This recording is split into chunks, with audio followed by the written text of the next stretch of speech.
Is the interpreter online? It's the lowest stop that we've had. Please. We only have 52 today. Very low. So like 70, 80. Yeah, it's. We have our Spanish interpreter online.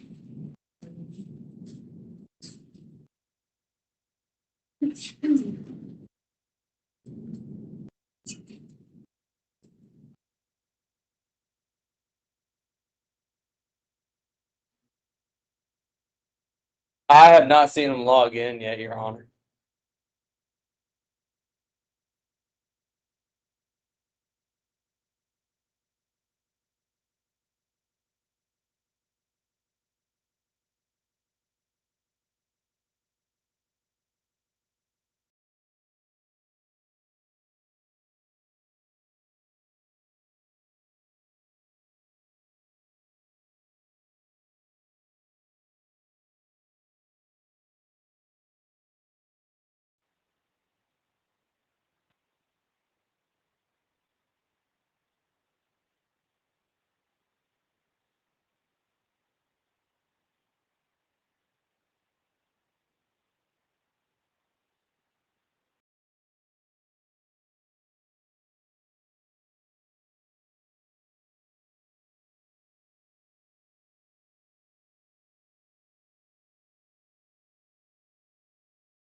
Ready to go on record.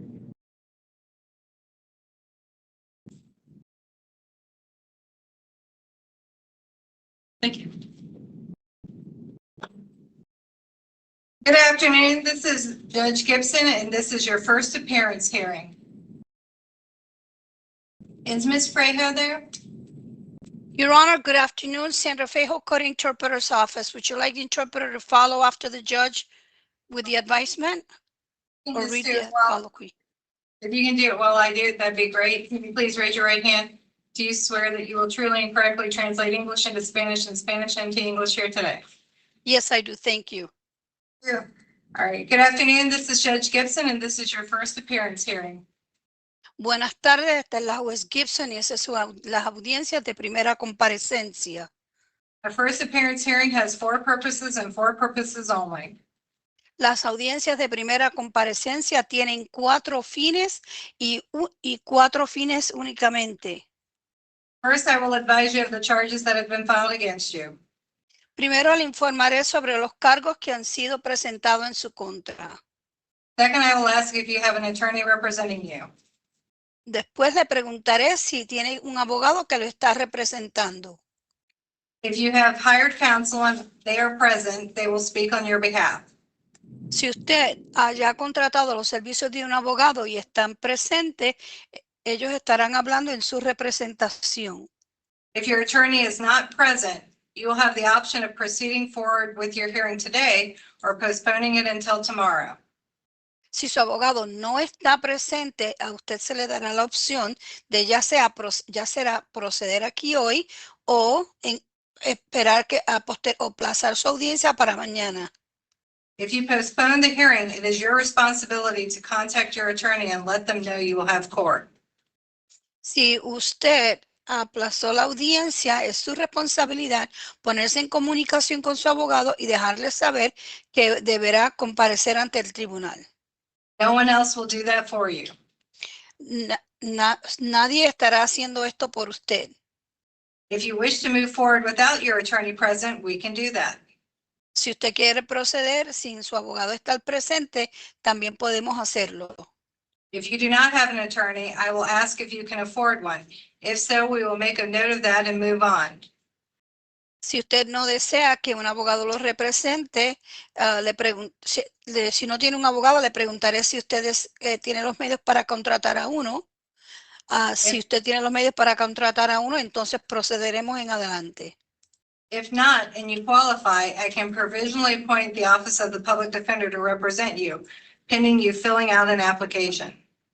De no, entonces yo le preguntaré si usted califica para provisionalmente nombrar la oficina de abogados de oficio para que los represente, siempre y cuando que usted estará llenando una solicitud You have the para right to dicha have your, representación. you have the right to have your attorney present before and during any questioning. Tiene el derecho a tener un abogado presente antes o durante cualquier interrogatorio que se le haga. Third, if there are any challenges to probable cause, I will address those. 3, si hay alguna oposición en cuanto a establecimiento de indicios fundamentados, yo estaré litigando, escuchando eso hoy. Finally, I will review your bonds and or other release conditions with you to determine if any changes are necessary. Finalmente, estaré examinando si hay fianzas u otras condiciones de su puesta en libertad para determinar si algunos cambios sean necesarios. Be aware if this court places you on pretrial release today, regardless of whether it is straight pretrial release or a condition of your bond, the conditions announced in court today go into effect immediately, meaning even while you remain in custody.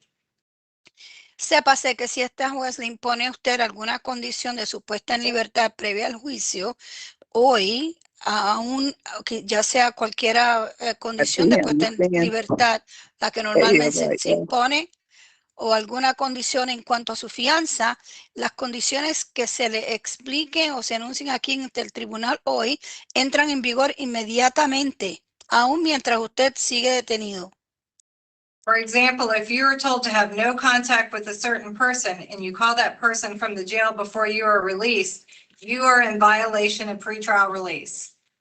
Por ejemplo, si se le dice a usted que no tenga contacto con cualquier persona y usted llama a esa persona mientras está detenido, antes de ser puesto en libertad, se considerará que ya incumplió la orden de su puesta en libertad. Throughout this entire process, you have a constitutional right to remain silent. Durante este proceso tiene el derecho constitucional de no tener que rendir declaración alguna. If you choose not to remain silent, anything you say can be used against you. Si usted opta por si usted opta por declarar, entonces cualquier cosa que usted diga podría ser usado en su contra. Everything that is being said where I'm located, as well as where all of you are located, is being recorded. Todo lo que usted diga donde yo esté ubicada, también, al igual que donde usted está ubicado, está siendo grabado. There's an assistant state attorney present listening to everything that's being said, so do not say anything about the crime itself. Hay un fiscal auxiliar presente escuchando todo lo que se está diciendo, así es que no hable sobre el delito ni los pormenores de su caso. Please keep these rights in mind as we go through the process. Por favor, mantenga estos derechos en mente mientras procedemos con el proceso. And please step forward as your name is called. Y por favor, pase adelante mientras llaman su caso. If everyone can please stand up, raise your right hand, and answer out loud to the following question. Todos, por favor, póngase de pie, levante su mano derecha y conteste en voz alta la siguiente pregunta. I don't see a lot of people standing yet. No veo que faltan personas por ponerse de pie. Raise your right hand. Do you swear or affirm the testimony you provide today will be the truth, the whole truth, and nothing but the truth? ¿Jura usted o promete que el testimonio que estará por decir hoy será la verdad, toda la verdad y nada más que la verdad? ¿Lo jura ante Dios? Please answer out loud. Conteste en voz alta. If you do, say I do. I do. De ser que sí, diga que sí. Everybody who said yes or I do may have a seat. If you did not say yes or I do, please remain standing and we will address you. Todas All right, las personas que dijeron sí, por favor tome asiento. Si alguno de ustedes dijo que no, entonces permanezca de pie y estaremos hablando sobre el asunto. All right, I see everybody is seated. Veo que We- todos han tomado asiento. We need to take a quick one out of order, and then right after that, we'll go right back to the interpreter cases. Michelle Taylor. Good morning, Your Honor. David Kayla on behalf of Michelle Taylor. Judge, we're here today in CF 25-001579-XX. We have filed on this case for the entire case, not just a limited notice of appearance. Your Honor, she's here on a warrantless violation of probation. I see in the probable cause affidavit that they used a test kit and there was no admission. And certainly Mr. Matthews could chime in on this one. Typically, Your Honor, it's been my experience that they don't make an arrest unless there is an admission with the test kit or until the results come back from the Florida Department of Law Enforcement. So in those circumstances, I'd ask the court to consider setting some type of reasonable bond. Is there anything the state wants to say? I think a presumptive test is sufficient for probable cause. We'll leave it to the court, Judge. All right, since it is a violation of probation in this case, I am going to leave it no bond at this time, but we're going to go ahead and make sure we get this set in front of the judge who is assigned. So it looks like the next hearing will be May the 11th at, did we have a time? At 8:30. At 8:30 a.m. for arraignment. Thank you for your time, Judge. You have a good day. Thank you. You too, Mr. Kaler. All right, let's go to the cases requiring the services of the interpreter. The first one I have is Jose Marta.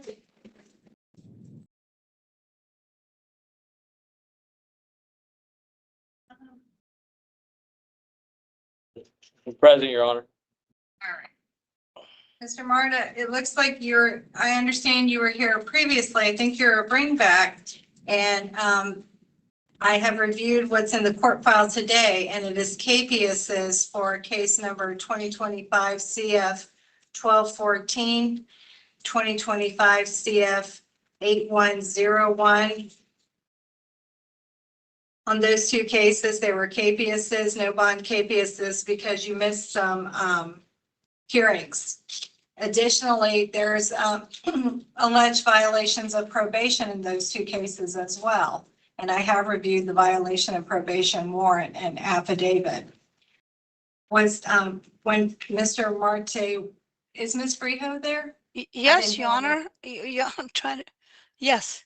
Señor Mata, parece que usted se supone que parece que usted fue traído aquí anteriormente, parece que regresa, comparece ante el tribunal por orden de incomparecencia a casos 2025 CF 12, 14 y del 2020 y CF 8101. En cuanto a estos casos, usted no compareció cuando se supone que se lo hiciera. No se faltó algunas audiencias. También se asevera que incumplió a ciertas condiciones de la puesta en libertad. Y he examinado el incumplimiento al régimen a prueba conforme la orden de aprehensión y la declaración jurada por escrito. When Mr. Marta was here previously, I guess it was over the weekend, was the Office of the Public Defender appointed, or are they on these cases already? Cuando el señor Matap compareció, yo creo que fue durante el fin de semana, ya le fue nombrado la oficina de abogado de oficio ya en estos casos. Yes, Your Honor, I'm looking at a first appearance order from yesterday when Judge Grode was here and we were appointed yesterday. Sí, su señoría, estoy examinando la audiencia de primera la orden de la primera comparecencia ayer cuando el juez Grode compareció y nos nombró ayer. The issue is he was given later court dates yesterday, and he's supposed to have court on the next available Wednesday in the special. Y también se supone que le dio fechas de comparecencia después. Ayer le dio fechas para que comparecieran después y se supone que sería la fecha disponible a partir del próximo miércoles. So I would ask that these cases be set tomorrow on April 15th. That I believe it have court at 10 o'clock on the behavioral health court docket in front of Judge Heaton. Así que le solicito que en estos casos sean programados para mañana y para el 15 de abril y pienso que debería haber una comparecencia también en cuanto a comportamiento de salud mental, la lista de salud mental del juez Hedges a las 10 de la mañana. All right, I have reviewed the KPSs and the violation of probation warrant. I do find probable cause for all counts.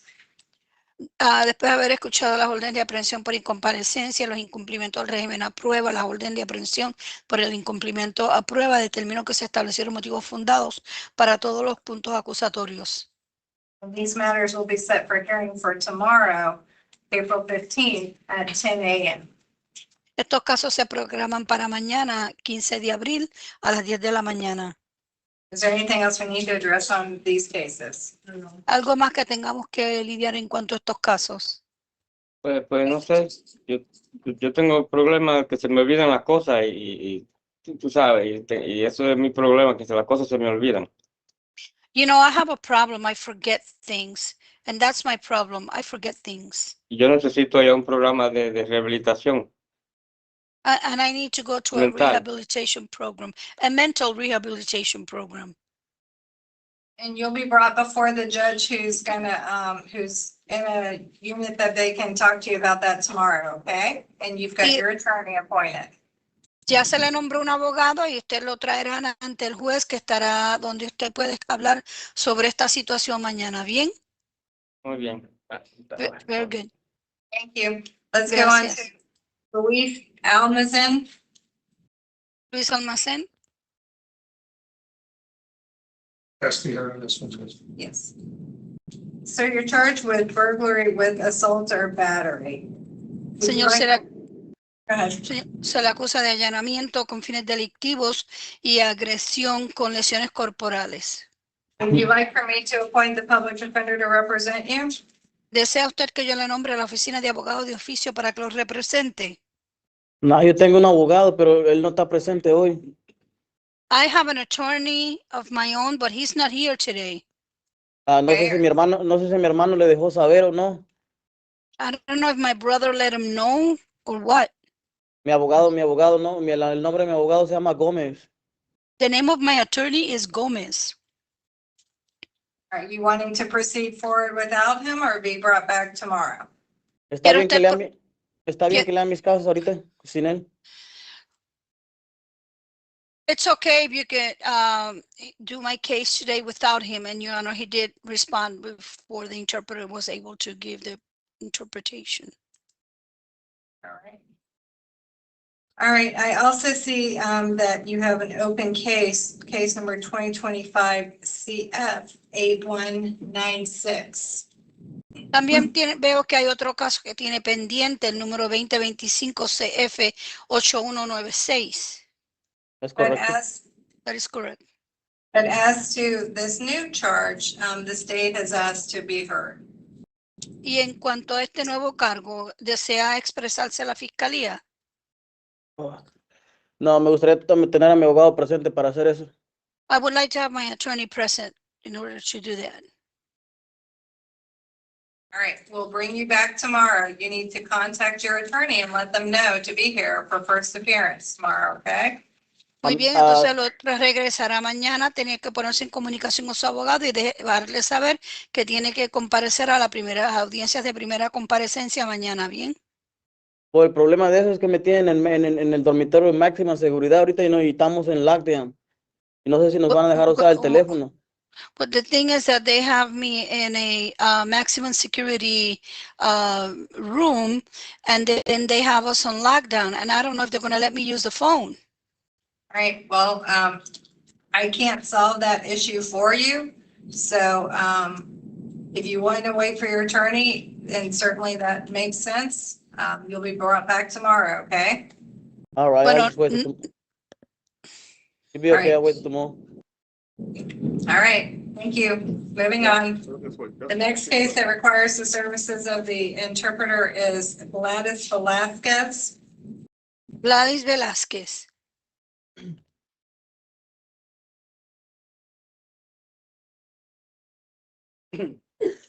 Velasquez, you're charged with petty theft. Se le acusa de hurto menor. Would you like for me to appoint the public defender to represent you? ¿Desea usted que yo le nombre a la oficina de abogados de oficio para que la No represente? quiero nada, no quiero nada. Hágase su voluntad. Ya. I don't want anything. I don't want anything. May your will be done. You don't want to And that's see it. it. You don't want me to appoint the public defender to represent you in this case? ¿No le gustaría que yo le nombrara a la No oficina sé de nada, abogados de no sé oficio nada. para que la represente? No sé I- nada. No sé I nada. don't know anything. I don't know anything. Are you going to hire your own attorney or represent yourself? ¿Piensa usted contratar los servicios de su propio abogado o quiere representarse por derecho propio?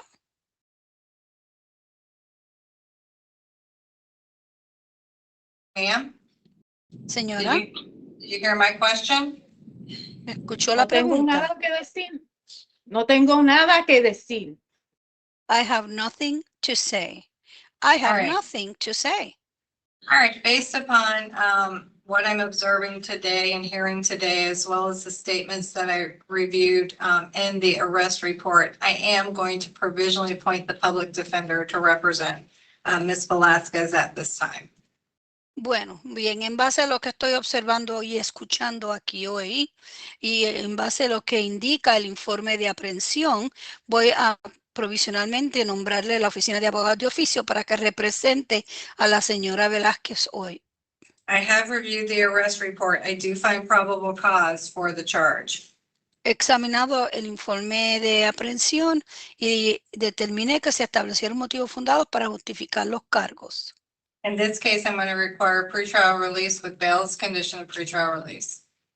Y en este caso voy a ordenar una puesta en libertad previa al juicio con condiciones de fianza. En Your cuanto a bail, condiciones go de ahead. puesta en libertad.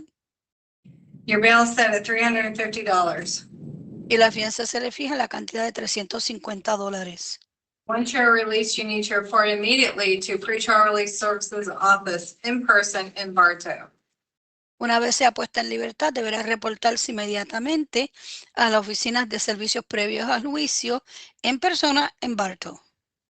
At 1745 South Highway 17 in Bartow.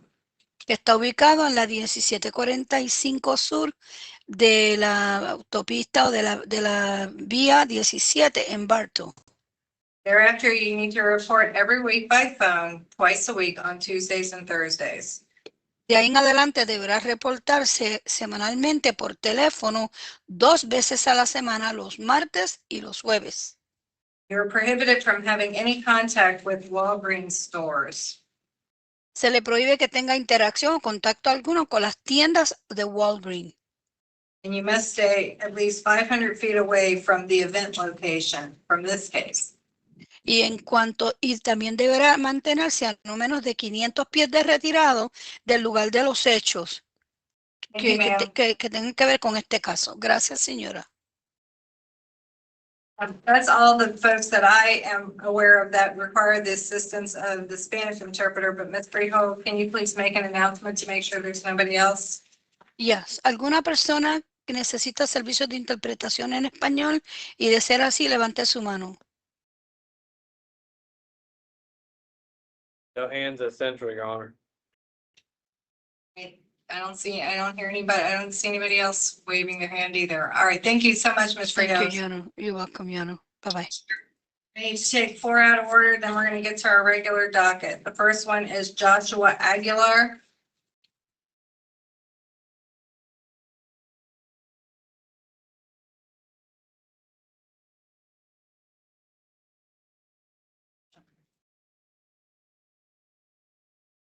All right, Mr. Aguilar, you're charged with burglary of a conveyance, grand theft of a firearm, and use or display of a weapon during a felony offense, as well as carrying a concealed weapon.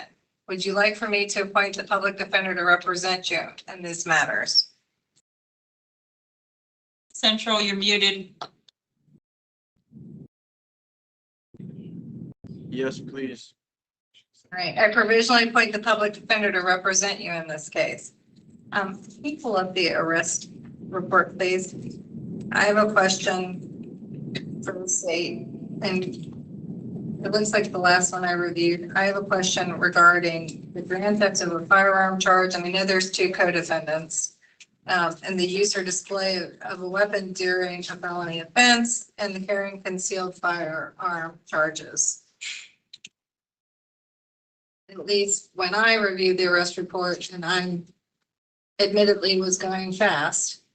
I understand the co-defendants. I certainly understand what's happening with co-defendants. But as to this particular defendant, I'm not seeing a lot of information regarding those charges tied to this defendant. Can you direct me to where in the complaint affidavit that information is? Judge, the state's position at this time is that all three individuals, the three co-defendants, gathered in Hillsborough County, got into a vehicle, came to the event location together. There were at least two firearms in that vehicle as they came to the county. Once they were in the county, the driver of the vehicle provided one of the co-defendants one of the firearms to carry on his person as he went to different vehicles, attempting to burglarize them by opening them. So the state's position is that because that was a joint venture and one helped the other, that each is a principal of the crimes committed by the other. That is distinct from, say, a firearm enhancement where direct possession is an element, but rather it being a principal to an armed burglary or committing the felony while in possession of a firearm. The state's position is that there's stated probable cause for that purpose. I would note that I spoke with the case filing agent regarding all three defendants this morning at fair length.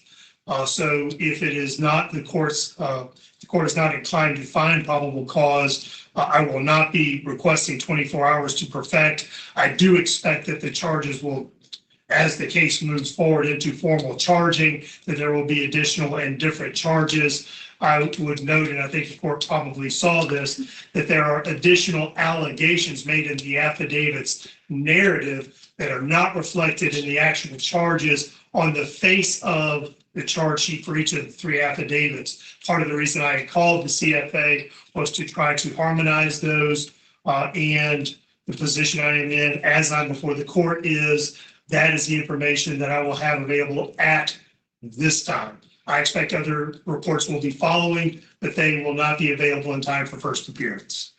At least that answers my question as to the use or display of a weapon during a felony offense, but it does not answer my question regarding the grand theft of a firearm as it relates to this defendant, nor to the carrying a concealed weapon charge as it relates to this defendant. And so at least as to those two charges for this defendant only, do not find probable cause. And I understand the state is not requesting that I give them 24 hours to get more information as to where in the vehicle the firearms were, or any more information about the firearm with scratched off, numbers and all of that for this defendant. Is that correct?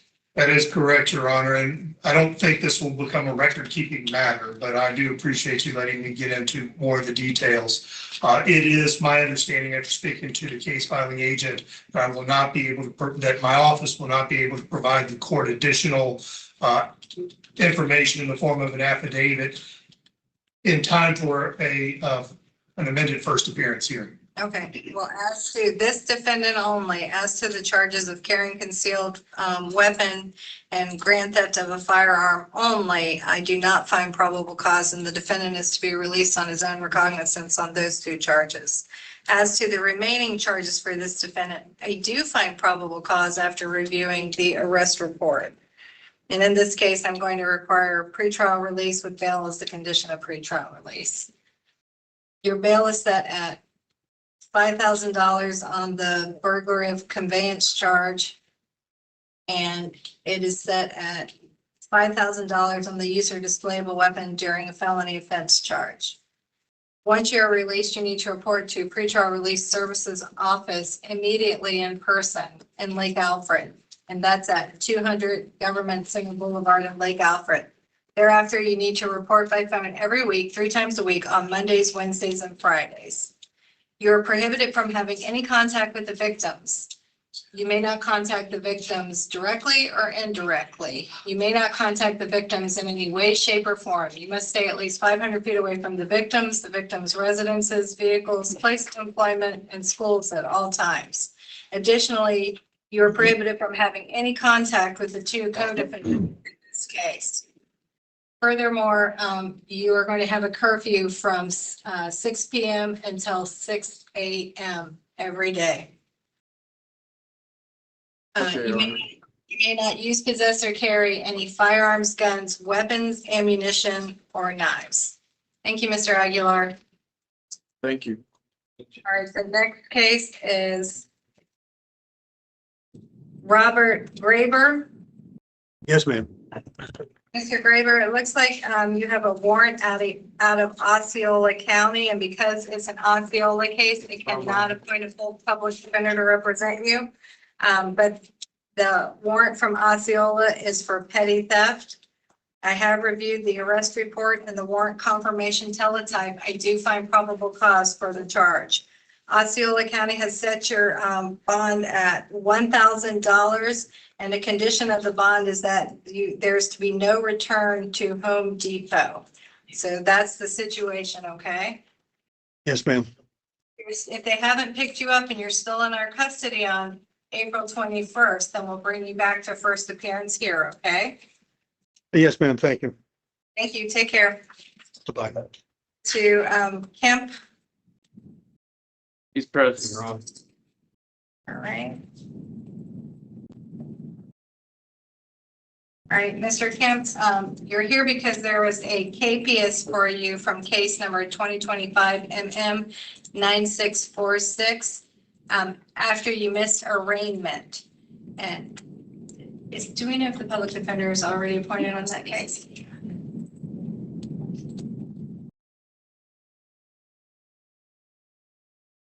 I don't believe so, Your Honor. All right. Would you like for me to appoint the public defender to represent you, Mr. Kemp? Yeah. Yeah. I provisionally appoint the public defender to represent you. I have reviewed the KPS. I do find probable cause for the charge. Right now, the KPS has your bond set at $1,000, okay? Thank you, Mr. Kemp. All right, the next case is Alexian Mateus. Yes, ma'am. Sanderson Public Defender's Office. I do have a probable cause challenge in all counts on this case. All right.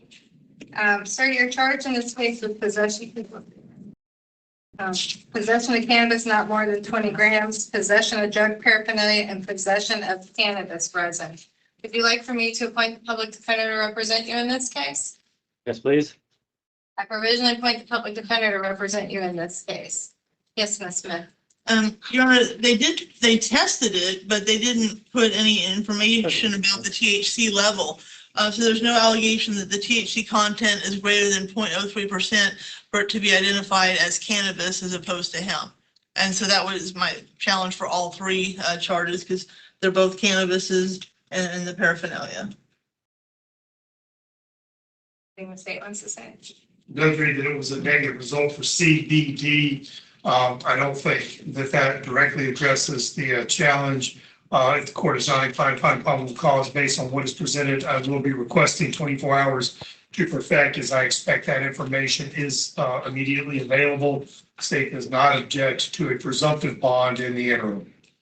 All right, sir, the public defender's office has launched a good probable cause challenge in this case, and I agree with them. I am going to give the state right now, I don't find probable cause. I am going to give the state 24 hours to see if they can establish probable cause.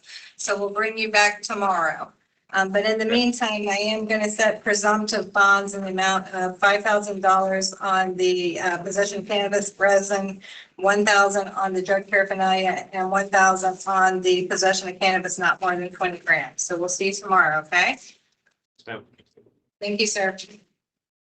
All right, those are all the ones we need to call out of order that I'm aware of. So we're going to go right to South County Jail. And the first case is Jeff Abney.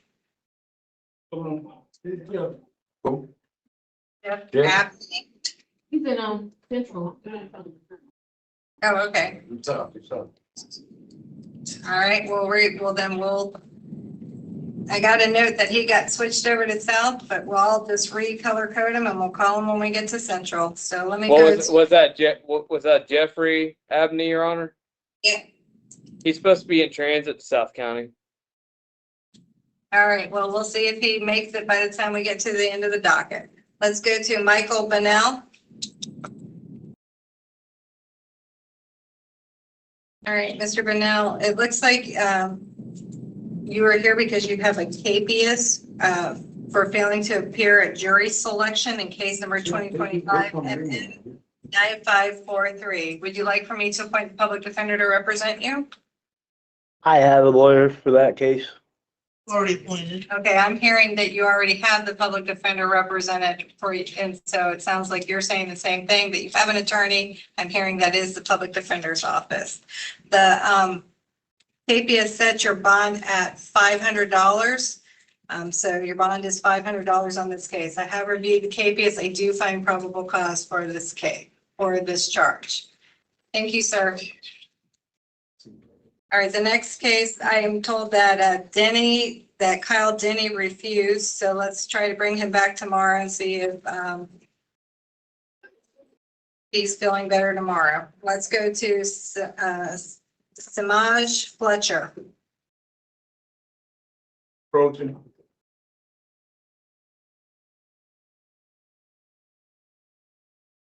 And after that will be Christopher Huggins.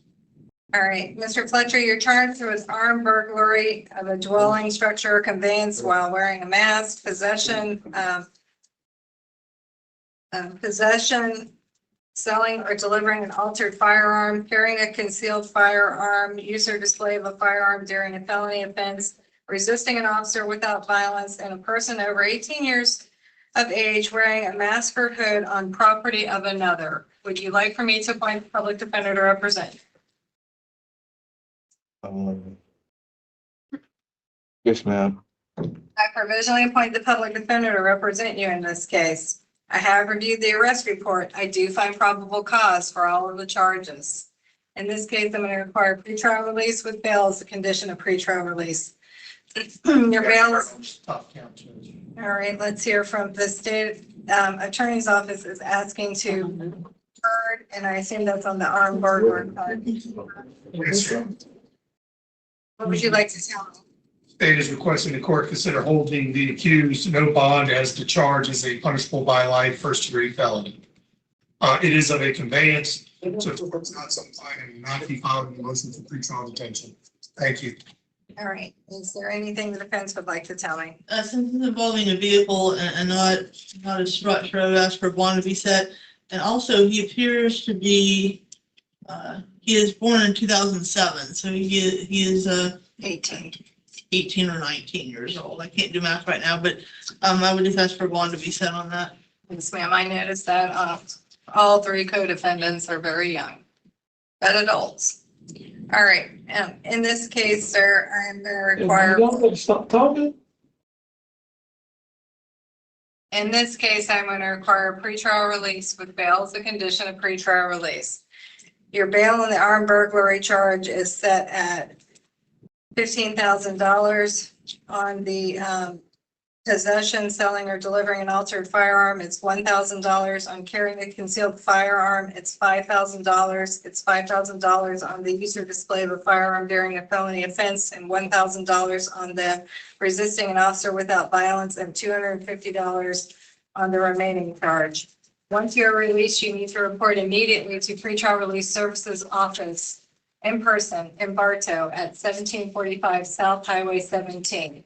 Thereafter, you need to report by phone 3 times a week, every week on Mondays, Wednesdays, and Fridays.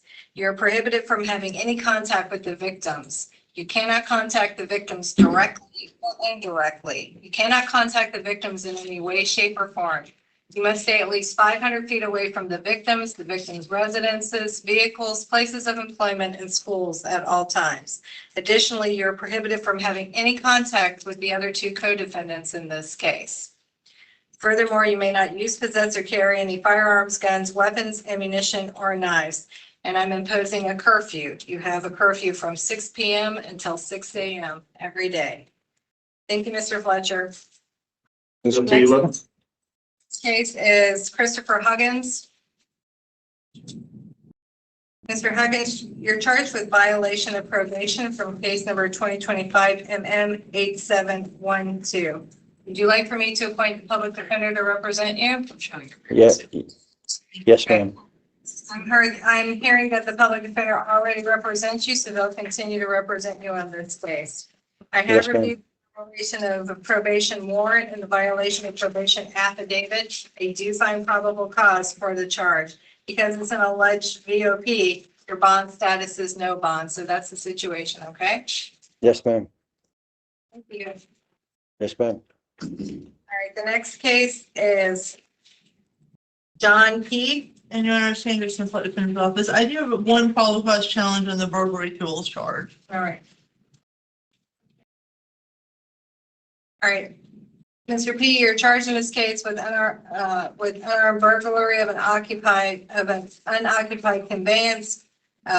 Person over 16 wearing a mask or hood on the property of another, possession of burglary tools with intent to use, and resisting or obstructing an officer without violence. And you have a warrant out of Pasco County for failure to appear on a grand theft charge. As to the Polk County charges, would you like for me to appoint the Public Defender's Office to represent you? Yes, ma'am.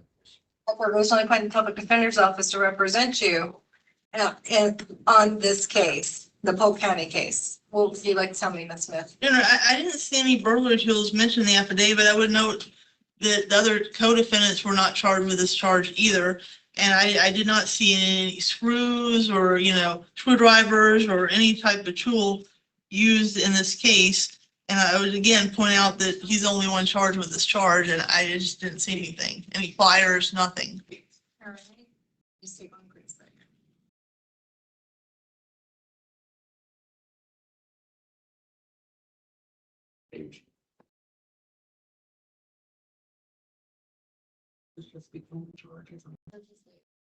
As with Mr. Aguilar, one of the co-defendants, I do not have additional information to provide to the court. I do expect more information will be coming to the state attorney's office, but not in time for a first appearance hearing at this stage. So I have no additional information. I will not be requesting 24 hours to perfect. All right. I think that your attorney's probable cause challenge is well taken, and I agree with the basis for it. And so as to the charge of possession of burglary tools with intent to use, since the state is not requesting more time to be able to establish probable cause on that charge, I'm going to release you on your own recognizance on that charge only. As to the remaining charges, I do find probable cause after reviewing the arrest report and the warrant confirmation teletype. As to the Pasco County charge, there is no bond noted, and it says that you are to be taken to the juvenile detention center. So, bring back. You'll have to resolve your local charges first before the Pasco County charge is dealt with. As to the other, the new Polk County charges, I'm going to require pretrial release with bail's condition of pretrial release. Your bail is set at $5,000 on the burglary charge, $250 on the person over 16 wearing a mask or hood on property of another, $5,000. Oops, sorry. Ignore that last one. So $250 on the person over 16 wearing a mask or hood on property of another, $1,000 on the resisting or obstructing an officer without violence charge. Once you're released, you need to report immediately to pretrial release services office in Lake Alfred in person at 200 Government Center Boulevard in Lake Alfred. Thereafter, you need to report by phone every week, 3 times a week. You are prohibited from having any contact with the victims. You cannot contact the victims directly or indirectly. You cannot contact the victims in any way, shape, or form.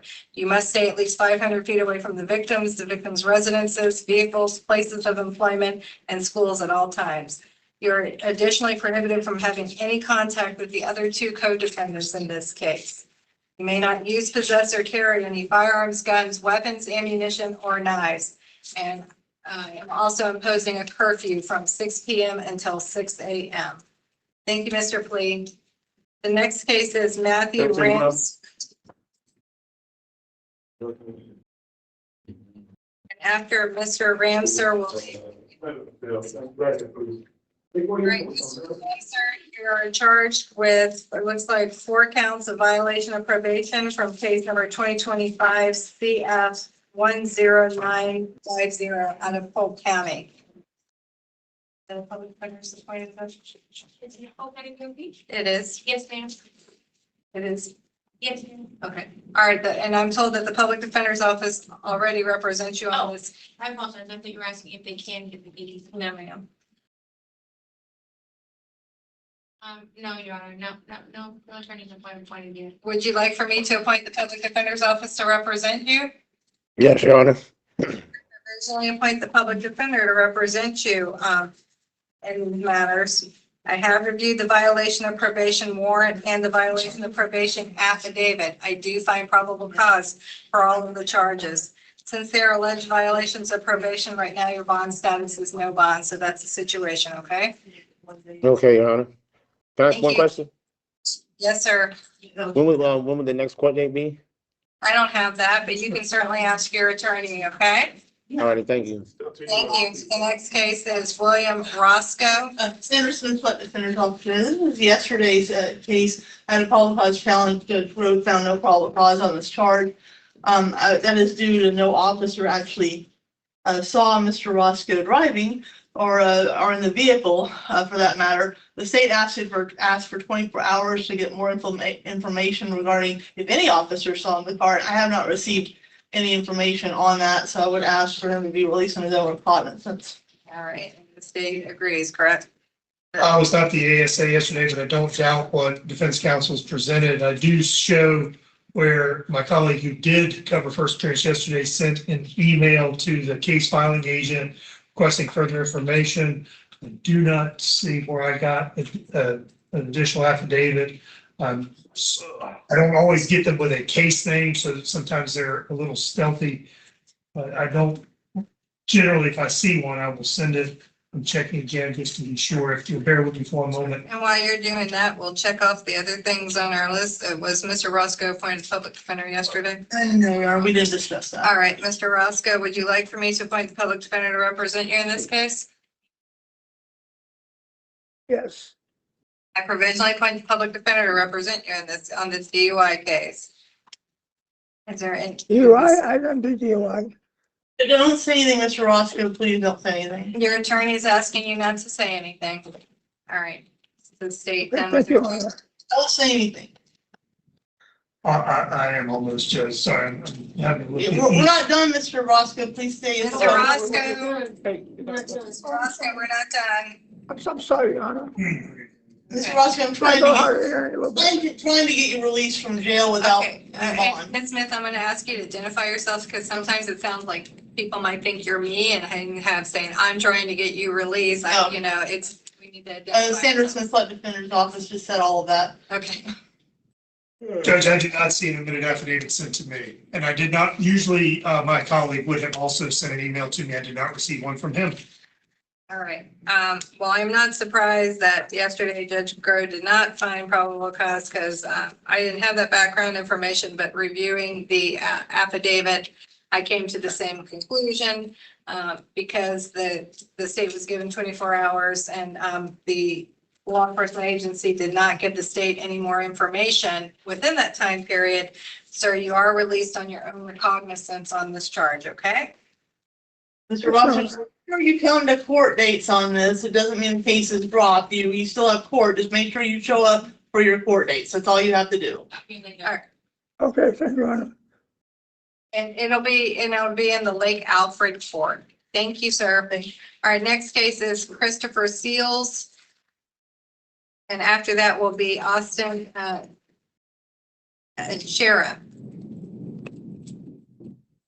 All right, Mr. Seals, you're charged with domestic violence battery with a prior conviction. Would you like for me to appoint the public defender to represent you?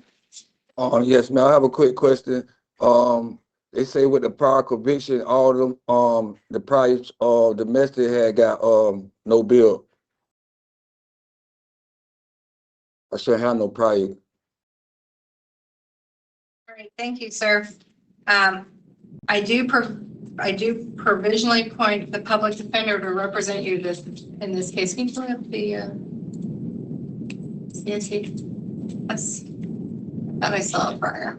She took a class, Sir, hold on a second.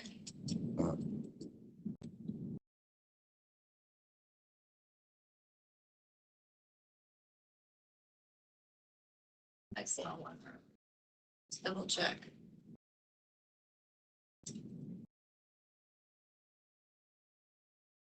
Although, sir, you are correct, several of those types of charges have been dropped. There is a previous battery conviction. I would note in the 2014 MM 4333 case in VA that he pled to a disorderly conduct charge on that. It was a lesser charge. Please. I'm sorry, Your Honor. All I'm right, sir, sorry. thank you. I'm Hold sorry. on. Everybody stop talking. There are several that have been dropped. However, I do see a conviction for a battery charge from August 20th of 2014. Is that the one you're talking about? No. Within that same grouping, there was an additional one that was dropped, and there were several that were dropped, but that one is a battery conviction from what I can tell when I look at CCIS. All right, so after reviewing the arrest report, as well as the criminal history, I do find probable cause for the charge. In this case, I'm going to require pretrial release with bail's condition of pretrial release. Your bail is set at $6,000. Once you're released, you need to report immediately to Pretrial Services Office in person in Lake Alfred at 200 Government Center Boulevard in Lake Alfred. Thereafter, you need to report by phone every week, 3 times a week on Mondays, Wednesdays, and Fridays. You may not use, possess, or carry any firearms, guns, weapons, ammunition, or knives, and you're prohibited from having any contact with the victim. You say my bond 5,000? I'm still talking, and it's 6,000. Oh, okay. You are prohibited from having any contact with the victim. You may not contact the victim directly or indirectly. You may not contact the victim in any way, shape, or form. You must stay at least 500 feet away from the victim's residence, vehicle, place of employment, and school at all times. Thank you, sir. I forgot to ask for the one time for him, but I noted that they have the same address. I asked for one time for him to go back with law enforcement within 48 hours of his release to get his personal items. All right, I'm going to allow you one-time return to the residence and one time only. However, it must be within 48 hours of your release from custody, and you must be accompanied by a law enforcement officer. The purpose for that one-time return is for you to quickly gather essential items, things such as medications, clothing, paperwork, work tools, things of that nature. Thank you, sir. Please step to your left. The next case is Gabriel Soto, and after Mr. Soto will be Xavier Walker. Back to him in just a sec. Is this Mr. Soto? Yes, ma'am. Mr. Soto, it looks like you have a capias on case number 2024 CT 3935 for failure to appear at arraignment. Would you like for me to appoint the public defender to represent you? What was this charged for? What? The case. I couldn't hear you. Did you want me What was to? this appoint- for? Okay. Well, it's a failure to appear on case number 2024 CT 3935. You failed to appear for arraignment. Would you like for me to appoint the public defender to represent you? Yes, ma'am. I provisionally appoint the public defender to represent you in this case. They do find probable cause for the charge, and the capias sets your bond amount at $2,000. So that's the status. Thank you, sir. Thank you. All right, is this Mr. Shira or is this Mr. Walker? This is Shira. And Mr. Shira, you're charged, you're charged in 3 cases with 5 counts for violation of probation from case number 2025 CF 2474, 2022 CF 1460, and 2022 CF 356. Would you like for me to appoint the public defender to represent you? Yes, ma'am. I provisionally appoint the public defender to represent you. I have reviewed the violation of probation warrant and the affidavit of violation of probation. I do find probable cause for all of the charges. Because they are alleged violations of probation right now, your bond status is no bond. That's the situation. Thank you, sir. All right, let's go on to Mr. Xavier Walker. Yes, ma'am. All right, you are charged with grand theft of a motor vehicle. Would you like for me to appoint the public defender to represent you? Yes, ma'am. But Your Honor, if I may ask, this is an add-on charge to my charges already. I was here like Saturday, correct? That's what they say. That's what they tell me. They say it's an add-on charge. Now, Yes, as to the other stuff, I don't have any of that. I only have this arrest affidavit. yes, ma'am. Was the public defender already appointed? Yes, It is an add-on to the same case number. He was here Sunday, and yes, she was appointed the public. All right, so the public defender has already been appointed. I have reviewed the arrest report for this grand theft of a motor vehicle charge. I do find probable cause for this charge. Do we know what? I have the words right now. Okay, let me take a quick peek.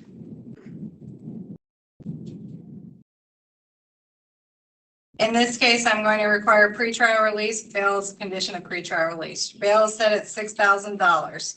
Once you're released, you need to report immediately to pretrial release services office in Bartow in person at 1745 South Highway 17 in Bartow.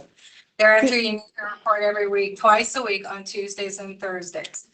Your bail is set at $6,000. You are prohibited from contact. if I may ask, can I write that information down? Because I'm from Tampa, so I know I probably won't remember it. If I could write that number, the Bartow address down really quickly. Well, they're going to give you, they'll give you some paperwork upon your release. So let me finish what I was doing. You are prohibited from having any contact in this case with the victim, Advanced Rent-A-Car Express. You must stay at least 500 feet away from that business. Yes, ma'am. All right. Thank you, sir. Thank you, Next Your case. Honor. Have a good day. Mark, what? It is Advanced Rent-A-Car Express, XPRESS. All right, next case is Mark Wiggins. All right, so Mr. Wiggins, I understand this is a bring back, is that correct? He was unable to come to court yesterday. All right.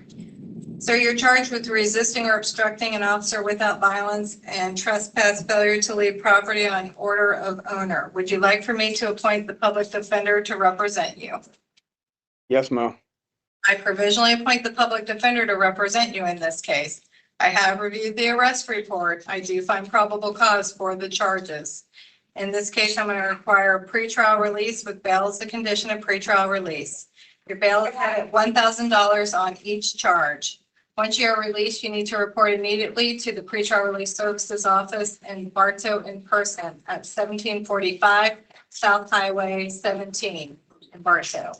Thereafter, you need to report by phone every week, twice a week on Tuesdays and Thursdays. You are prohibited from having any contact with the Walmart distribution center. You have to stay at least 500 feet away from the Walmart distribution center. And I think I said if your bail is set at $1,000 on each count. Thank you, Mr. Wiggins. Your Honor, do I have any outstanding cases? I don't know, sir. I only have the paperwork for this matter, okay? They didn't tell me about any, all right? But that doesn't mean there's not something else out there. My All next right. court date? I don't have that. I don't have it, sir, but you can certainly ask your attorney. Thank you. All right, is that everybody from South County? Ma'am, we have one more. Who do you have? Ilberry. Yes. I didn't hear. I couldn't hear the name. What's the last? Ilberry. Okay, Iris Berry. Yes. All right, so I had that for central for some reason. Okay, so, Romualdo Irizarry. All right, you're charged with domestic violence, aggravated battery on a pregnant victim. Would you like for me to appoint the public defender to represent you in this case? I will take, if I have to fight it, because I dropped the charges against her because she's my granddaughter. Yes, sir. And, I understand that there's, y'all were both charged, and I'm aware that you both want contact with each other. But would you like for me to appoint the public defender to represent you on this matter? Oh, yes, yes. I provisionally appoint the public defender to represent you in this case. I have reviewed the arrest report. I do find probable cause for the charge. Yes, Ms. Smith. Yes, Your Honor, what you just said, I agree with all that. I was just gonna ask you, we could have a lower bond on this, and pretrial release, with, no violent contact with alleged victims, since they both want to have contact with each other and they both live at the same address. Only aggravator alleged was the pregnancy. And I know on the other case that the only aggravator is his age. Correct. Yes. And they do both say that they would like to have contact, and this is a granddaughter, grandfather, relationship. In this case, I am going to require pretrial release with bail as a condition of pretrial release. Your bail is set at $6,000. Once you are released, you need to report immediately to pretrial release services office in person in Lake Alfred at 200 Government Center Boulevard in Lake Alfred. You may not use, possess, or carry any firearms, guns, weapons, ammunition, or knives. Additionally, you may not, you can go down to the next page. Additionally, you may not possess or consume any alcohol or enter any bars or lounges. You also must submit to random breath tests that you're required to pay for. You are allowed to have contact with the victim, but you're prohibited from being physically or verbally threatening, violent, or abusive in any manner whatsoever. Did the no weapons, correct? You also, once you are released from custody, after you report to pretrial release services in person at in Lake Alfred at 200 Lake Government Center Boulevard in person. Thereafter, every week you need to report by phone 3 times a week on Mondays, Wednesdays, and Fridays. Thank you, sir. Yes. All right, is that everybody for South County? Yes, ma'am. That completes South County. Thank you very much. All This right, is Taylor Dean, Your Honor. San Defender's Office. This is another one where they're both arrested. Being Christopher Horton. They both want to have contact with each other. They both live at the same address. I was just going to ask for no violent contact with, they'd be able to contact with each other for a while. All right, Nathan, you're charged with domestic violence with a prior conviction, and pretrial services says that you have an open case in case number 2025 CF 9722. But as to this new charge, would you like for me to appoint public defender to represent you? Yes. I provisionally appoint the public defender to represent you. I have reviewed the arrest report. I do find probable cause for this charge. In this case, I'm going to require a pretrial release with bail as a condition of pretrial release. Your bail is set at $6,000. Once you are released, you need to report immediately to pretrial release services office in pretrial services office in Lake Alfred in person immediately upon your release. And that address is 200 Government Center Boulevard in Lake Alfred. Thereafter, you need to report by phone every week, 3 times a week on Mondays, Wednesdays, and Fridays. You may not use, possess, or carry any firearms, guns, weapons, ammunition, or knives. In this case, I am going to require no contact at this time. You may not contact the victim directly or indirectly. You cannot contact the victim in any way, shape, or form. You must stay at least 500 feet away from the victim's residence, vehicle, place of employment, and school at all times. However, I am going to let you do the one-time return to the residence. that must be within 48 hours of your release from custody, and you must be accompanied by a law enforcement officer.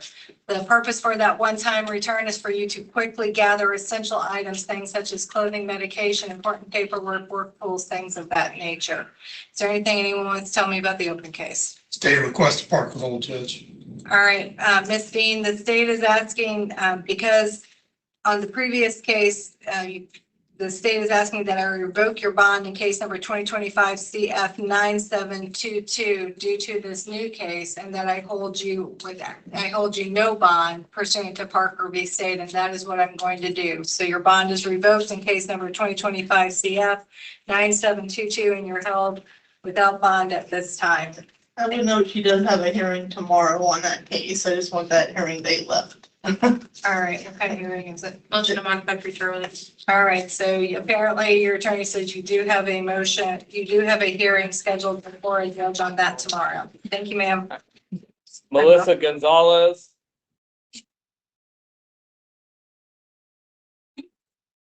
All right, Ms. Gonzalez, you're charged with violation of probation from Polk County Case 24 CF 959. Would you like for me to appoint the public defender to represent you? Yes, Your Honor.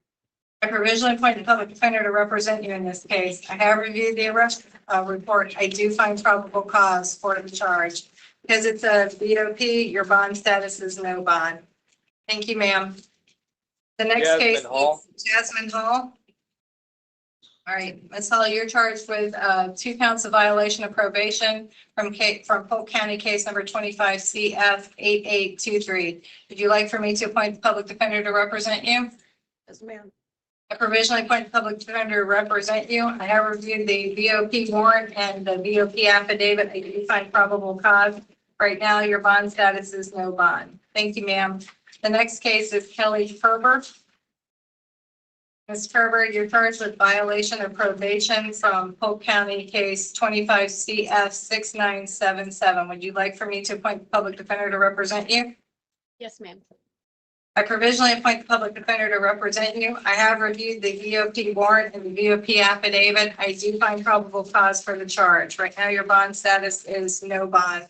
Thank you, ma'am. The next case is Jessica Mara.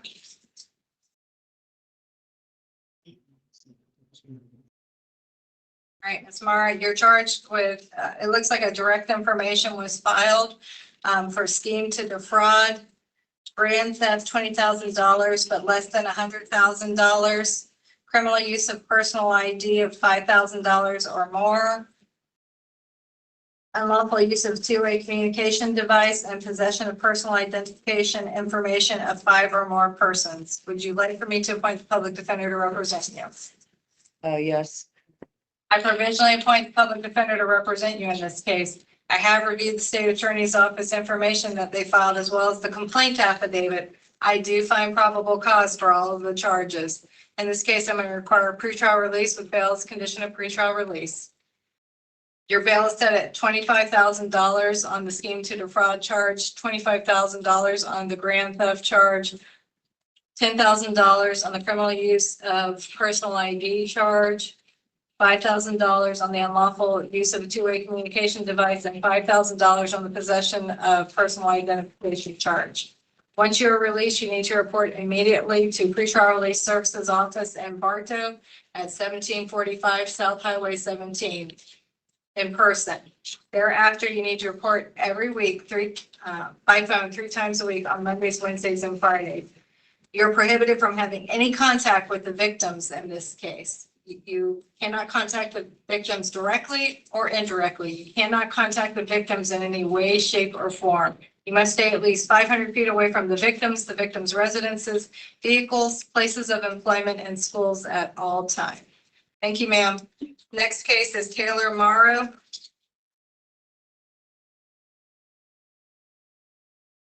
All right, Ms. Murray, you're charged with resisting or obstructing an officer without violence, possession or use of drug paraphernalia, possession of cocaine, possession of methamphetamine, and trespass, failure to leave property on order of owner. Would you like for me to appoint a public defender to represent you?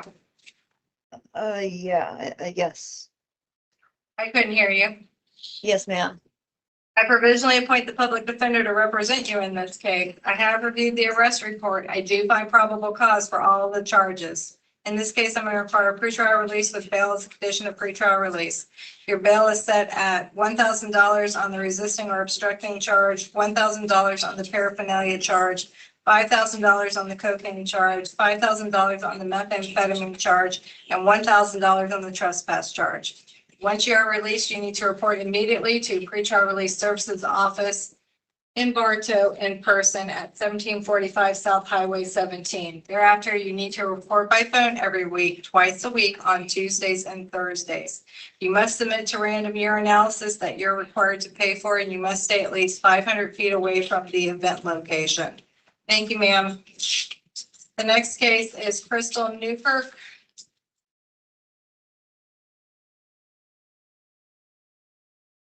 I just Newkirk, it looks like you're here because you had a capias and order regarding pretrial release. Do we know if the public defender's office represents her? Yes, ma'am. Okay, and this is in case number 2025 CF 8971, and I'm advised that the public defender's office represents you on this case, and they will continue to represent you on this case. I have reviewed the capias, the order regarding pretrial release, and the pretrial violation affidavit of violation. I do find probable cause for the charges. Right now, your bond status is no bond, but you will. Was it ordered?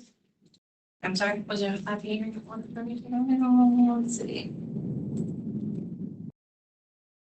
So automatically present. See no bond. I don't see a 5-day hearing. Let's go ahead and send a 5-day. Oh, no, but you do have to record it. I'm sorry. It has to be based on the judge's order. Okay. Well, I don't see it unless I'll see it. Yes, ma'am. So it would just be currently set for pretrial now. All right. Thank you so much. Next case is Henrietta Nixon. And you're charging with resisting an officer without violence. Would you like for me to appoint the public defender to represent you? I couldn't hear you. Oh, yeah. Sorry. Okay, so that's a yes? Mm-hmm. Is that, I Yes. don't know, yeah, So is it a yes? Yes. All right. I provisionally appoint the public defender to represent you in this case. I have reviewed the arrest report. I do find probable cause for the charge. In this case, I require a straight bond in the amount of $3,000. Thank you, ma'am. Next case is Kimmy Oni.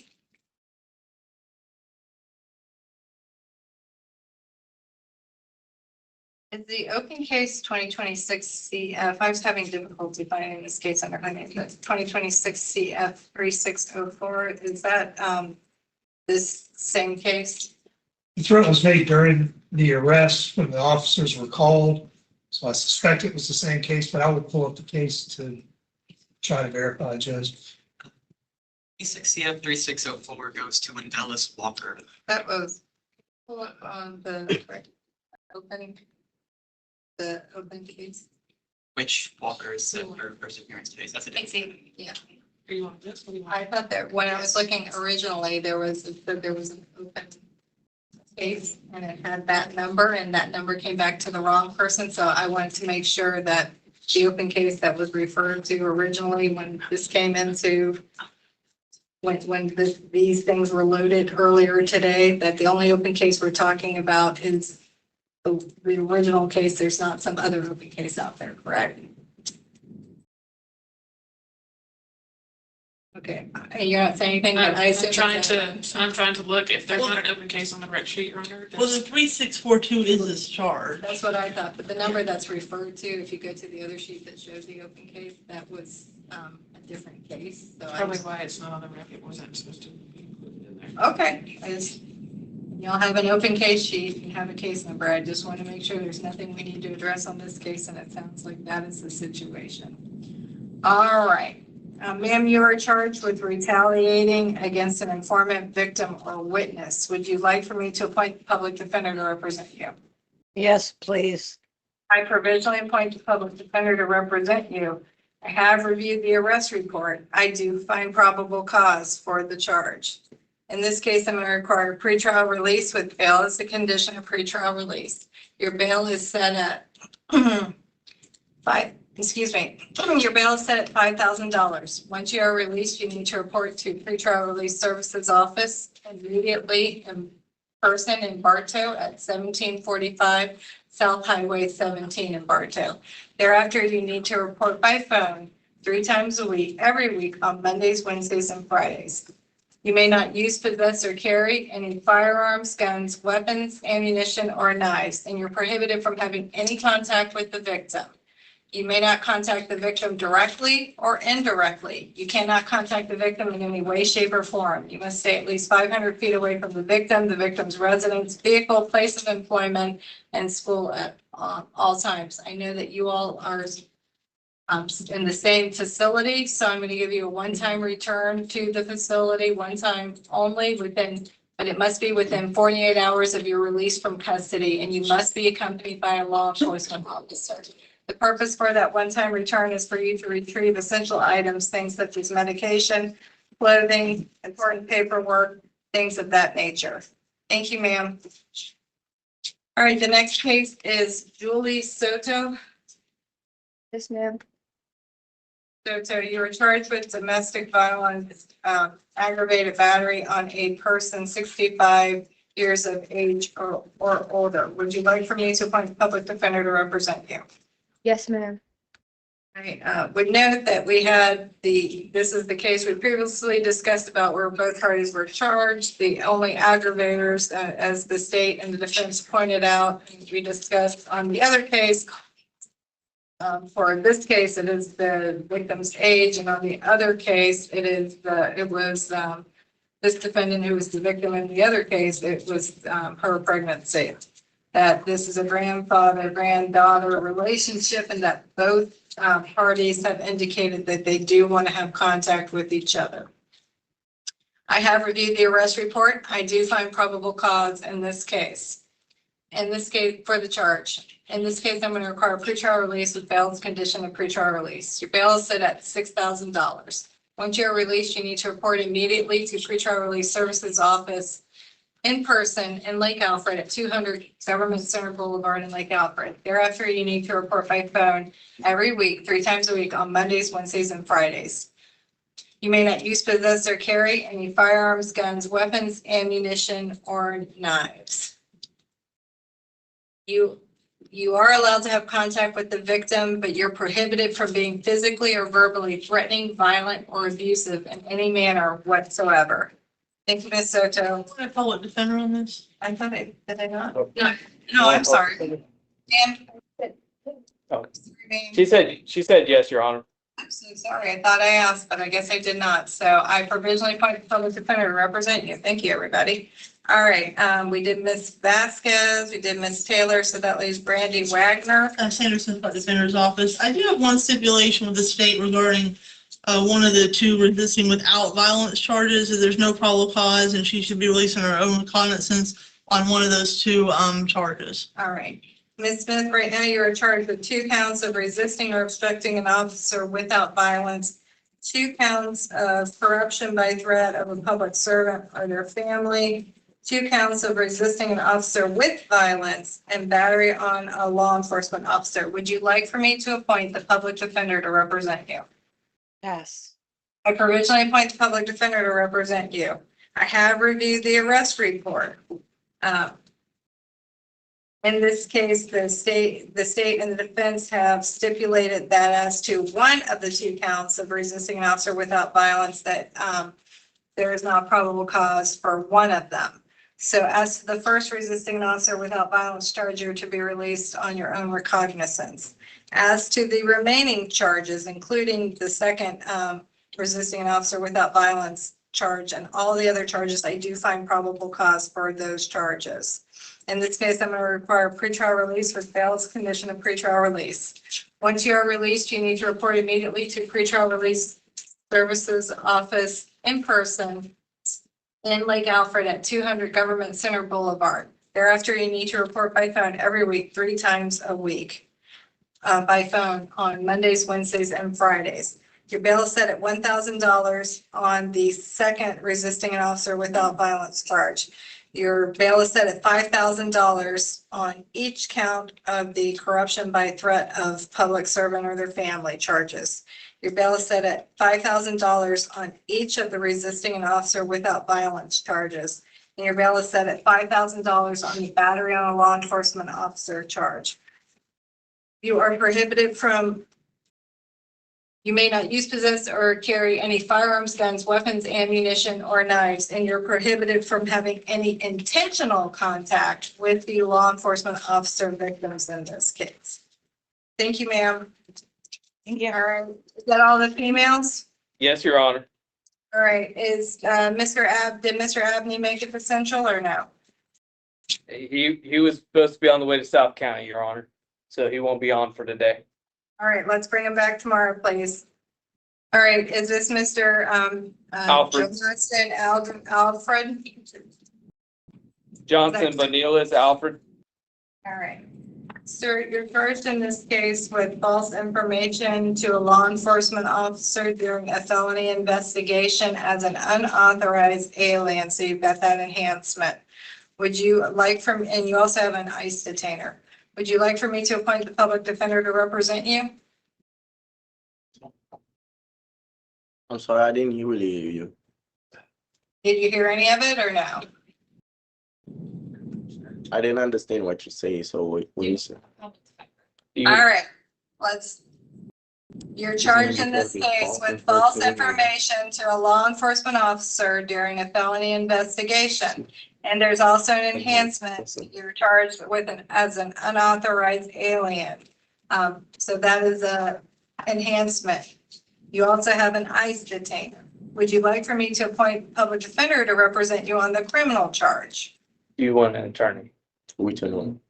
Do you want a public defender, yes or no? Yes. Depending for what, so because Your criminal charge. Sir, I'm gonna, everybody stop talking. Sir, you need to listen to me. My question is, do you want me to appoint the public defender to represent you on the criminal charge? Yes. Yes. All right, I provisionally appoint the public defender to represent you on the criminal charge. I have reviewed the arrest report. I do find probable cause for the charge. In this case, I'm going to require pretrial release with bail as a condition of pretrial release on the criminal charge. On the criminal charge, your bail is set at $1,500.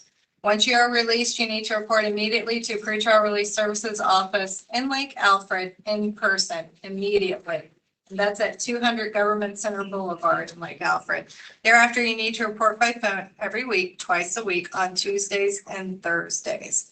Thank you, sir. Next case is Charles Cobb. Yeah. Yes, ma'am. Mr. Cobb, you're charged with battery with a prior conviction. Would you like for me to appoint the public defender to represent you? Yes, ma'am. I provisionally appoint the public defender to represent you in this case. You're in our Sanderson's Public Defender's Office. I believe they live really close to each other. Like he lives in room 116 and the alleged victim was in 114. So I don't know how, if he needs time to go back to get his stuff out of the room, because it might be within the 500 feet radius. All right. All right. I have reviewed the arrest report. I do find probable cause for the charge. Yes, yes, ma'am. In this case, I'm going to require pretrial release with bail as a condition of pretrial release. Your bail is set at $7,000. Once you are released, you need to report immediately to pretrial release services office in person in Lake Alfred at 200 Government Center Boulevard in Lake Alfred. Thereafter, you need to report by phone 3 times a week on Mondays, Wednesdays, and Fridays every week. You may not use, possess, or carry any firearms, guns, weapons, ammunition, or knives. Additionally, you are prohibited from having any contact with the victim. You cannot contact the victim directly or indirectly. You cannot contact the victim in any way, shape, or form. You must stay at least 500 feet away from the victim's residence, vehicle, place of employment, vehicle, and school at all times. Because as at least when I look at the arrest report and as the assistant public defender pointed out, y'all are in the same, looks like building or complex, then I am going to allow you one-time return to your residence, One time and one time only within 48 hours of release from custody. However, you must be accompanied by a law enforcement officer. Purpose of that one-time return is for you to retrieve essential items, things such as medication, clothing, important paperwork, work tools, things of that nature. Thank you, sir. Your Honor, did you skip Andablo, Irvin? And Diablo, all right, let me get there. All right, Irvin and Davlo. Yes, Your Honor. All right, my understanding is Mr. Andablo is a bring back. He had several charges, but the one that was not addressed is the resisting or obstructing an officer without violence charge. Is that correct? Yes, Sean. All right, and also it looks like Mr. Andablo has an ICE detainer. Was the public defender already appointed to Mr. Andablo's case? No, he came through Saturday and his traffic charges, and I believe he declined public defender at that time. All right, Mr. Andablo, would you like for me to appoint a public defender to represent you on the resisting or obstructing an officer without violence charge? I have a private attorney, ma'am. Okay, and you've contacted them already? There's an appointment tomorrow, ma'am. Okay, and you're wanting to proceed today on this hearing without them? Yes, ma'am. All right. I have reviewed the arrest report. I do find probable cause for the charge. In this case, I'm going to require pretrial release with bail as a condition of pretrial release. Can you switch to the order, please? Thank you. Your bail is set in this case at $1,500. Once you are released, you need to report immediately to pretrial release services office in person in Bartow at 1745 South Highway 17 in Bartow. Thereafter, you need to report by phone twice a week on Tuesdays and Thursdays. Additionally, you may not use, possess, or consume any alcohol or enter any bars or lounges. You also must submit to urinalysis with alcohol testing and breath testing that you're required to pay for. Thank you, sir. Thank you. All right, the next case is Sean Giles. Yes, ma'am. All right, Mr. Giles, you're charged with 2 counts of resisting or obstructing an officer without violence. And you have a KPS for you for failing to appear for several hearings. And there are several counts of it there for case number 2025 CF 6734, 2025 CF 11260, 2025 CF 3066, 2025 CF 6642, and it's for 8 counts of that altogether, and that's a no bond KPS. Would you like for me to appoint the public defender to represent you on these matters? Yes, ma'am. I have reviewed the arrest. I provisionally appoint the public defender to represent you on all of these matters. I have reviewed the arrest reports and the KPSs, and I do find probable cause for all of the charges. As we just discussed, the KPS has, for the failures to appear, set your bond status at no bond. As to the 2 new counts of resisting or obstructing an officer without violence, I'm going to require pretrial release with bail as condition of pretrial release. Your bail is set at $2,000 on each count. Once you're released, you need to report immediately to pretrial release services office in person in Bartow at 1745 South Highway 17. Thereafter, you need to report by phone every week, twice a week on Tuesdays and Thursdays. Is there any kind of hearings? Next Tuesday.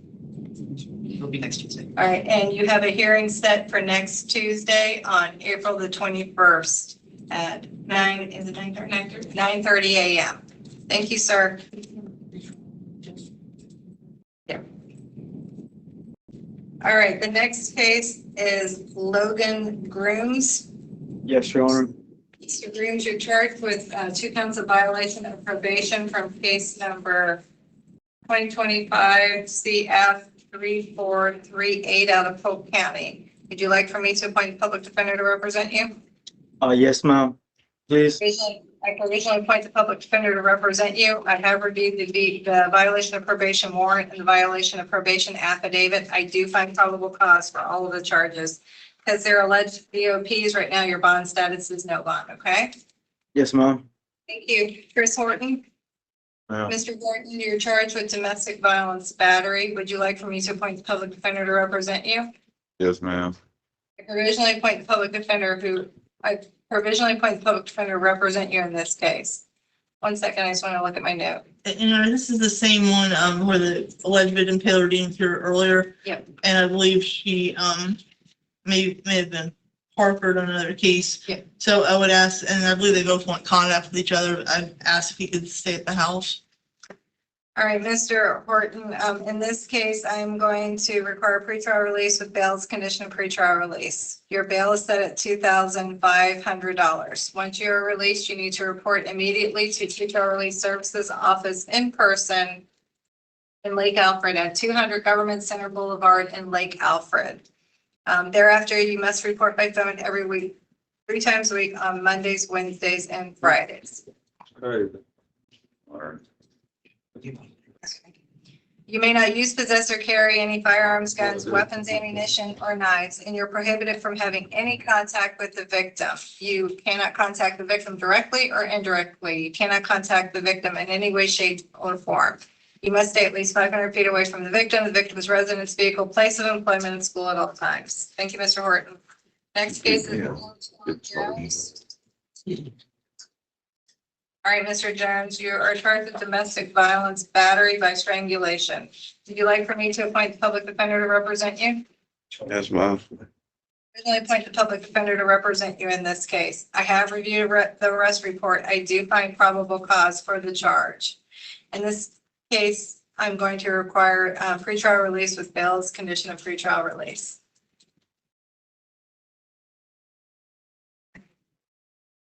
All right, your bail set at $7,000. Once you're released, you need to report immediately to pretrial release services office in person in Bartow at 1745 South Highway 17. Thereafter, you must report by phone 3 times a week on Mondays, Wednesdays, and Fridays every week. You may not use, possess, or carry any firearms, guns, weapons, ammunition, or knives. Additionally, you are prohibited from having any contact with the victim. You may not contact the victim directly or indirectly. You cannot contact the victim in any way, shape, or form. You must stay at least 500 feet away from the victim's residence, vehicle, place of employment, and school at all times. Thank you, sir. Thank you. Next case is Jonathan Lott. Yes. Mr. Lott, you're charged with violation of probation, case 24 CF 2522. Would you like for me to appoint public defender to represent you? Yes. Originally appoint public defender to represent you. I have reviewed the VOP warrant and the VOP affidavit. I do find probable cause for the charge. Because it's a VOP, your bond status is no bond at this time. Thank you, sir. Next case is Joshua Love. Sanderson Public Defender's Office. They have the same address, so I'd ask for one time with law enforcement to get his stuff out of the house. Okay. All right, Mr. Love, you are charged with domestic violence battery with a prior conviction and pretrial services, says Mr. Love. Case number 20.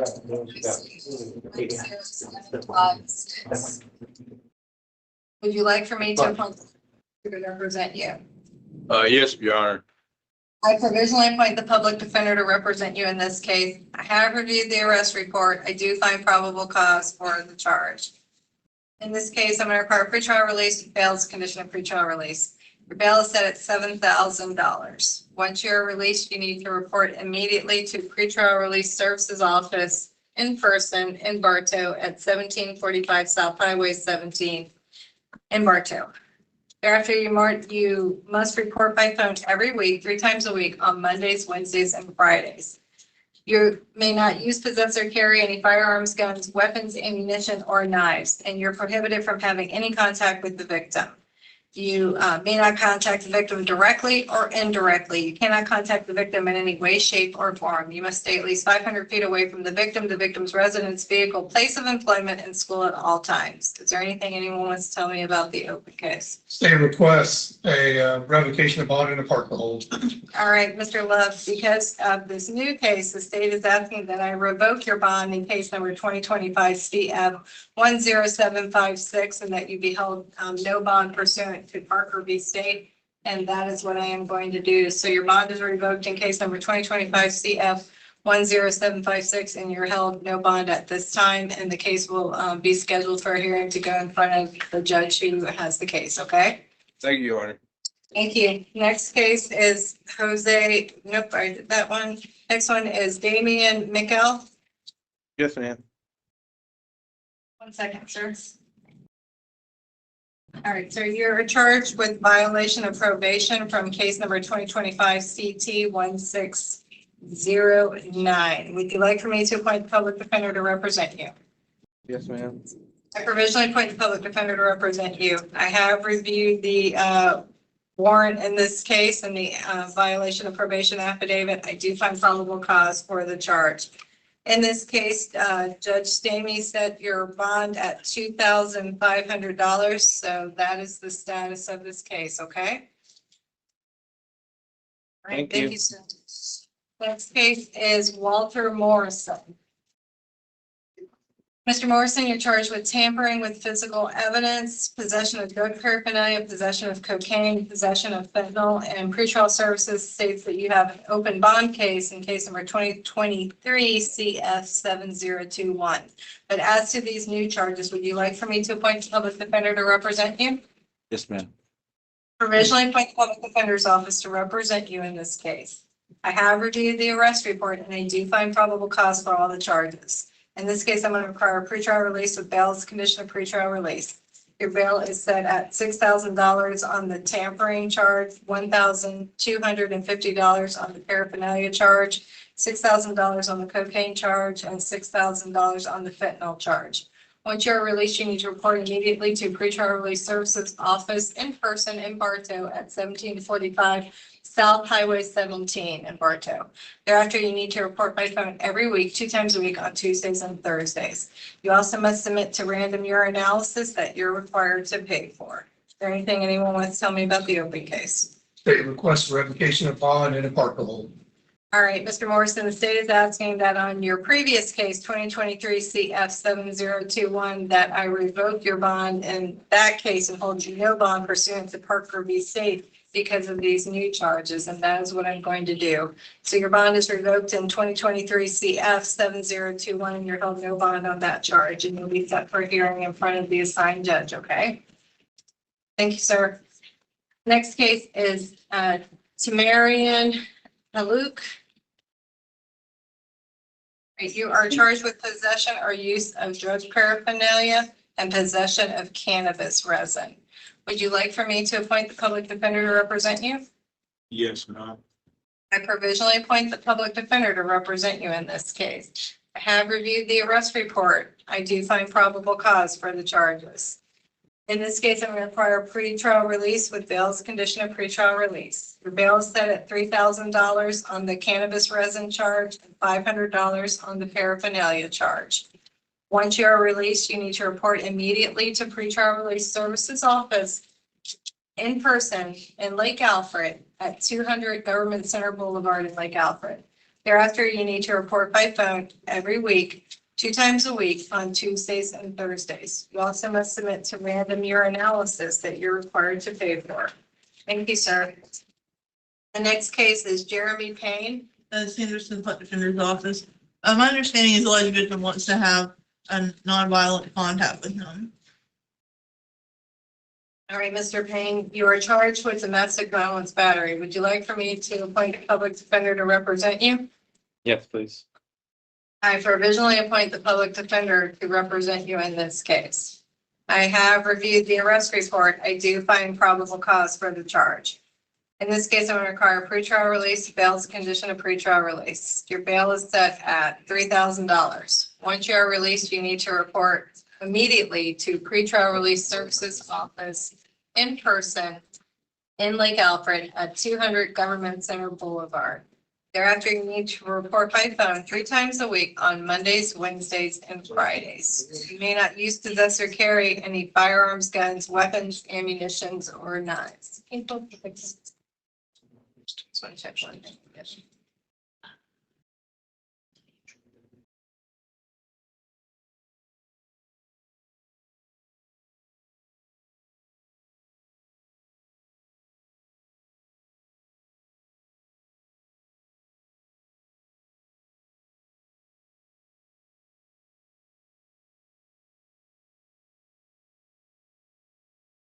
I'm going to allow non-violent contact.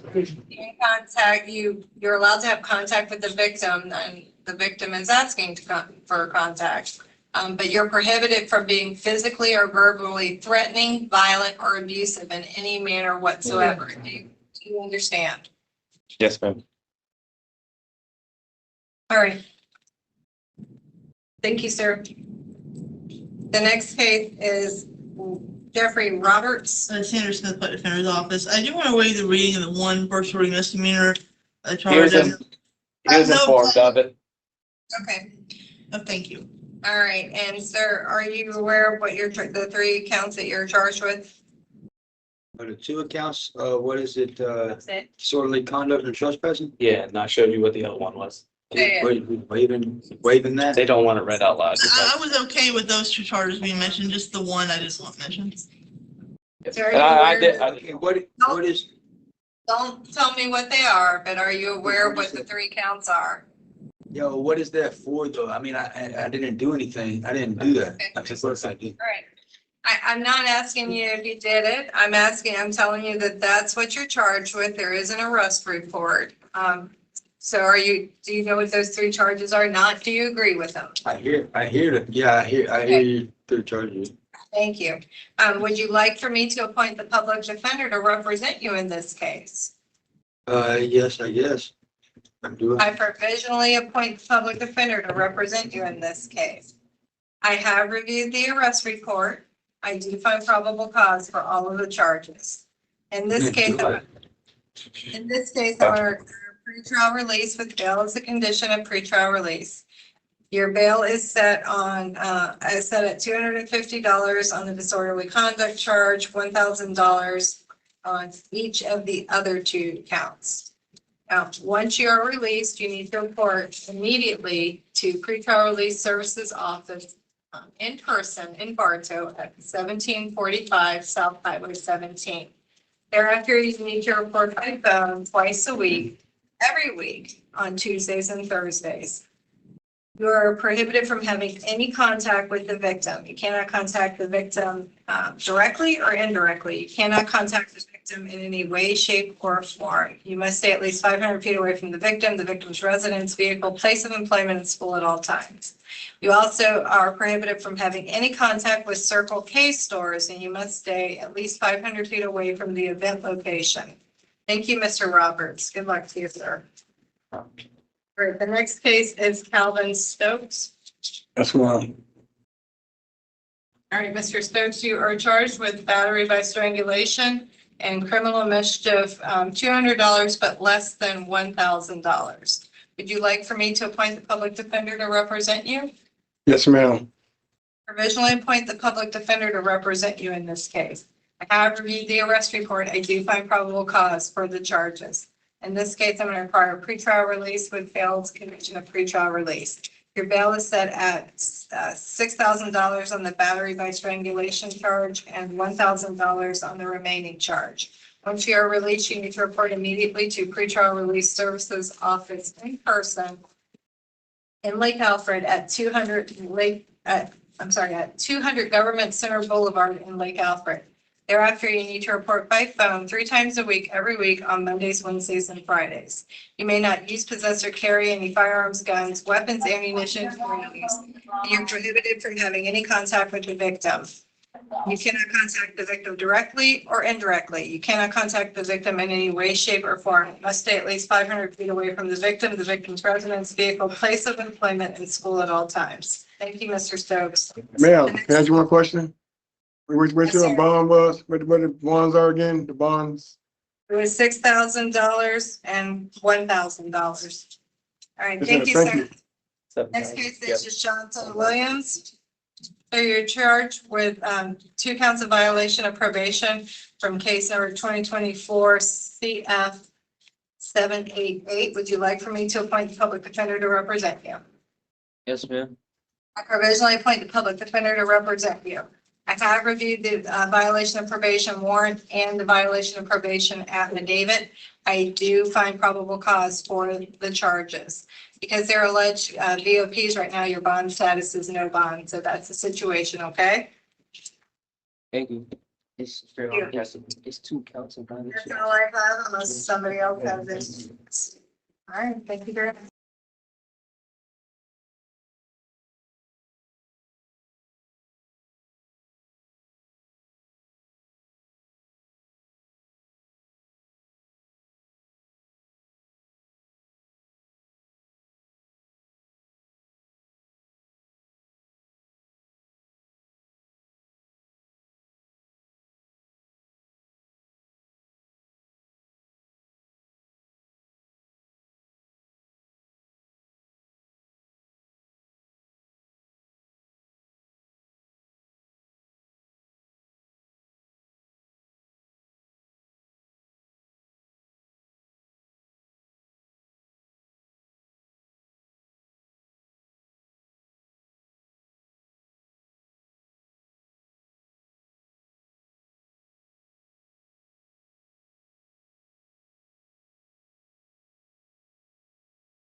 to go to, or you have somewhere that you would reside with? Yes.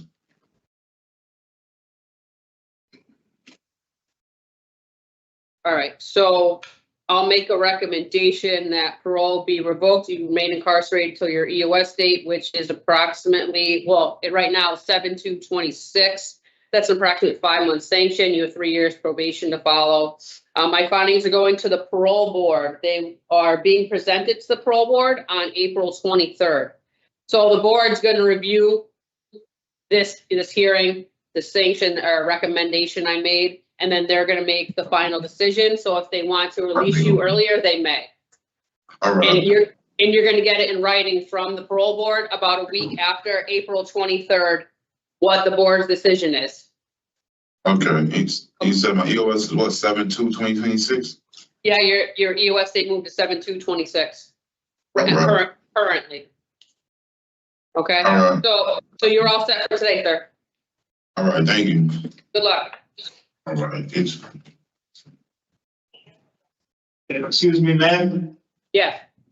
I located Moody. Do you want, Aponte still next and then Moody? Is Moody there right now? Let me check. I don't think so. But Aponte's still here. I'm just still waiting on his officer. Let's see. If Moody's on his way down, I'll just take Moody when he comes in. If he's not, you can send Aponte in. All right, 1 second.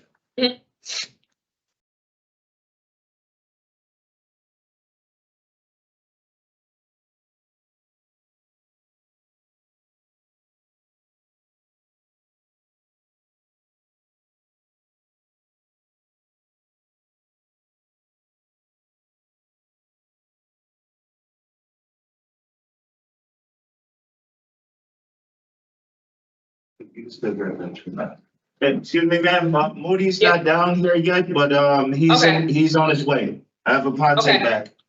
Okay, thank you.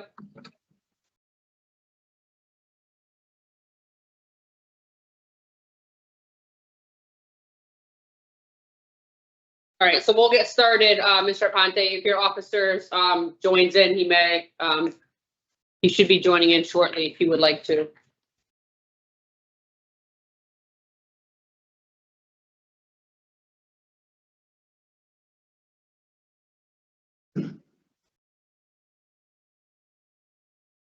Good morning, I am P.O. Meisier, hearing examiner for the Board of Pardons and Paroles. This is a revocation hearing starting Aponte Carlin, number 218694. Today is April 14th, 2026.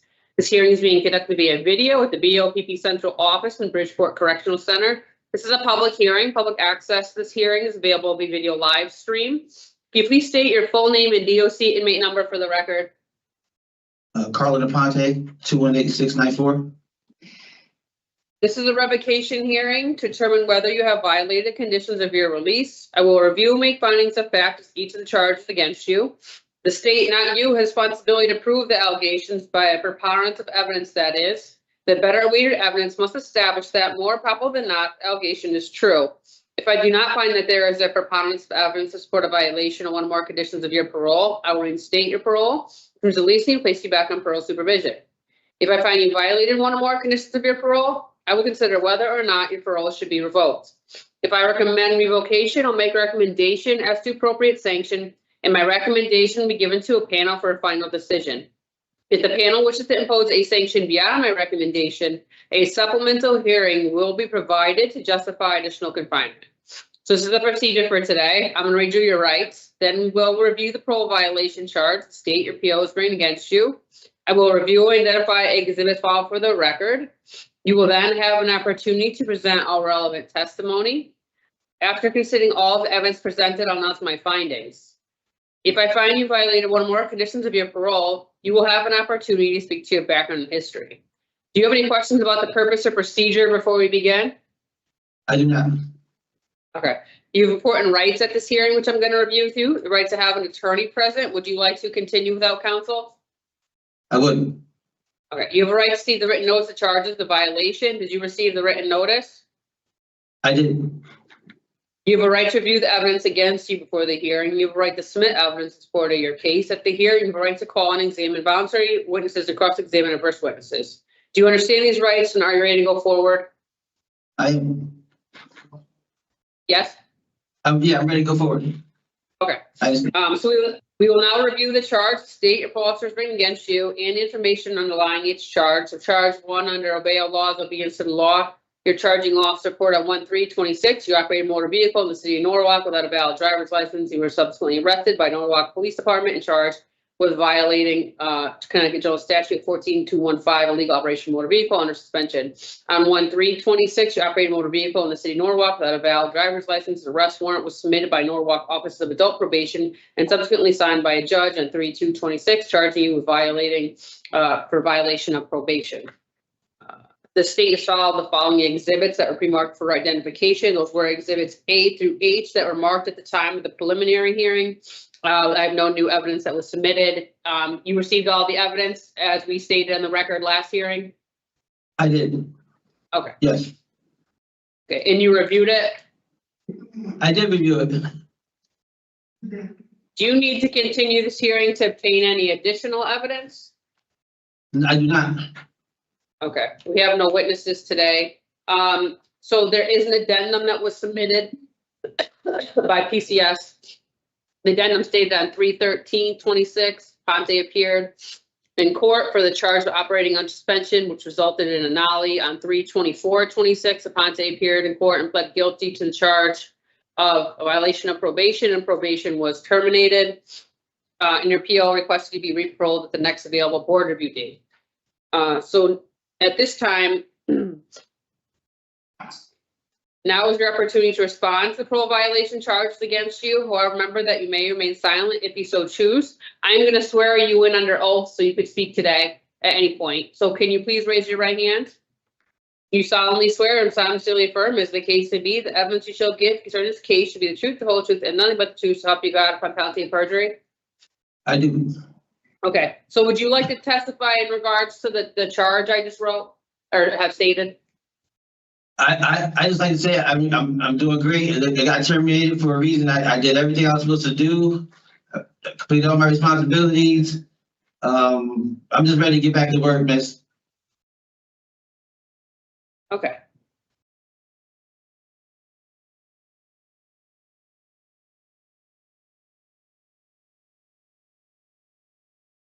All right, so what I'm gonna do next right now is I'm gonna announce my findings.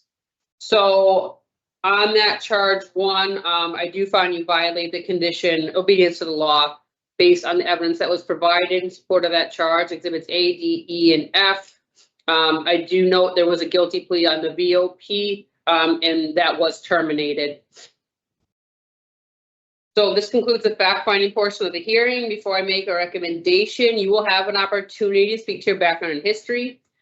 The purpose part of this hearing is to help determine what outcome I will recommend. So would you like to make a statement regarding your violation background or history at this time? I do. I just like to clarify that it was any missions I missed, the $20 emissions I missed. You know, I overlooked it. Only thing I can say is I will now micromanage my life even more. I check my license before I pull out to go to work.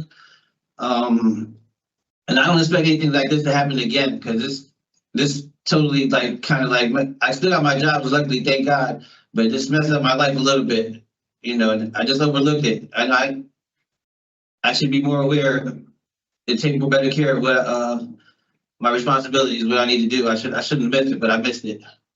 So tell me more about your plan when you go back out. Do you need housing? Do you have somewhere to go? Absolutely. I still have my I still stay with my parents on 65 Lexington Avenue. I'm still employed, and not only will I have one job, I got 2 jobs. I still have my job. They still want me back at the What town are your parents in? Norwalk. So you want to go back to the same residence you were in previously? Absolutely. P.O. Haight, are you there? Yes, I'm here. Okay, You can jump in. We just started the second half of the hearing where we made findings on the charges, and now he's telling me about his release plan. So before he continues on, is there anything that you would like to say at this time?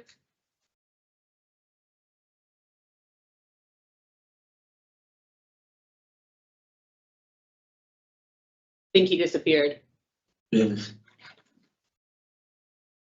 Well, while we're waiting for him to come back, what's your parents' name? My dad is William Aponte Sr. And my mom is Awilda Aponte. And what's the phone number? 203 981 0024. That's my mom's. Okay. And what's the address you want to go back to? 65 Lexington Avenue. Okay. And what job can you return to? I have 2 jobs actually. I have Room for Pause in Stanford. And I started the golf course. They're waiting for me right now. Actually, they called my phone. They want me back right now. I work at Shore Haven golf course. Short Haven? Shore Haven, yes. Okay. Oh, Short Haven. Okay. Is that part-time? No, full time.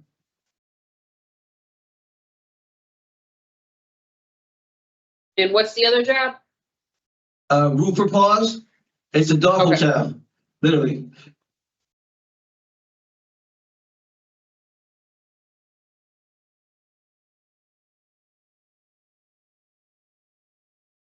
And is that full-time or part-time? Yeah, I work third shift. I work full time. Okay. Oh, so you still have both of those jobs? I do. They still want me back. Okay. Hey, can you hear us? Yeah, I can hear you. Okay. It's okay. We can't see you. That's fine. Is there anything you would like to say? Did you hear what I had stated previously? Are you on the fact-finding portion? We're on the second half right now. I already made findings on the charges. So we move forward and now we're discussing his release plan. Okay, no problem. Is there anything you'd like to say? No, just that I do want to say something about so I'm glad there was a finding. He did plead guilty to the charges. However, he has served over a month for this. The probation was terminated in the case. The underlying charge that they violated his probation for was nollied. If you're able to just do finding not serious enough to warrant reincarceration, I'd be okay with you releasing Mr. Ponte today, or if the earliest date is the next hearing date, that's fine too. I don't think he needs to do any more time than that though. That's all to the sanction. Thank you. So yeah, he would have to be released next board review date because there's findings. So that is the soonest date that he can be released, is he has to be reviewed by the board, which our next date is April 23rd for that. Would you anything you'd like to say in regards to his release plan? No, he can go back to the same sponsor, and we'll just go as we were doing before he had this violation. Okay. Mr. Ponte, is there anything else that you would like to say before I make a recommendation? I just like to get back home and get back to work. Okay. So I'm going to say, just review a few things because I have listened to testimony today. I have reviewed all the evidence presented by the state. So I'm going to note you were out there about 9.5 months before you returned to custody. This was your second violation on this period of supervision. As was stated, you did plead guilty to the VOP and probation was terminated with the other motor vehicle charge nollied. You are on special parole supervision until November of 2034. So based on all the information I have in testimony, I'm going to recommend parole be revoked, be reparoled for April 23rd of 2026. This is a month and 21-day period of confinement as a sanction. This is my next available board review date that I have scheduled. I recommend the following parole conditions: no consumption of alcoholic beverages, operation of motor vehicle, behavior management program for domestic violence, no contact with your co-defendants Marcus Watson and Luis Rivera without PO's permission, no contact with your victims, the family of the victim, TKW, KW, LW, LR, and BB, and a general no contact with Norwalk Housing Authority. My findings are going to the parole board on April 23rd. You will receive official written, no, you won't. If the board agrees with me, you'll be released that day. So if they say yes, you'll be released on 4/23. Just so you know, the board can hold you in longer if they would like to. So that if they want to hold you in longer, you will be notified of that and you come back and talk to the parole board. So just letting you know that that is an option that the board does have. Do you have any questions? I don't. Okay, so you are all set for today then, sir. We wish you the best of luck. Thank you. Okay, good luck. Thank you, POH. Thank you, PMI Singer. Have a good day. You too.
Ma'am Moody. Thank you very much. And PO, are you there? Good morning, sir. Calm down. Yes, I'm here. Good morning. Right, can you just turn your camera on, please? We're gonna get started. Perfect, okay. Good morning, I am PO Meisinger, hearing examiner for the Board of Pardons and Paroles. This is a preliminary hearing concerning Moody Donald, number 226335. Today is April 14th, 2026. This hearing is being conducted via video at the BOPP Central Office in Bridgeport Correctional Center. This is a public hearing. Public access to this hearing is available via video live stream. Please state your full name and DOC inmate number for the record, sir. Donald Moody, 226335. And we have a parole officer present today. Can you please identify yourself for the record? Yes, Parole Officer Olette with New Haven District Office. Thank you. We have counsel here. Yes, Hannah Dean on behalf of Mr. Moody. This is a preliminary hearing, which the purposes of Connecticut law is to determine if there is probable cause to believe you commit an act that violated the conditions of your parole. Determined the act is sufficiently serious to warrant revocation of your parole and to determine you should be held in prison pending further proceedings. The state, not you, has responsibility to show there's probable cause to believe you violated one or more conditions of your parole. If I find probable cause and determine the act is sufficiently serious to warrant revocation, you may be held in prison pending further proceedings.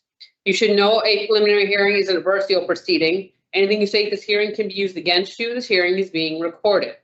So this is the procedure. I'm going to read you your rights. Then we will review the parole violation charge. The state your PO is bringing against you. I will review and identify exhibits filed for the record. The state will then have an opportunity to address the issue of probable cause and severity of the allegations. After the state is finished, counsel will have the same opportunity. At the conclusion of the hearing, I will inform you my findings, which are based on the available evidence. Do you have any questions about the purpose or procedure before we begin? No. You have important rights at this hearing, which I'm going to review with you. You have the right to have an attorney present and you have counsel here. You have the right to receive the written notice of charges of violation. Did you receive the written notice? Yes. You have a right to review the evidence against you before the hearing. You have a right to submit evidence in support of your case. At the hearing, you have a right to call and examine voluntary witnesses or cross-examine adverse witnesses. Do you understand these rights and are you ready to go forward? Yes. Okay, so we now review the charge, the state your appeal is bringing against you, and the information underlying each charge. So P.O. Olet, if you please read the charges. Yes, the charge is obedience to the law. On 3/19/2026, you were involved in a physical altercation with your wife. She reported that you aggressively grabbed her, trying to force her back into the vehicle. Based on your actions, the University of New Haven Police Department issued a warrant for your arrest with the following new charges: 53A-181, breach of peace, second degree. Your warrant was approved by a judge, and on 3/26/26, you were arrested by West Haven Police Department. On 3/27/2026, you were arraigned at GA 22. You are in direct violation of your parole agreement conditions number 2, obey all laws.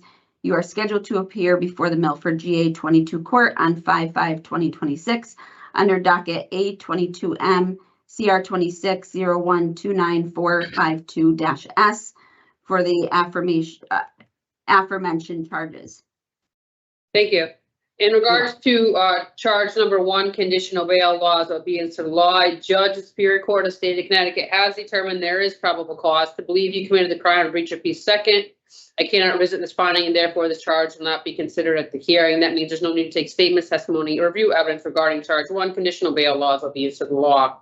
The state has filed the following exhibits that are pre-marked for identification as Exhibit A, CT remained in custody; B, CT signed conditions of parole; C, notice of parole violation, parole rights; D, parole violation report; E, decision information summary; F, signed arrest warrant; G, University of New Haven police report; H, video footage, University of New Haven Police Department; I, judicial branch pending case details sheet; and J is offender misconduct reports. Did you receive notice of parole violation report, and those other documents I just marked? Did you review them, sir? Yes. Okay, and counsel has filed the following exhibits that are pre-marked for identification purposes as Defense Exhibit 1, which contains 21 support letters. Piolet, did you receive all of the support letters? I did, yes. So you were able to review them? Yes. Okay. Do you need to continue this hearing, continue additional? Not at this time. Okay, we have no witnesses today. At this time, I am going to swear in P.O. Olet as well as Mr. Moody in the event you would like to speak today. So can you both please raise your right hand?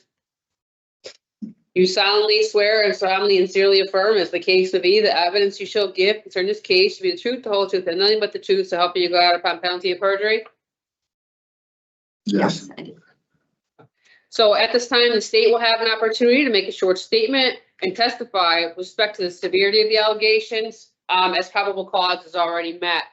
So Piolet, would you like to say anything at this time regarding the severity of the allegations? I'm just gonna say that I'm glad that there is a finding, and based on his history of violence and the nature of this charge, I do feel that it warrants continued detention at this time.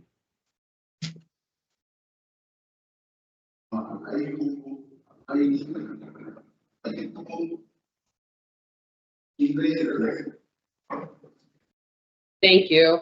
It's now defense's opportunity. You'd like to testify with respect to the severity of the allegation? Yes, thank you very much.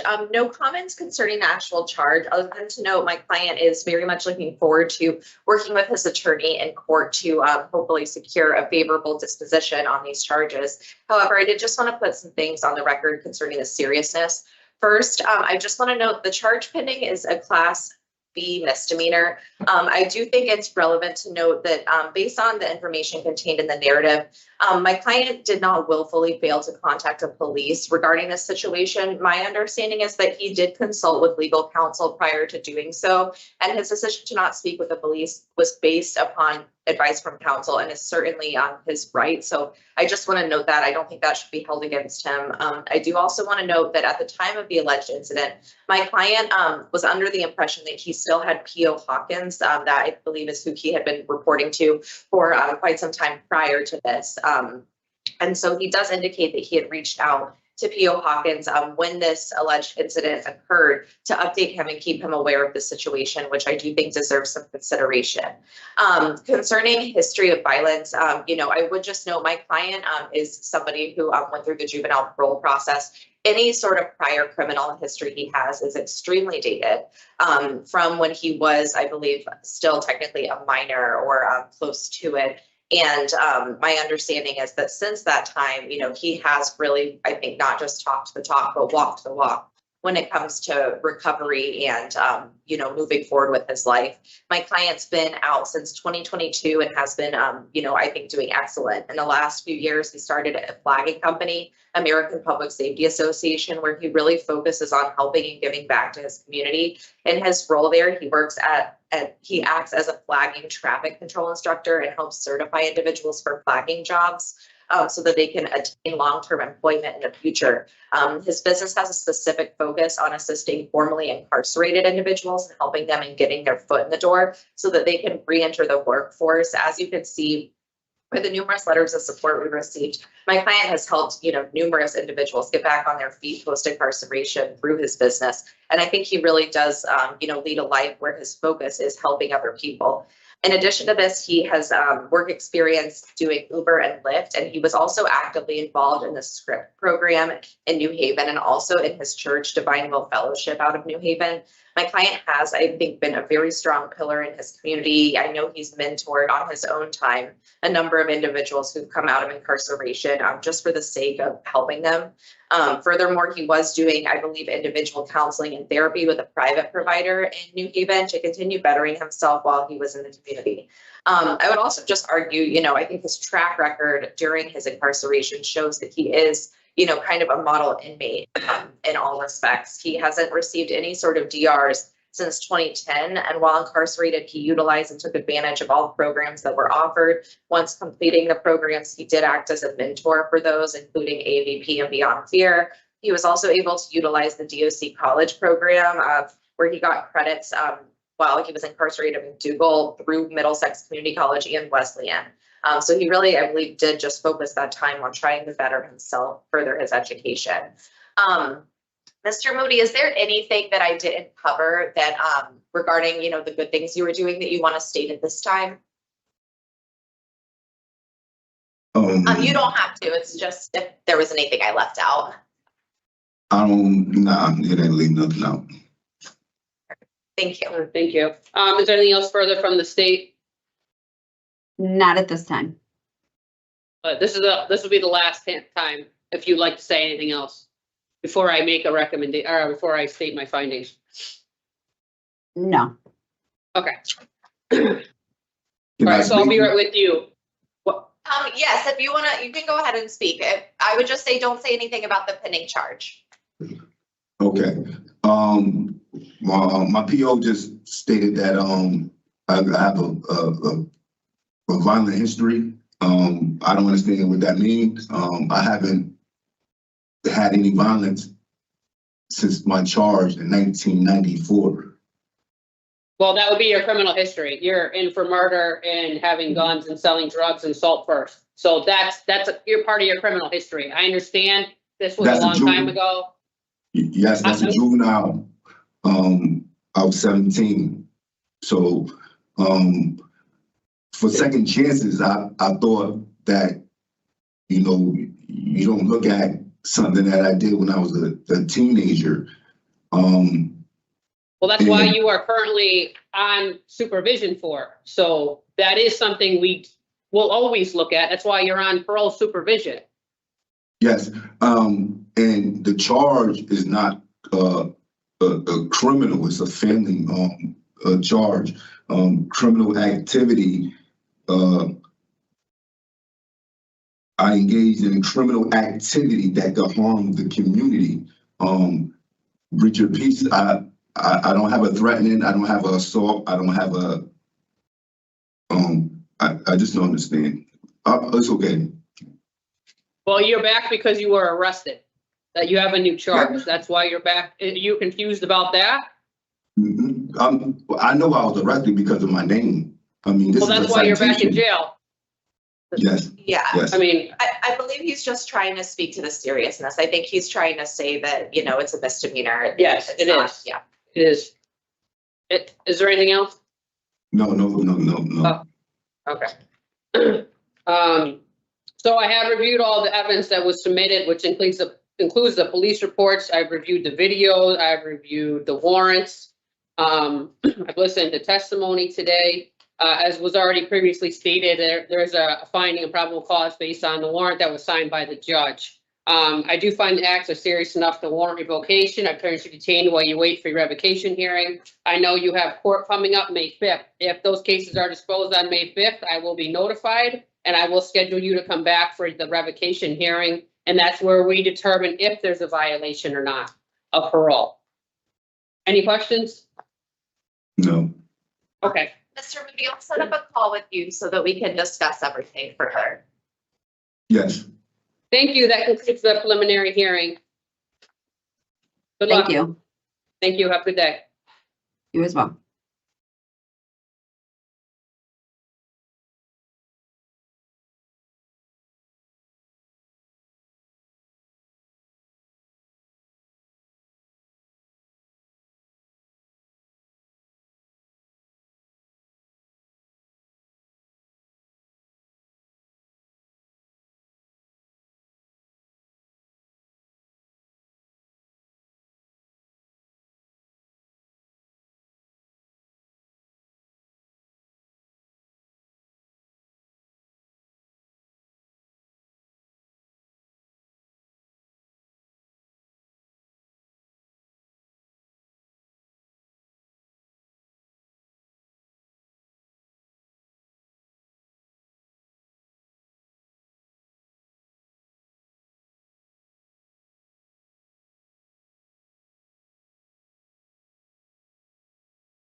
Good morning.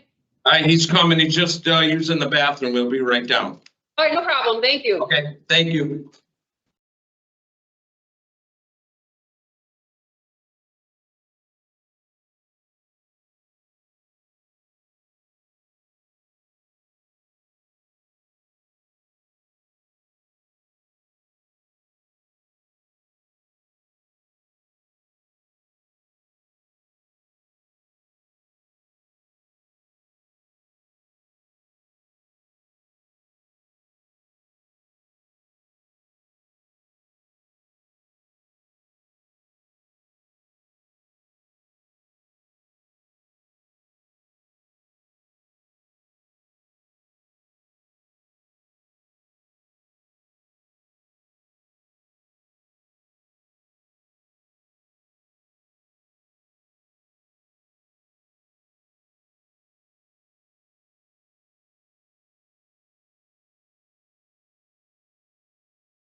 Good morning, Mr. Aponte.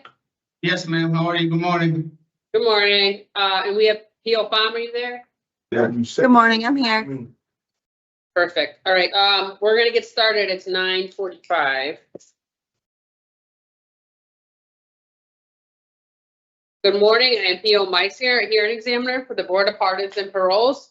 This is a preliminary hearing concerning Aponte George, number 396904. Today is April 14th, 2026. This hearing is being conducted via video at the BOPP Central Office in Carl Robinson Correctional Institution.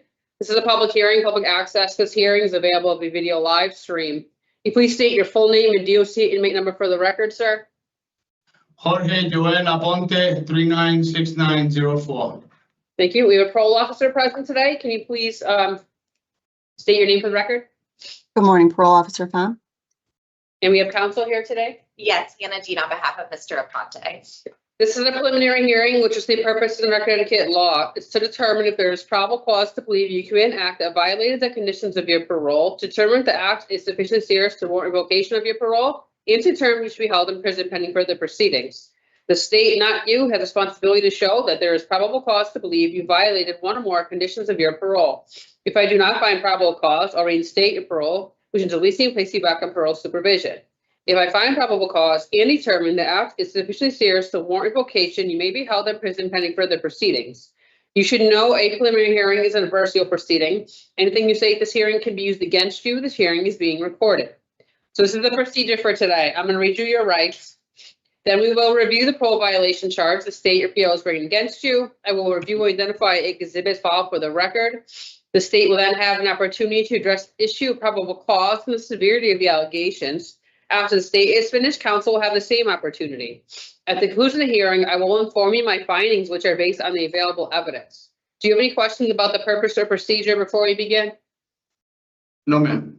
Okay, your important rights today, the right to have an attorney present and you have counsel here. You have right to see the written notice of charges of violation. Did you receive the written notice? Yes, ma'am.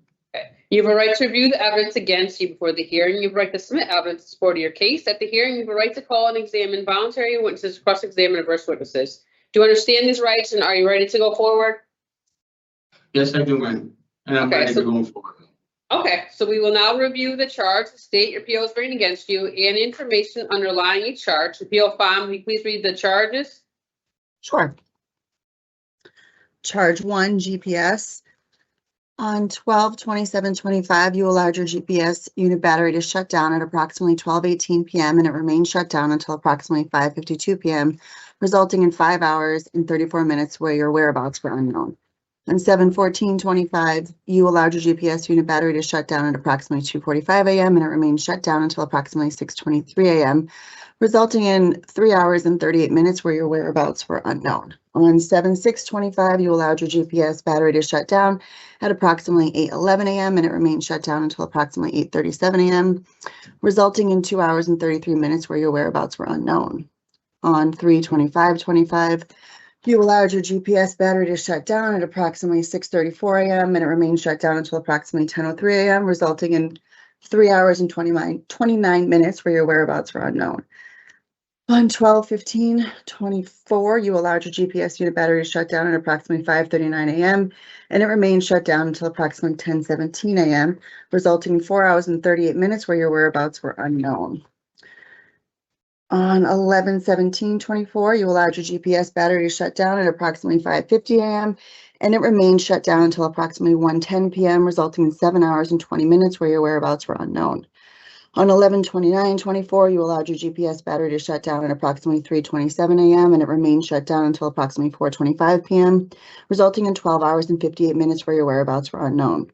On 10/24/24, you allowed your GPS battery to shut down at approximately 8:13 a.m. and it remained shut down until approximately 9:07 p.m., resulting in 12 hours and 54 minutes where your whereabouts were unknown.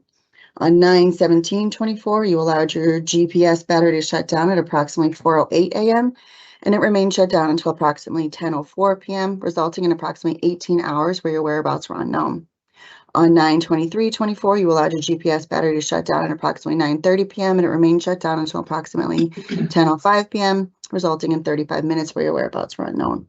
On 9/26/24, you allowed your GPS battery to shut down at approximately 3:18 p.m. It remained shut down until approximately 4:11 p.m., resulting in approximately 53 minutes where your whereabouts were unknown. On 9/27/24, you allowed your GPS battery to shut down at approximately 4:43 a.m. and it remained shut down until approximately 6 p.m., resulting in approximately 13 hours and 18 minutes where your whereabouts were unknown. On 8/28/24, you failed to return to your parole-approved residence by the 8 p.m. curfew, returning home at approximately 8:33 p.m. On 8/29/24, you failed to return to your parole-approved residence by the 8 p.m. curfew, returning home the next day, 8/30/24 at approximately 1:51 a.m. Charge 2, curfew. On 1/31/26, between approximately 1:37 a.m. and 1:44 a.m., you violated the GPS curfew by being out of your only parole-approved residence. You used your cell phone to take videos and images of you and your girlfriend in a bar or club. You did not have permission to be out of your approved residence past your 9 p.m. curfew. On 1/22/26 at approximately 10:06 p.m., you were in a bar/club, violating the GPS curfew by being out of your only parole-approved residence. You took a picture of yourself in that bar/restaurant with your cell phone. You did not have permission to be out of your approved residence past your 9 p.m. curfew. On 1/18/26 at approximately 1:33 a.m., you violated the GPS curfew by being out of your only parole-approved residence. You used your cell phone to take videos and images of you and your girlfriend in a bar/club. You did not have permission to be out of your approved residence past your 9 p.m. curfew. On 1/17/26 at approximately 1:04 a.m., you violated the GPS curfew by being out of your only parole-approved residence. You used your cell phone to take videos and images of you and your girlfriend in a bar/club. You did not have permission to be out of your approved residence past your 9 p.m. curfew.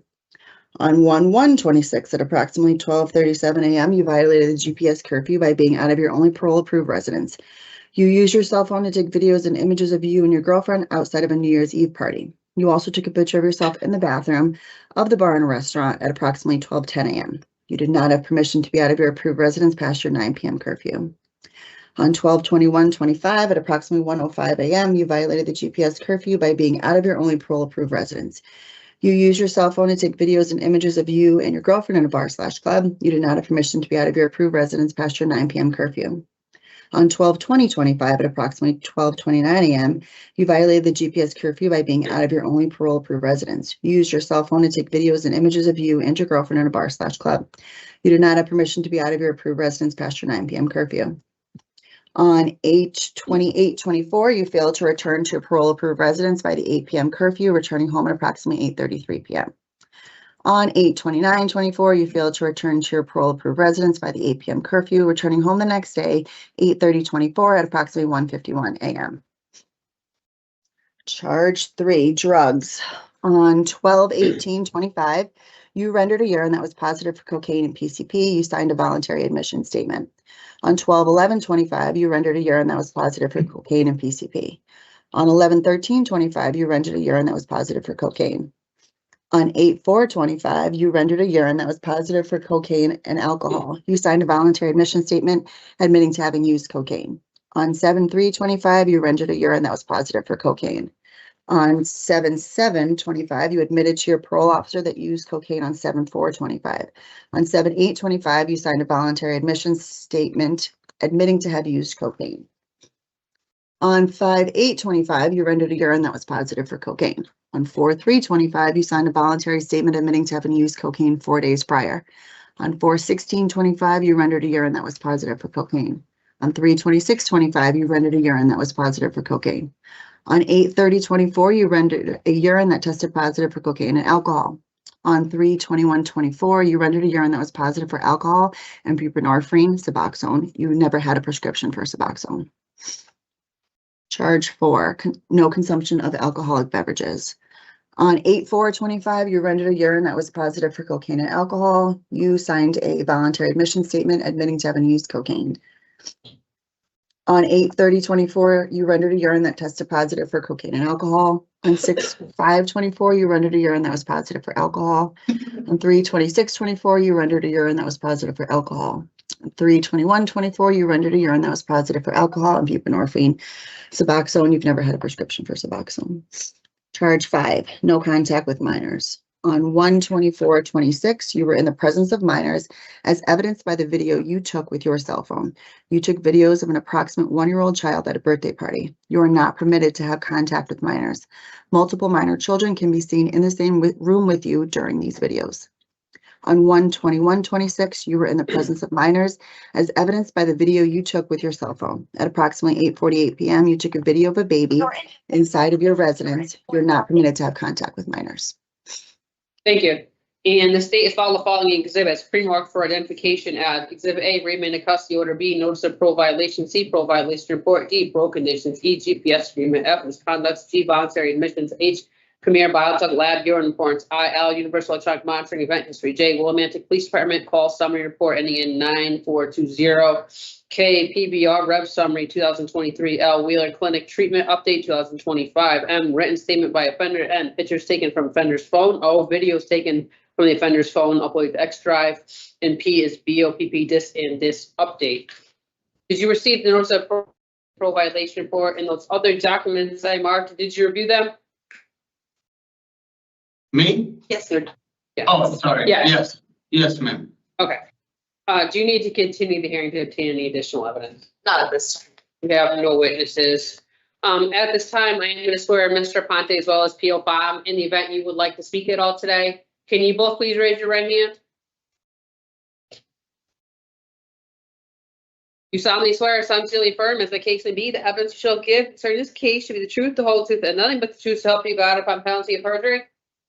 I do. I do. Okay, so at this time, the state will have an opportunity to make a short statement, testify, respect to probable cause, and severity of the allegations. So if you'd like to at this time, you may. From the Sure. state. I have a lot of concern about Aponte remaining in the community. He manipulated the GPS with his residents. There was a bar restaurant in the evidence videos in the same building as his apartment. So the GPS would appear that he was at home, but in reality he was in the bar, which you can see from the videos he took on his phone. Since his last violation, he has had 6 interventions or diversions for substance abuse, 23 new misconducts. He has a total of 37 misconducts during this entire period of supervision. I think that Aponte has utilized all of the diversions and opportunities that the state has to offer him and didn't take from those any skills. That's all I have to say. Thank you. Turn over to council. Yes, thank you. As to the GPS charge, I would just note that for a majority of the allegations, the lower dead batteries occurred while my client's location, I would argue, was known to parole. He reports that the dead batteries beginning 9/11/24 to October 24 occurred while he was inpatient at App Foundation, receiving treatment for the dates. And then my understanding is that the dead batteries from 10/24/24 to December 15th, 24 occurred while he was a resident at the halfway house. So I would just note that my understanding is his location was known to parole and he wasn't out in the community by my understanding for those dates. The other instances, my understanding is that a majority of those occurred overnight. My client does work long hours at his job and sometimes would have to charge his device late at night when he got home. I would note he reports that for the 12/27 date, his charger that he had at that point, he states had like a crack in it, but he gave his parole officer, who at that time was P.O. Hudabenko, a heads up and was issued, I believe, a new charger. And then from that time, I don't think there were any continuing dead batteries. I would also just note while he was at the halfway house, he reports that he was in a room that he shared with 2 other individuals. So it was a room of 3. And sometimes, you know, he would have his device plugged in and another individual would need the outlet and would unplug it without letting him know. I did just think that that deserves some context. As to the violation under curfew dated 8/28, I would just note that that's for approximately 30 minutes in duration. And concerning the remaining curfew allegations, I do just have some questions for my client. Mr. Ponte, did there come a time that you spoke to the restaurant owner about promotional materials for his restaurant? Yes, ma'am. All summer long, I've seen that restaurant being renovated, but it had paper on the windows. I did not know what was gonna come up there. When I met the owner and he told me it was gonna be a Spanish restaurant, I asked him if he can consider me to be like a what do you call it, a server or a security, because I needed extra money. He said to me that we'll see. He kept pushing me along. Finally, when the restaurant opened, I went there to eat dinner with my girlfriend at the soft opening that he had between 6 and 9, where they were giving away free samples. At that point, I asked him again, and he had told me that to keep, to check him out when it's not so busy. So eventually, we ended up linking up mid-December, mid-November, something like that. And he told me that he was full with staff. He was all set with staff, but that he did need marketing and assistance. And if I can help him with that, because he's seen that I was coming in dressed up nice all the time from sales.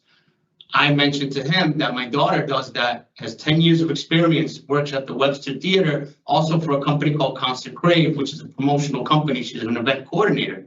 At that point, I called my daughter right on the spot. I just got out of work. It was like 5, 6 p.m.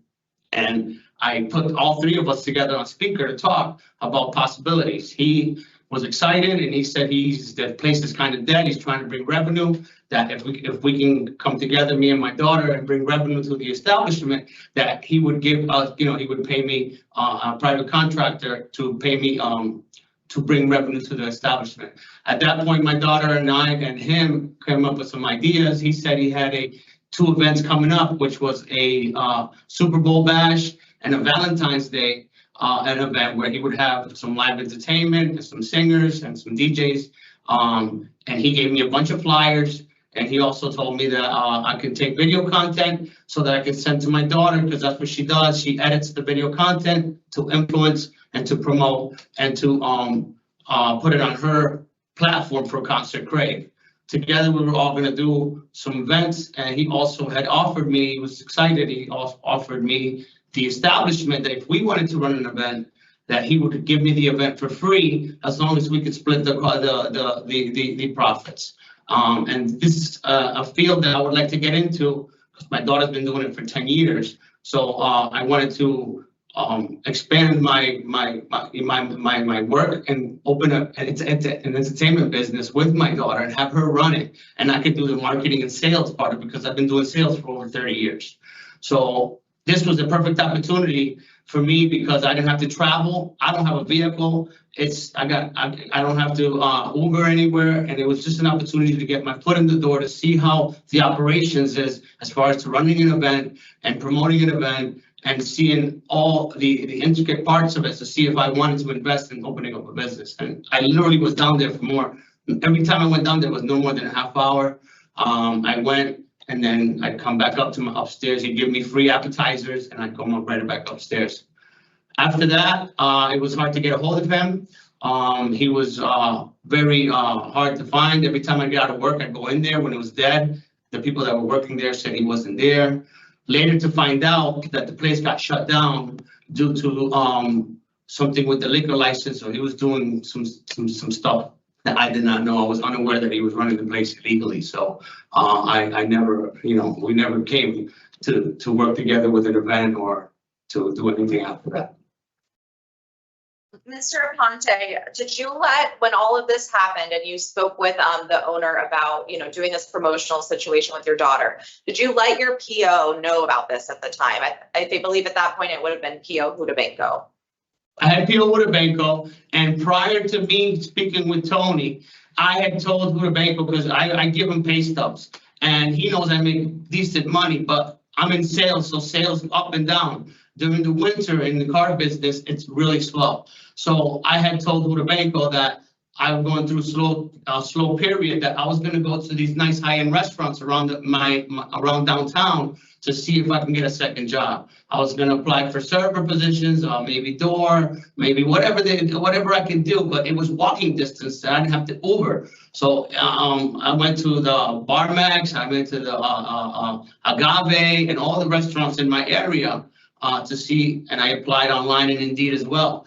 But, he knew, he was aware of me looking for a second job, and all he said is that let him know and give him a pay stub once I get a job. Because me and him have been together. I just met P.O. Fan for 10 minutes, so I don't have a history with her. But me and Huda Benko had an understanding, so I would always give him a pay stub if I had, he told me to give him a pay stub if I got a new job. And also at my job, sometimes I have to leave the state to do Massachusetts registrations.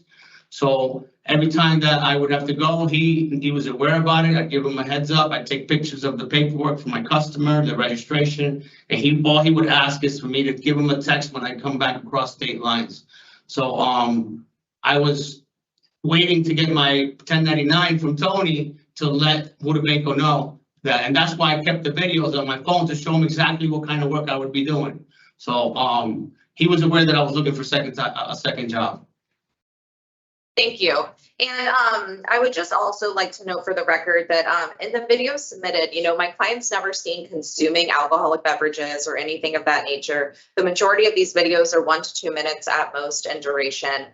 Furthermore, my understanding is that my client was doing IOP at the time through CRT and had to render urines several times a week for that program. And I would just note that I believe the last positive urine that was reported was, back in December 2025. But after that, I didn't see anything additional. I will just note concerning drugs.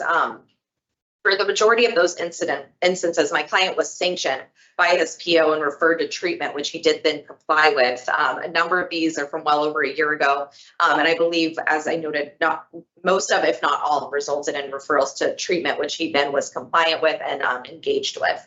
And then lastly, the no contact with minors charge. I would just note that my understanding concerning the situation on 121 was that my client was not aware his partner's daughter and her children were stopping by. I believe it was a scenario based on what I had spoken with him about. It was a scenario where they were coming to pick up my client's partner and were standing outside waiting for her. It was cold at the time. They came in, I believe, very briefly because there were young children present and they didn't want them sitting out in the cold. But I believe it was at most maybe a couple of minutes.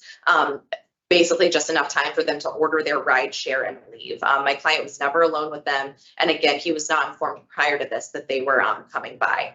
And based on all of this, I would argue these allegations aren't serious enough to warrant revocation. He has been out since 2024. As I noted, he was doing treatment through CRT in Hartford and was set to complete IOP and step down. He also worked a great job at East Hartford Chevrolet. He was working long hours there. He was able to obtain his own independent housing, which he is at risk of losing if held longer. And I know he's very anxious to get back to that. Thank you. Thank you. Officer Meissner, can I respond? Yes. Thank you. Regarding the GPS, being in treatment or working long hours or someone needing a charger does not negate the responsibility of charging the GPS. He has a responsibility to charge it. That's just simply stated. Regarding the promotion, it is completely false. I spoke to the owner myself, who stated he does not work for the White Rabbit. He is a tenant that lives upstairs, and from time to time, he comes in with his girlfriend to eat and drink. So no, that was never an option for him. That was never something that was approved, appropriate, or going to happen. Let's just say that he was going to promote for them, which we know he wasn't. That does not explain being out of your only parole approved residence at a New Year's Eve party in the bar.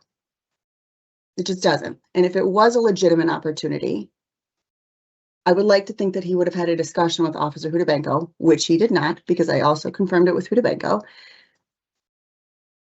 He never had permission to be out of his residence, whether he was promoting or at a bar for whatever reason. So that wasn't a thing. Regarding the contact with minors, he has a responsibility to comply with his conditions. It's no contact with minors. It doesn't matter if it's a minute or if it's an hour, it doesn't matter. And if somebody brought children to his home, a couple things. They didn't know his conditions, which means he didn't disclose to them or share that with them, or they were comfortable enough to bring them to the residence because it's happened before. So either way, it's not appropriate. He has a responsibility to say they can't be here, not to bring them upstairs and take a video of it. Thank you. Yes, I would just like to note, I understand what the video is stating about his GPS, but I'm just trying to put some context on the charges and explain fully what was happening here. It wasn't a situation where he was just blowing off GPS supervision. I was just putting on the record sort of the context here. Concerning the allegations about the White Rabbit and the owner there, I will just note that my office, we were hoping to have statements today, but my office has been in contact with my client's daughter to try and get some of the text messages that she has from the owner to show what was going on regarding this. And I will just note again, as my client testified, he wasn't taking content when the place was dead. He was going down there, when it was, lively to try and get good promotional material. That's just, my understanding of what was going on here. And then lastly, I would argue, for the no contact with minors, there's no evidence to indicate that this had, by any means happened before. But I would just note those things for the record. Is there anything further before I make my findings? No, ma'am. Is that it? Yeah. Yeah, Mr. Ponte. Yes, so I would like to just say, first of all, I have been single since I got out of prison in 2020 and have not had any relationship at all. So this is my first girlfriend that I've had. And this is the first time ever since I've been out that I've even been in front of a child or a baby. I work every day. I come home every day. I work every day. I come home every day. And for her to say that, it's false because there's no evidence. She doesn't know. I've never had anybody in my house other than my mother, my nephew. I grew up in Romantic, so I don't know anybody in Hartford. And I've been single this whole time until I met my girlfriend. I have never had anybody but my mother, my nephew, and my daughter at my house.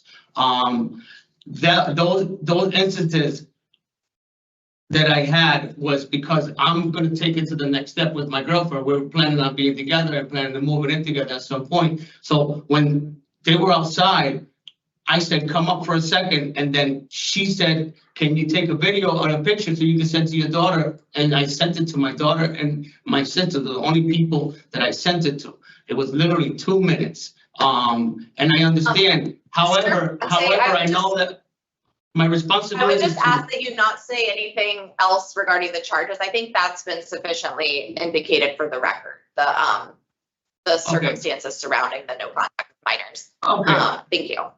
And I also want to state that that is not a club. It is a restaurant. You look it up online. It's a restaurant with live entertainment. So just for context, it's not a bar or a club. I don't go clubbing. I'm 49 years old. It's just a restaurant. Thank you. Thank you. All right, so I'll be right with you with my findings.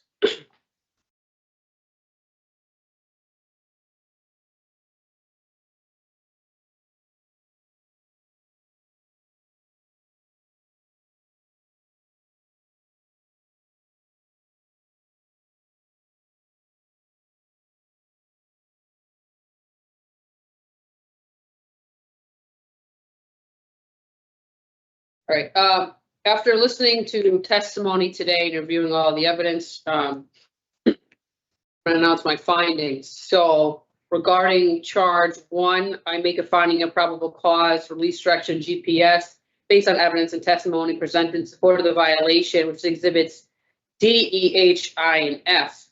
Regarding charge 2, we make a finding of probable cause on curfew based on evidence presented in support of the violation D, H, I, O, and N. Regarding charge 3, I make a finding of probable cause, obey all laws, drugs, based on evidence presented in support of that violation D, F, G, and H. There is a no finding on alcohol use, as that doesn't meet the elements of drugs. On charge 4, I make a finding of probable cause, additional condition, no alcohol consumption, based on evidence presented in support of the violation, exhibits D, H, and F. There's no finding on cocaine and Suboxone use, that doesn't meet the elements of alcohol. On charge 5, I make a finding of no contact with minors based on evidence and testimony presented in support of the violation, which is exhibits D, O, and I. I find the act was serious enough to warrant revocation. I finish to detain while you wait for revocation hearing. At the revocation hearing, myself or another hearing examiner will determine if you violated the conditions of your parole. If so, the hearing examiner will make recommendations regarding whether your parole should be revoked, what any sanction should be imposed. So this is going to conclude the preliminary hearing. You understand, sir? So I'm going to see you back. It's a technical violation. So we bring you back to determine if there's a violation or not. And I'd just like to ask, Pio Fam, can you please reach out to myself or my client's daughter? We're trying to obtain his property, and we've been trying to get in touch with you. Yeah, no one's been trying to get in touch with me, but by all means, anybody can give me a call at the office or. I've called a few times myself and left voicemails, but I'll try again. Why don't you send me an email with the phone number that you're calling? Because I'm not sure that that's the right number then. I'll go ahead and send it. Thank you. All right, have a good day. Mr. Aponte, we're going to schedule for your hearing, for a rev hearing shortly. You'll get notification of that and you can talk to your the council, okay? I'll set up a call with you. Thank you, Pio. Okay, thank you so much. Have a good day. Thank you. You too. You too. God bless.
Morning, I got Shell coming in. He's coming down in a couple minutes. So what about Basil? I'm gonna call down to the infirmary, see if they can bring him down. Okay. But it might depend on the mental health clinician as well. They might have to clear him to come down here. Gotcha. But I will call again down here. Is he capable of coming down and speaking for a moment, or is he, do you know if he's not able to? That's not up to me. You can let me know. That would be up to the mental health clinician. Yeah, I'll come back in. I'll give you guys a heads up. But as of right now, I have Shell coming down if that's okay. Thank you. Meisinger? Meisinger? Yeah. It's Carrington. He, Basil is still a mental health 5 and he's an IPM on paneled medications. So just as a heads up, I don't know that he'll be coming. Yeah, I had a feeling that he might not be, but Yeah. hopefully they can bring down for a moment, but. Yeah. Can I say something to her? Yeah. Theo Carrington, I'm sorry, you still on there? Is it? I'm here. Hi. Oh, okay. I haven't been able to speak to him yet. Just so Yeah. you know, and he didn't sign any of the paperwork, so I don't even know if I'm officially involved yet. We'll see what happens today. I might take a ride there Friday, because I have hearings tomorrow. Yeah, I figured as much because he's not well. He's been mental health 5 and if you want to give me a call, I can explain more if you want to give me a call at some point. All right. What's your, if you don't mind, what's your number? 80-965 1121. 1121? It's 860 you said? You're Yep. breaking up. Thank you, I appreciate it. Yes. Thank you.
Morning, sir.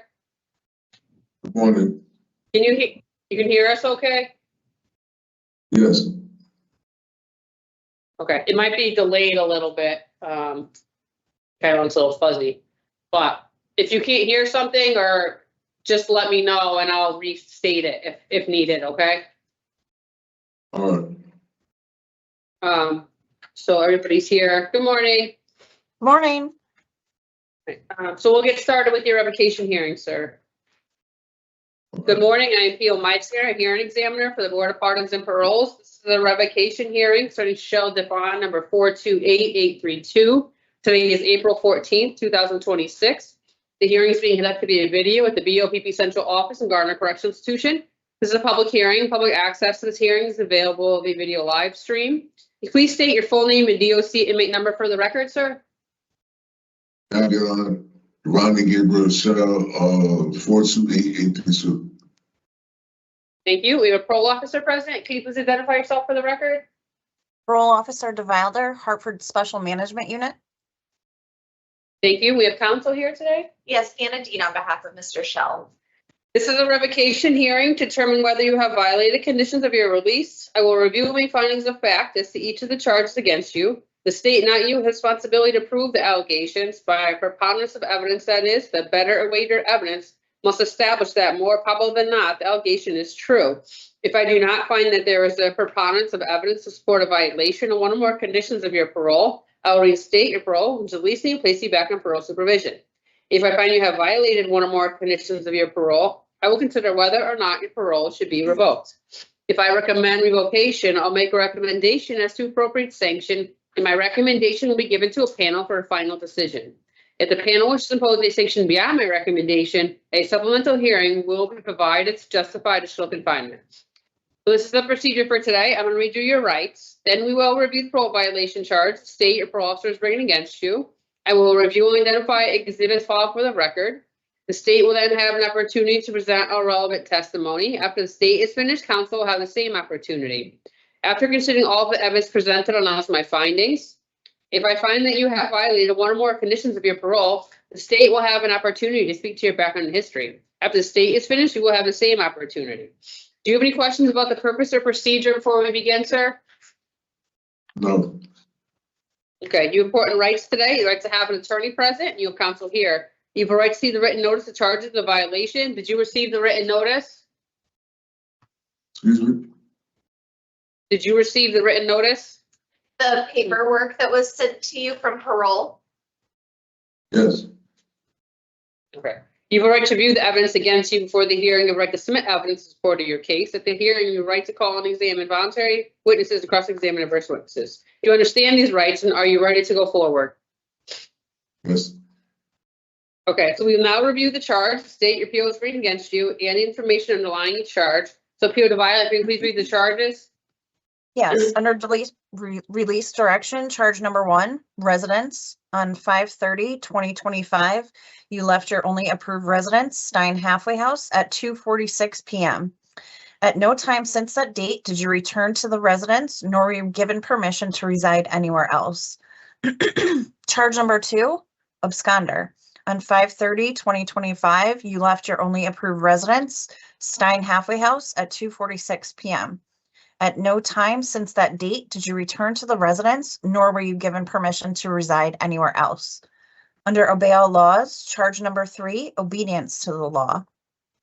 On 6/7/2025, at approximately 11:11 p.m., you were operating an uninsured, unregistered motor vehicle without a license and traveling at a high rate of speed, heading straight at a Hartford police cruiser. The officer operating the police vehicle was able to maneuver his vehicle to avoid a head-on collision, and you struck their driver's side panel. You then attempted to shift the car in reverse to flee the scene, but were unable to as the vehicle you were operating was disabled. Officers observed empty beer cans throughout the vehicle. As you exited the vehicle, you were observed to be swaying, and they smelled alcohol on your breath. When asked if you had been drinking, you admitted you had been. Officers conducted a field sobriety test to which you failed all components. Subsequently, you were arrested and charged with the following: improper use of marker, 14-147, operating a motor vehicle without insurance, 14-213A, traveling too fast for conditions, 14-218A, illegal operation of a motor vehicle under the influence of alcohol, drugs, 14-227A, failure to drive in the proper lane, 14-236, and operating a motor vehicle without a license, 14-36A. You are to be arraigned at Hartford GA 14 under that following docket on 6/20/2025. Under travel, charge number 4, travel. On 6/1/2025, you sent a text message to your supervising officer stating that you went to New Jersey. At no time are you to leave the state of Connecticut, especially without written permission. Charge number 5, no consumption of alcoholic beverages. On 3/14/2025, you voluntarily admitted to the consumption of alcohol. You reported that you had consumed 2 alcoholic shots on 3/13/2025 and consumed a nip on 3/10/2025. On 6/7/2025, you were operating a motor vehicle that was involved in a collision. On-scene officers asked if you had consumed alcohol, to which you admitted you had been. Empty alcohol cans were in the vehicle. You were observed to be swaying and the smell of alcohol was on your breath. A field sobriety test was administered and you failed each component. And charge number 6, halfway house placement. Per your halfway house placement agreement, you are to report directly to the designation location and return directly to the halfway house without deviating when issued a pass. On the following dates, you had admitted to misusing the pass system: 2/4/2025, 2/11/2025, 2/13/2025, 2/18/2025, 2/20/25, 2/25/2025, 2/27/2025, 3/4/2025, 3/6/2025, 3/11/2025, 3/13/2025, and 5/30/2025. Thank you. And can you please read the addendum that was issued? So there were 2 addendums issued. The first one was on 12/1/2025. On 11/9/2025, under docket H14H MV 25-0567546, Shell's case was continued until 11/9/2026 as he was placed in an impaired driving intervention program, substance abuse treatment for the following charges: improper use of marker, improper use of marker, operating a motor vehicle without insurance, traveling too fast for conditions, illegal operation of a motor vehicle under the influence of alcohol, drugs, failure to drive in the proper lane, and operating a motor vehicle without a license. The second addendum was submitted on 3/12/2026. On 3/3/2026, charges of improper use of marker, operating a motor vehicle without insurance, traveling too fast for conditions, illegal operation of a motor vehicle under the influence of alcohol, drugs, failure to drive in the proper lane, and operating a motor vehicle without a license were disposed of all with a nollie. Thank you. And the state has filed the following exhibits pre-marked for identification as Exhibit A, Raymond National Custody, B, PCS Condition, C, Parole Violation Notice, D, Parole Violation Report, E, Misconduct Supporting Evidence, F, IR by Stein Halfway House dated 5/30/25, G, Screenshot text message sent by subject 6/1/25, and H, Hartford Police Department Incident Report case ending in 3044. Did you receive the notice of parole violation report, and those other documents I marked? Did you review those? Did you guys review them? Yes, we did. Okay. I'm sorry. Thank you. And council has filed the following exhibits that are pre-marked for identification as Defense Exhibit 1, which is a list of parole accomplishments and future plans for parole reinstatement, and Defense Exhibit 2, which is a Tier 2 completion certificate. Do you need to continue this hearing to obtain any additional evidence? We do not. Okay. We have no witnesses today. At this time, I am going to swear in P.O. DeVeiler as well as Mr. Shell. In the event you would like to speak today, can you both please raise your right hand? You solemnly swear or sincerely affirm, as the case may be, that the evidence you shall give concerning this case should be the truth, the whole truth, and nothing but the truth, so help you God upon penalty of perjury? I do. So at this time, the state has an opportunity, if you'd like to present evidence, speak to any of the evidence submitted at this time regarding the charges, you may. I'd just like to say that once Shell's noncompliance with parole began in February of 2025, his deviant behaviors compounded and escalated rapidly, ultimately leading to criminal charges that could have potentially been tragic. I had given Shell special permission to visit a cousin who was a patient at the Institute of Living in Hartford. Shell left the halfway house under the guise of visiting this cousin, and on no less than 11 occasions, Shell never went to the Institute of Living. I spoke with the Institute of Living myself, who confirmed that Shell never arrived on those dates. When questioned about this, Shell admitted to not going and instead visiting with a female. Shell then admitted to consuming alcohol on 2 occasions in early March of 2025 and was placed in relapse prevention. Ultimately, on May 30th, he left his only approved residence and did not return, eluded contact with this officer, and was deemed an absconder from supervision. On June 1st, 2025, Shell did respond to me with a text message stating that he went to New Jersey and, quote, "it was worth it." This is a violation of his travel condition because at no time was he given permission to leave the state. Only a week later, on June 7th, 2025, Shell was operating a motor vehicle illegally under the influence of alcohol that almost resulted in a head-on collision with police. The subject was placed in an impaired driving intervention program with an anticipated conclusion date of 11/9/2026, but it is evident that he did not complete the program as the court would have anticipated, as it's not offered in the Department of Corrections. On 3/3/2026, Shell went back to court and the charges were not laid. However, per the police report, it is evident that the criminal behaviors and actions existed. He was driving illegally at a high rate of speed under the influence of alcohol. He admitted to drinking and failed all of the components of field testing. I find that the preponderance of evidence exists in all charges within this violation. Thank you. Thank you.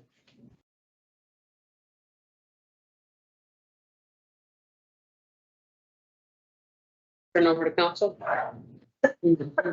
Yes, thank you. I would just note that for a number of these charges, specifically the halfway house placement, alcohol consumption, travel, my client was honest and forthcoming, I believe, about those specific situations. And as to charge 3 of bail laws, I would just note that the addendum is not fully accurate. My client received a dismissal on the operating under the influence charge, not a nollie, although the other charges were nollie. And I would just like to speak to his background and history at the appropriate time. All right, thank you.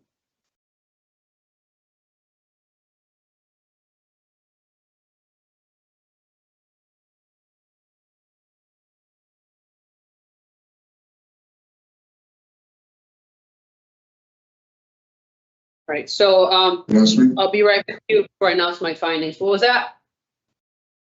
I wasn't sure if I could talk or not. I'll have you talk when we get to the background part, okay, in just a couple minutes. All right. Thank you.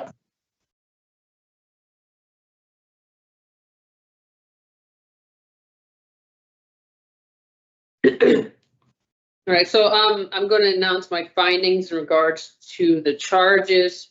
So regarding charge 1, I do find you violate condition residence based on evidence provided in support of that charge, exhibits B, D, and F. Regarding charge 2, I do find you violated condition absconder based on evidence provided in support of that charge, exhibits B, D, and F. Regarding charge 3, I do find you violate conditional obedience to the law based on evidence provided in support of that charge, B, D, and H. That's for illegal operation of motor vehicle under the influence and operation of motor vehicle without a license. It is noted the charge was dismissed. I do find the behavior still meets the elements. On charge 4, I do find you violate condition travel based on evidence provided, B, D, and G. On charge 5, I find you violate condition no alcohol consumption based on evidence provided in support of that charge, exhibits B, D, E, F, and H. On charge 6, condition halfway house placement and make a no finding. Due to there being insufficient evidence to support the charge, there's no signed halfway house conditions included. So that includes the fact finding portion of this hearing. Before I make a recommendation, the state will have an opportunity to speak to your background and history. After the state is finished, you will have the same opportunity. The purpose part of this hearing is to help determine what outcome I will recommend. So, Piotr Weiler, would you like to say anything at this time for the second part of the hearing? Yeah, I'd like to make a brief statement if I may. Shell is on parole supervision for 2021 conviction of sex assault 1 and strangulation in the 2nd degree when he violently assaulted his then girlfriend while under the influence of alcohol and PCP. Substance use significantly raises the risk for Shell to reoffend. I had been supervising Shell for approximately 2 years, and over this time, I believe that we developed a strong rapport. I think he would agree he was open to speaking with me, asking for help, and knew that I would be fair. When he absconded, I kept trying to make contact with him by calls and texts, and I only got one response. And that response was that he had no intention of returning or asking for any help. The charges in this violation are not that of a minor relapse and a slight of judgment. The actions and behaviors demonstrated by Shell in just those few short months in 2025 could have had tragic results.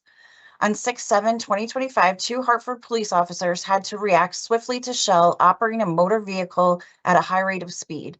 Had they not maneuvered their police cruiser appropriately, Shell would have hit them head on. He could have injured or killed the 2 officers, the passenger, or himself. Shell even attempted to flee the scene in the vehicle, but because the car had become disabled in the accident, he could not. The facts are there. He was driving without a license or insurance at a high rate of speed and under the influence of alcohol. So while the court failed to hold Shell accountable for his negligence and a potentially tragic outcome, we have a duty to protect the public and need to hold him accountable. Parole is requesting that Shell be sanctioned with a year from this date, as his actions deserve consequence. Thank you. Thank you. Turn over to counsel. Thank you. My client, Mr. Shell, was born and raised in New Jersey prior to moving to Hartford, Connecticut around 2011, 2012. His primary support in the community is his sister. He also has 3 children, ages 25, 23, and 17, all who live in New Jersey. For my employment, my client was actively searching for work and did complete numerous interviews while at the halfway house. He was full-time at Rex Lumber Company in South Windsor for approximately 4 months and was full-time for a neighborhood ambassador program in Hartford. Beginning in July of 2023, he participated in the CTPSB program. In February 2024, he reports successfully completing Explore through Wheeler Clinic. He also reports successfully completing taking on the Mind Group at CRT and was doing relapse prevention sessions at CRT as well. He also reports participating with Capital Region in Hartford for weekly outpatient treatment as well. In May of 2025, he did successfully complete his GPS monitoring.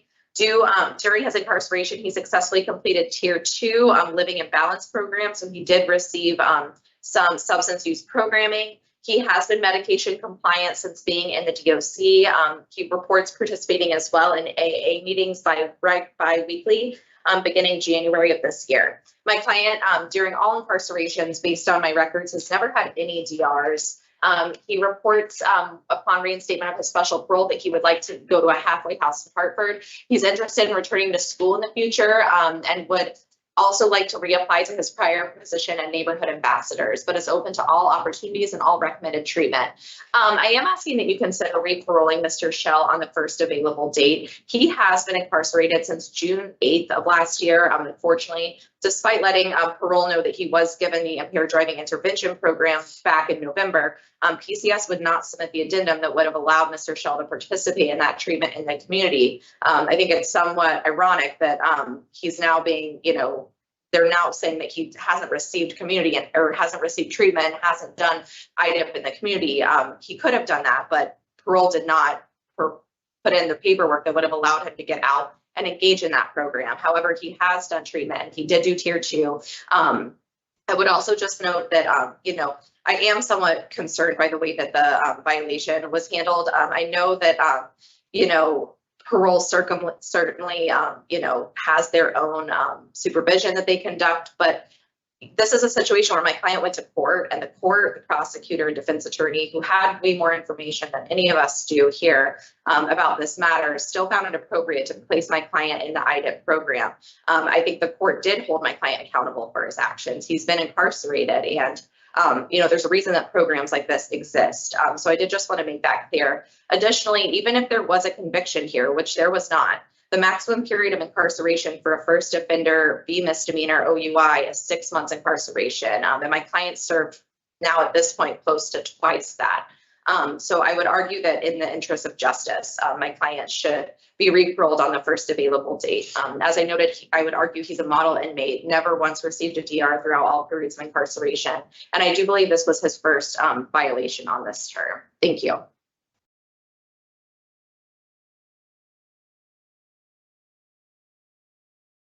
Mr. Shell, did you want to say anything? I saw your hand up before. Right now, this portion of the hearing is about your background and history. All right, so, I can talk about the, my charge, right? I would, she already made findings on the charges, so this part would just be about your background history, any of the stuff you were doing or that you've done since you got brought back to the jail. Oh, like you said, I'm compliant with my medication now, so I mean that's a good thing. And sometimes, like I've been diagnosed with schizophrenic, and sometimes my judgment is like it's messed up, and sometimes I'm not too sure of what I'm doing. That's only sometimes. As long as I stay on my medication, I'll be good. But if I like stray off, then it becomes a problem. So I've been trying to stay on my medication as well as I can. That's all. Thank you. All right, thank you. So if there's nothing further from your side, I'm not sure to say anything else, or are you all set? I'm all set, thank you. Yeah. Okay, so I'll be right with you with a recommendation.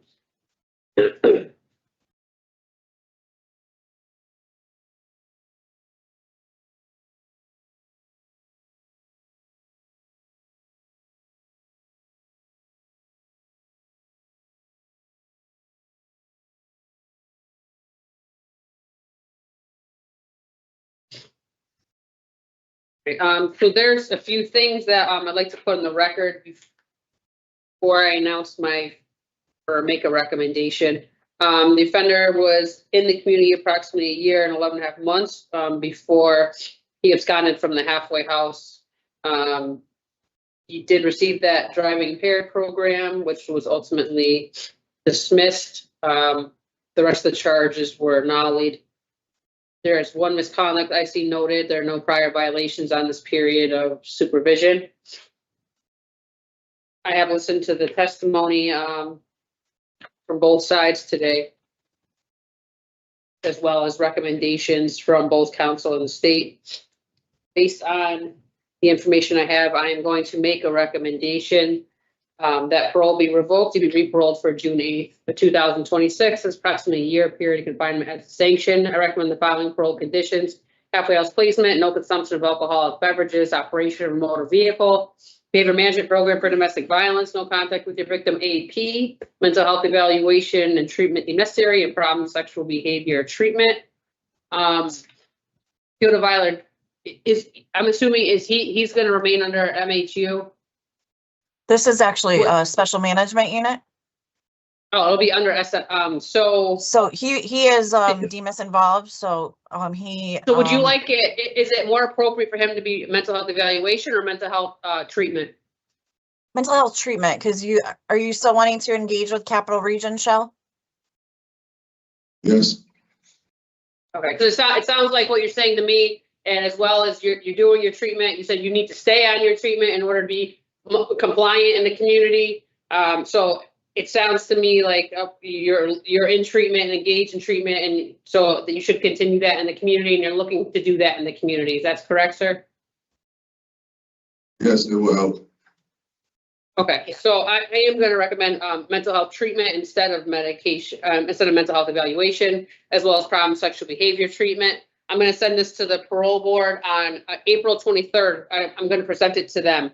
The board can lessen that sanction, let it stand, or impose a sanction longer than what I've recommended. If the board wants a longer sanction than what I've recommended, you'd have a supplemental hearing, and the board would talk to you about any reasons why they would want to exceed my recommendation. Do you understand, sir? And you can talk to your the council after April 23rd, and you're going to get something in the mail from us letting you know what the parole board's decision is after April 23rd. Okay? All right. All right, so you're all set. Did you say that you needed to say something? Yeah, I wanted to, yeah. Anything else?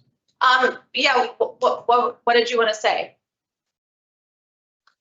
I know, I might have said that I went to New Jersey, but I never went to New Jersey. I was in between being drunk and high or whatever, and I was just saying whatever. So I never really actually went to New Jersey. It was just something to say at the moment. All right. Okay. I appreciate that. I'll set up a call with you, Mr. Shell, as well, so we can kind of discuss everything. Okay, so you're all set, sir. All right. Thank you. Thank you, Violet. Thank you. Take care. Thank you. Have a good day. Okay.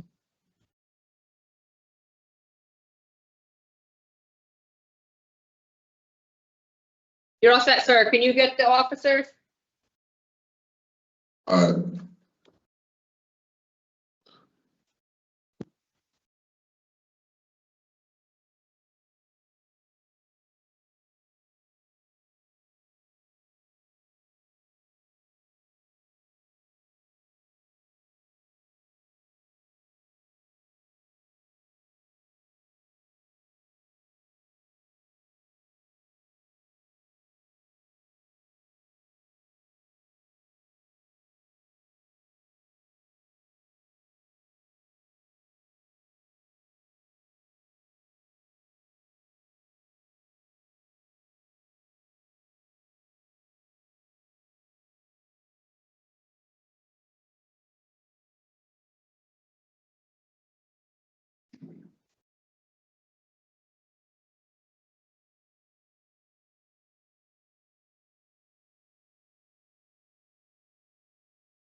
Hey, guys, so I have Thomas coming down next. Hi, can you guys hear me okay? Yeah, I can hear you now. It's just a little delayed. Okay, sure, so I'll take my time. So we have Thomas coming down next. Yeah. We spoke to the mental health clinician and they couldn't clear Bazile, so he wasn't cleared by our mental health clinician. I just wanted to give you guys that update. I spoke to my supervisor about it already. She said that's okay that I tell you guys that. All right, thank you very much. No problem. He'll be right down. Thank you.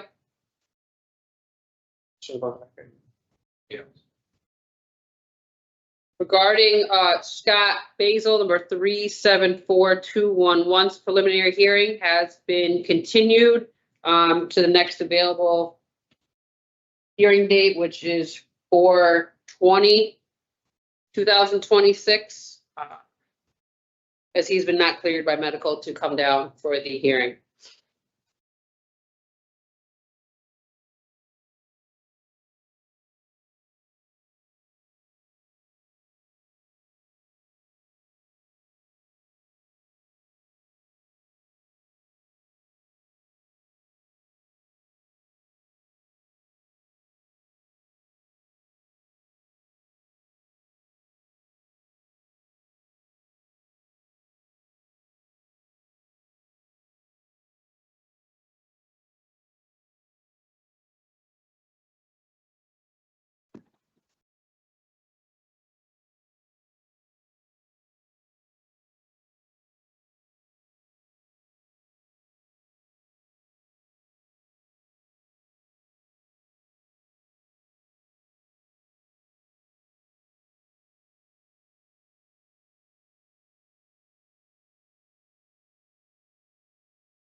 Upstairs.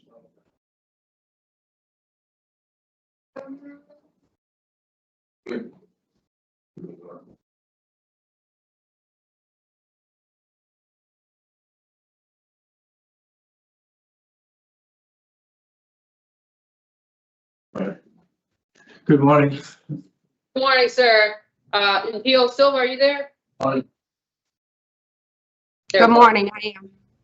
Good morning. All right, everybody's here. All right, Mr. Thomas, we're going to start your revocation hearing, okay? Okay. Good morning. I am P.O. Meisinger, a hearing examiner for the Board of Pardons and Paroles. This is a revocation hearing concerning Thomas Timothy, number 405-566. Today is April 14th, 2026. This hearing is being conducted via video at the BOPP Central Office in Garner Correctional Institution. This is a public hearing and public access to the hearing is available via video live stream. Can you please state your full name and DOC inmate number for the record, sir? Yeah, Timothy Thomas, 405-566. Thank you. We have a parole officer present. Can you please identify yourself for the record? P.O. Silva, Parole Fugitive Unit out of the Bridgeport District Office. Thank you. We have a counsel here. Sure, Attorney Alfonso Sorico with the Parole Revocation Unit on behalf of Mr. Thomas. This is a revocation hearing to determine whether you have violated conditions of your release. I will review and make findings of facts, each of the charges against you. The state, not you, has responsibility to prove the allegations by a preponderance of evidence, that is, the better weighted evidence must establish that, more probable than not, the allegation is true. If I do not find that there is a preponderance of evidence to support a violation on one or more conditions of your parole, I will reinstate your parole, releasing and place you back on parole supervision. If I find that you have violated one or more conditions of your parole, I will consider whether or not your parole should be revoked. If I recommend revocation, I'll make a recommendation as to appropriate sanction, and my recommendation will be given to a panel for a final decision. If the panel wishes to impose a sanction beyond my recommendation, a supplemental hearing would be provided to justify additional confinement. So this is the procedure for today. I'm going to read you your rights. Then we will review the parole violation charge, state your PO is bringing against you. I will review and identify exhibits filed for the record. The state will then have an opportunity to present a relevant testimony. After the state is finished, counsel will have the same opportunity. After considering all the evidence presented on my findings, if I find you violated one or more conditions of your parole, the state will have an opportunity to speak to your background and history. After the state is finished, you will have the same opportunity. Do you have any questions about the purpose or procedure, sir? No, ma'am. Okay, you have important rights today, the right to have an attorney present, you have counsel here, you have a right to see the written notice of charges, the violation. Did you receive the written notice? Yes, I did. Okay, you have a right to review the evidence against you before the hearing. You have a right to submit evidence to support your case at the hearing. You have a right to call and examine voluntary witnesses and cross-examine adverse witnesses. Do you understand these rights and are you ready to go forward? Oh, yes. Okay, so we will now review the charge, state your parole officer is bringing against you, and information underlying each charge. So P.O. Silva, please read the charges. Yes, so charge 1 is absconder. On 9/26/25 at approximately 11:35 a.m., you were re-released a special parole from McDougal Walker CI to Chase Center Halfway House. At approximately 2:30 p.m. during outdoor recreation, you were last seen standing near the company's vans talking on your cell phone. Video footage shows you running towards the front of the building and up the hill towards Hillside Ave.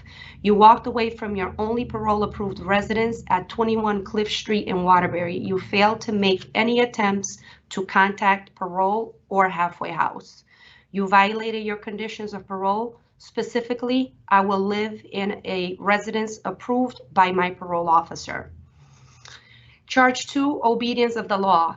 On 9/28/2025, you were arrested by the Clearfield Regional Police Department in Clearfield, Pennsylvania, and charged with criminal mischief, damaged property as a result of you throwing a microwave out of the Best Western Hotel window. Travel, charge 3 is travel. On 9/28/25, PCS staff was notified that you were located and detained by Clearfield PD in Pennsylvania. You violated a condition of parole as you left the state of Connecticut without prior permission by parole. Charge 4, general no contact with. The Clearfield, PA Regional Police Department's incident report indicates that you were staying at the Best Western Hotel with your fiance, Jean Elizabeth Belay. I don't even know how to pronounce that. However, through parole's investigation, Jean Beach, whom you are not to have any contact with throughout your period of parole, is known to use the alias of Jean Elizabeth Belay. Therefore, you violated the general contact condition. Halfway house placement, charge 5. On 9/26/2025 at approximately 11:35 a.m., you were re-released to special parole from McDougal Walker CI to Chase Center at approximately 2:30 p.m. during outdoor recreation. You were standing near the company's van talking on your cell phone. Video footage shows you running towards the front of the building and pull up the hill towards Hillside Ave. You walked away from your only parole approved residence at 21 Cliff Street in Waterbury. You failed to make any attempts to contact parole or halfway house. You violated the halfway house agreement. Specifically, I will not leave the physical confines of the halfway house unless authorized by program staff or halfway house. Thank you. And there's also an addendum that was submitted. Can you please read the addendum? Yes. The addendum, I have to read it. All right. In reference to the parole violation report submitted by Parole Officer Grant regarding Timothy Thomas, number 405566, the following applies. On 9/29/2025, the Board of Parole and Pardons issued a warrant based on that report declaring Thomas an absconder from parole supervision. On September 29, 2025, the case was transferred to DOC Parole Fugitive Investigation Unit for investigation and apprehension. On September 29, 2025, Parole Fugitive Investigation Unit obtained information that Thomas is being held at the Clearfield County Jail in Clearfield, Pennsylvania. Subsequent an arrest from September 28, 2025. A telephone call was placed to the Clearfield County Jail, and it was confirmed Thomas is in custody. A detainer was subsequently lodged with the Clearfield County Jail, and Thomas is currently being held as a fugitive from justice, awaiting extradition to Connecticut. The charge of criminal mischief in PA was not prosecuted, and Thomas was released to his Connecticut detainer for violation of parole. Thomas was extradited back to Connecticut on March 5th, 2026, and transported to Hartford Correctional Center, where a remand to custody was lodged, and he was served his parole violation notice and rights. These documents were scanned into case notes on 3/6/2026. Please note, this is Thomas's 4th time absconding from special parole supervision since his discharge to special parole on October 24th, 2023, and his 3rd apprehension out of state. Thomas was initially placed at a halfway house on 9/21/2023 and absconded on 10/27/2023. The BOPP approved a warrant for his re-imprisonment on 12/4/2023. On 12/12/2024, but it should be 2023, Thomas was returned to custody. Thomas was re-released to special parole supervision on March 12, 2024. And a little over an hour later, he left the halfway house. The BOPP approved a warrant for his re-imprisonment on 4/15/2024. On 4/23/2024, Thomas was apprehended by New York PD, NYPD, and on 4/29/2024, he was extradited to Connecticut. Thomas was re-released to special parole on 10/29/2024 and less than 45 minutes after placement at the halfway house, he absconded. The BOPP approved a warrant for his re-imprisonment on 11/12/2024. And on that same day, Thomas was apprehended in Phoenix, Arizona, and extradited to Connecticut on 11/27/2024. For this current abscond, Thomas left the halfway house a little over 3 hours after placement on 9/26/2025, the day of his re-release to special parole supervision. Thank you.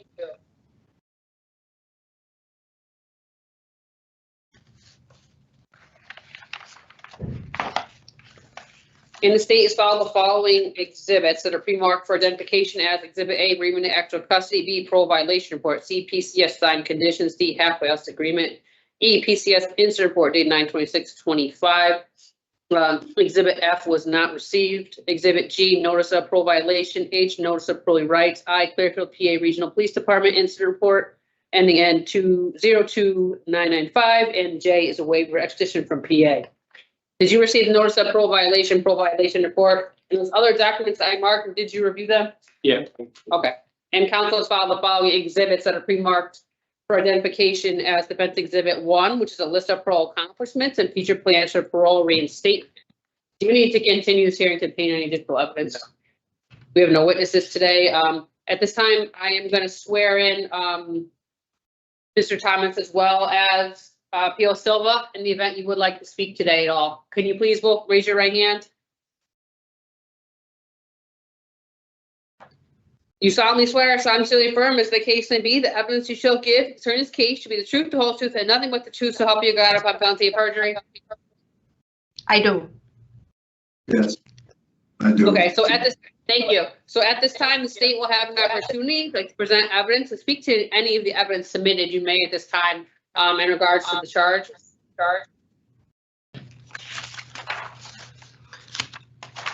So I can speak. Alex, the state is first. Okay. Okay. Well, on 9/26, Mr. Thomas was released to special parole. He didn't last very long at the halfway house. Within 3 hours, which was by 2:30 p.m., he had left the halfway house. His history, this is his 4th-time absconding from special parole supervision. And this Well, is just his tell me, I just want to know in regards to the current charges. I don't, not the history or any of that yet. I just want, in regards to the charges that we read, is there anything additional? No, I think the charge sort of, yeah. Okay. Okay, thank you. So I'll turn it over to council. Right, Mr. Thomas, as indicated by a parole officer, you've had few absconder charges in the past. Do you have any family in Connecticut? No, sir, not at all, none. They're all in Phoenix, Arizona, New York. Okay. And on 9/26/25, when you left, and were you taking any medication then on that day? No, but I should have been on medication. They got me, right now, they got me in a mental health institution, and they got me so medicated up, I can barely sit at this hearing, but I'm working on getting my mental health together. Okay, and obviously you're placed at the correctional facility where they address those issues, correct? Yeah, this Gardner Correctional Institution is a mental health facility, yes. Okay, and it appears 2 days later, when you got picked up in Pennsylvania, you've been held in custody since September 28th of 2025, is that correct? Yes, sir. Okay, and that charge. That would be 136 days. Correct, that's the math. That would be 136 days, that's, yeah. Okay, and as Pio Silva indicated, the charge in Pennsylvania, the allegation was that you threw a microwave out of a hotel window, that charge, you were not prosecuted on that charge, correct? No, I was not. Okay, and on March 5th of 2026, you were extradited back to Connecticut. Did you voluntarily sign the paperwork? Yes, I voluntarily signed the paperwork to instead of fighting extradition, I signed over my rights to come back here and deal with this situation. Yes. Okay. But I did not fight extradition. Correct. All right. I just want to add, as Pio Silva indicated, I understand the pattern here and the issues with the short time frame, but also with the understanding. I'm not making excuses for Mr. Thomas, and when I did speak to him regarding this hearing, he didn't make excuses to me either. So I just want to make sure that's on the record.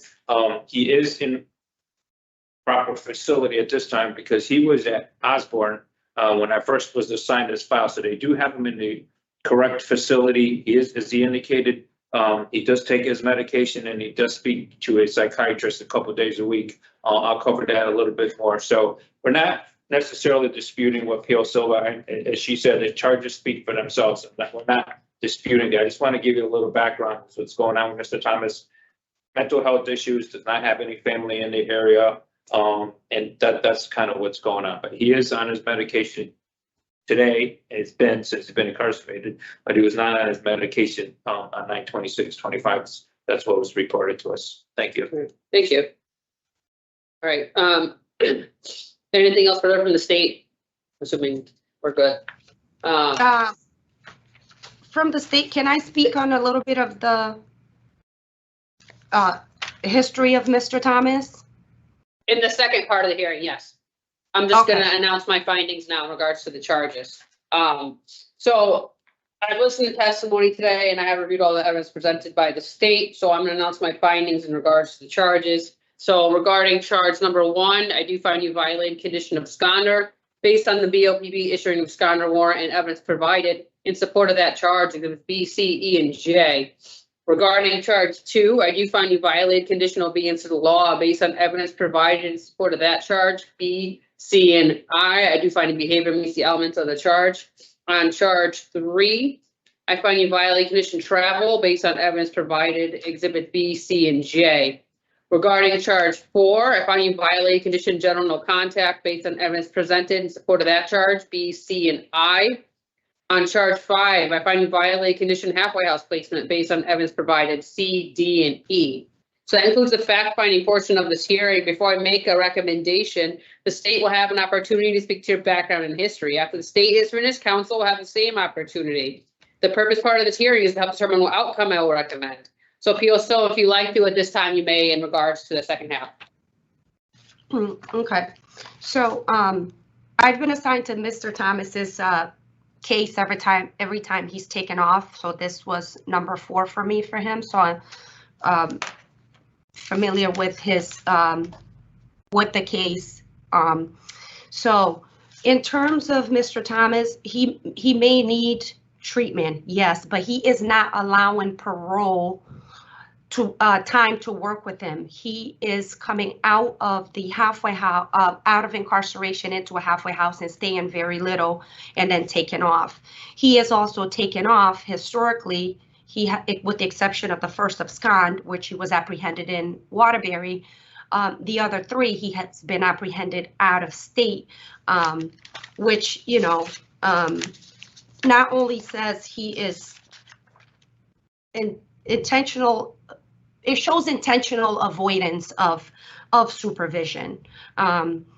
He has consistently demonstrated a pattern of non-compliance with his parole supervision, with the conditions.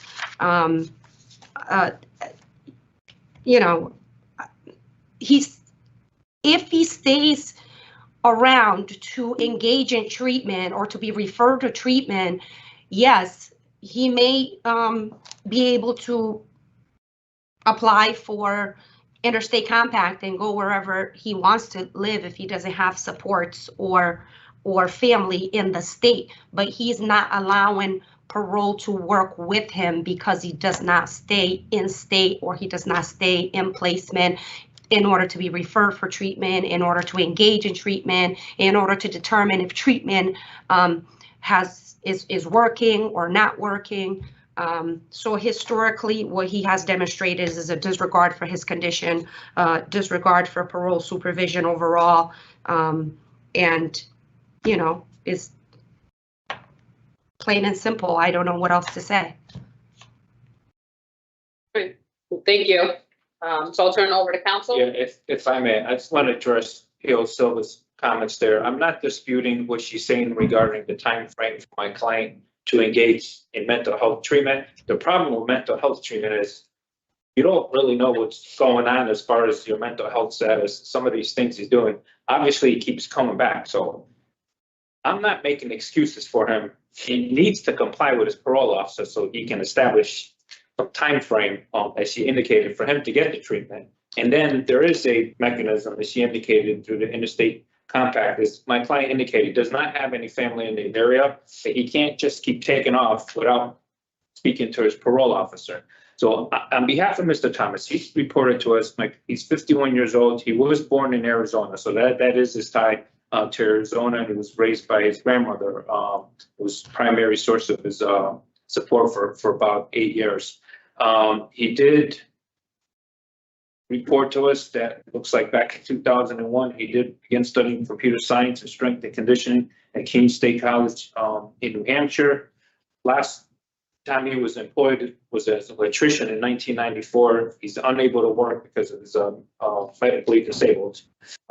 As he indicated, he is currently on his medication. He's compliant. He did indicate to me he has not received any disciplinary tickets since he's been in the facility for this remand. He did indicate that it looks like back in September of 2023, while at Renaissance, he did begin an outpatient relapse prevention group at Connecticut Renaissance in Waterbury. He's given a new date. He is asking to be placed in a Hartford jurisdiction just to kind of get a fresh start in a different place with different people around. He does want to apply for disability for both medical and mental health purposes, and he realizes he has to engage in treatment. Mr. Thomas, anything I left out about your background or what you want to do if you get a new date? If you want to add anything, now's your opportunity. No, I'm just thankful to have a fair hearing, and you know, the only thing that just kind of discombobulated me is how they changed the maximum from 12 months to whatever they want to give you. And I guess there's no fighting that, but it's administrative or whatever they call it. But I'm just glad I got a lady that's gonna be fair and just, and I just thank you both for being here today, all three of you. Thank you. So I'm gonna take a minute and I will be with you with a recommendation. If there's nothing further.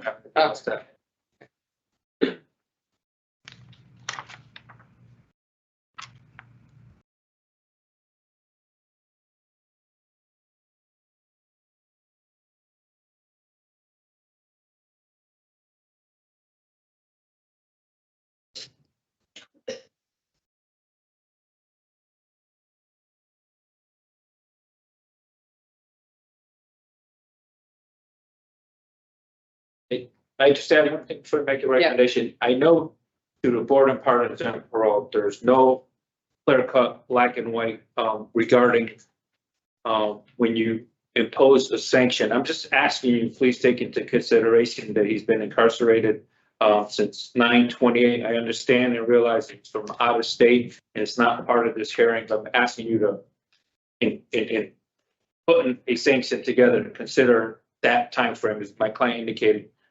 He was in for 136 days before voluntarily signing his extradition hearing. Thank you. Thank you.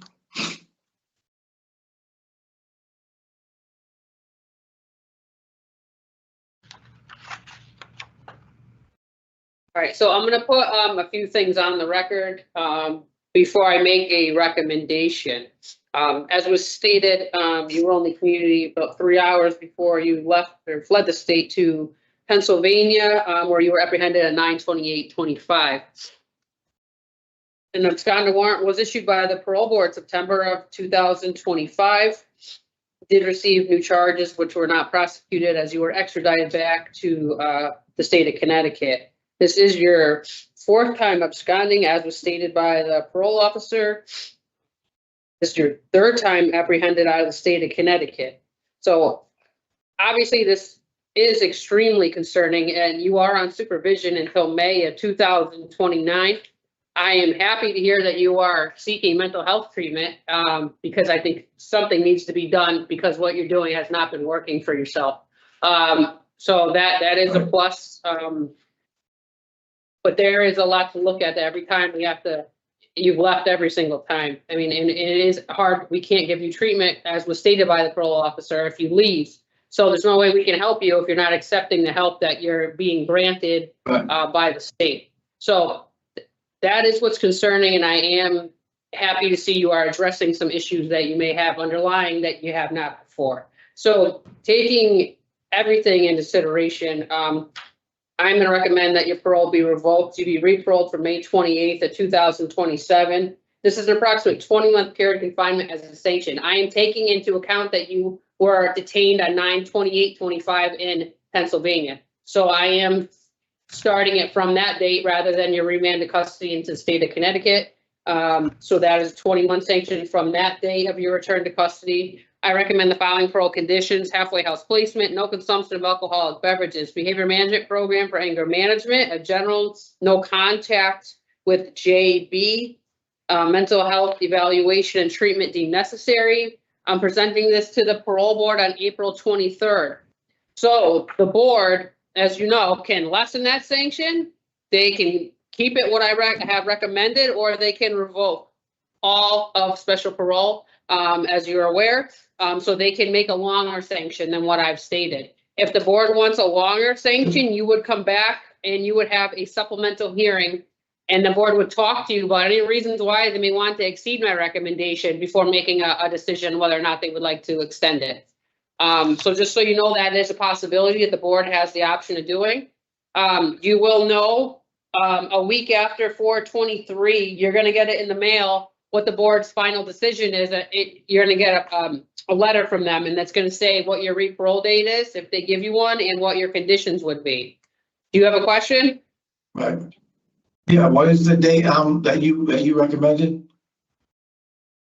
5/28. 5/28 of 27 is the Okay. recommended date. So like I said, that can move up. Okay. That could stay the same, or it can go later. So Mr. Thomas, I get a copy of that report also. If there's any issues regarding what you recommended, I'll set up a legal call with you and go over everything with you, okay? All right, thank you so much. All right, Yeah, Okay, thank you if so the much. board does re-parole you, please engage with treatment with parole so we can get you the help you need before you Okay. know, we don't want this to happen again, and I'm sure you don't either, so. Okay, so Thank you you're so all set much. for today. Thank you. All right, thank you. Have a good day. Thank you. Thank you, Peel Silva. Thank you. Thank you. Bye-bye.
How are you?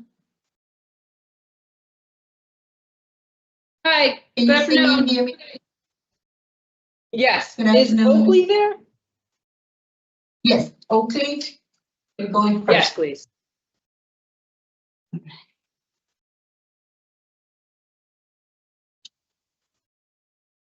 You're here. Morning, sir.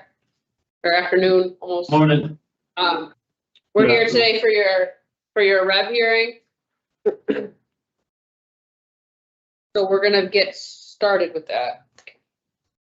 Okay. Good morning, I am P.O. Meissner, a hearing examiner for the Board of Pardons and Paroles. This is a revocation hearing starting Oakley Jonathan, number 275780.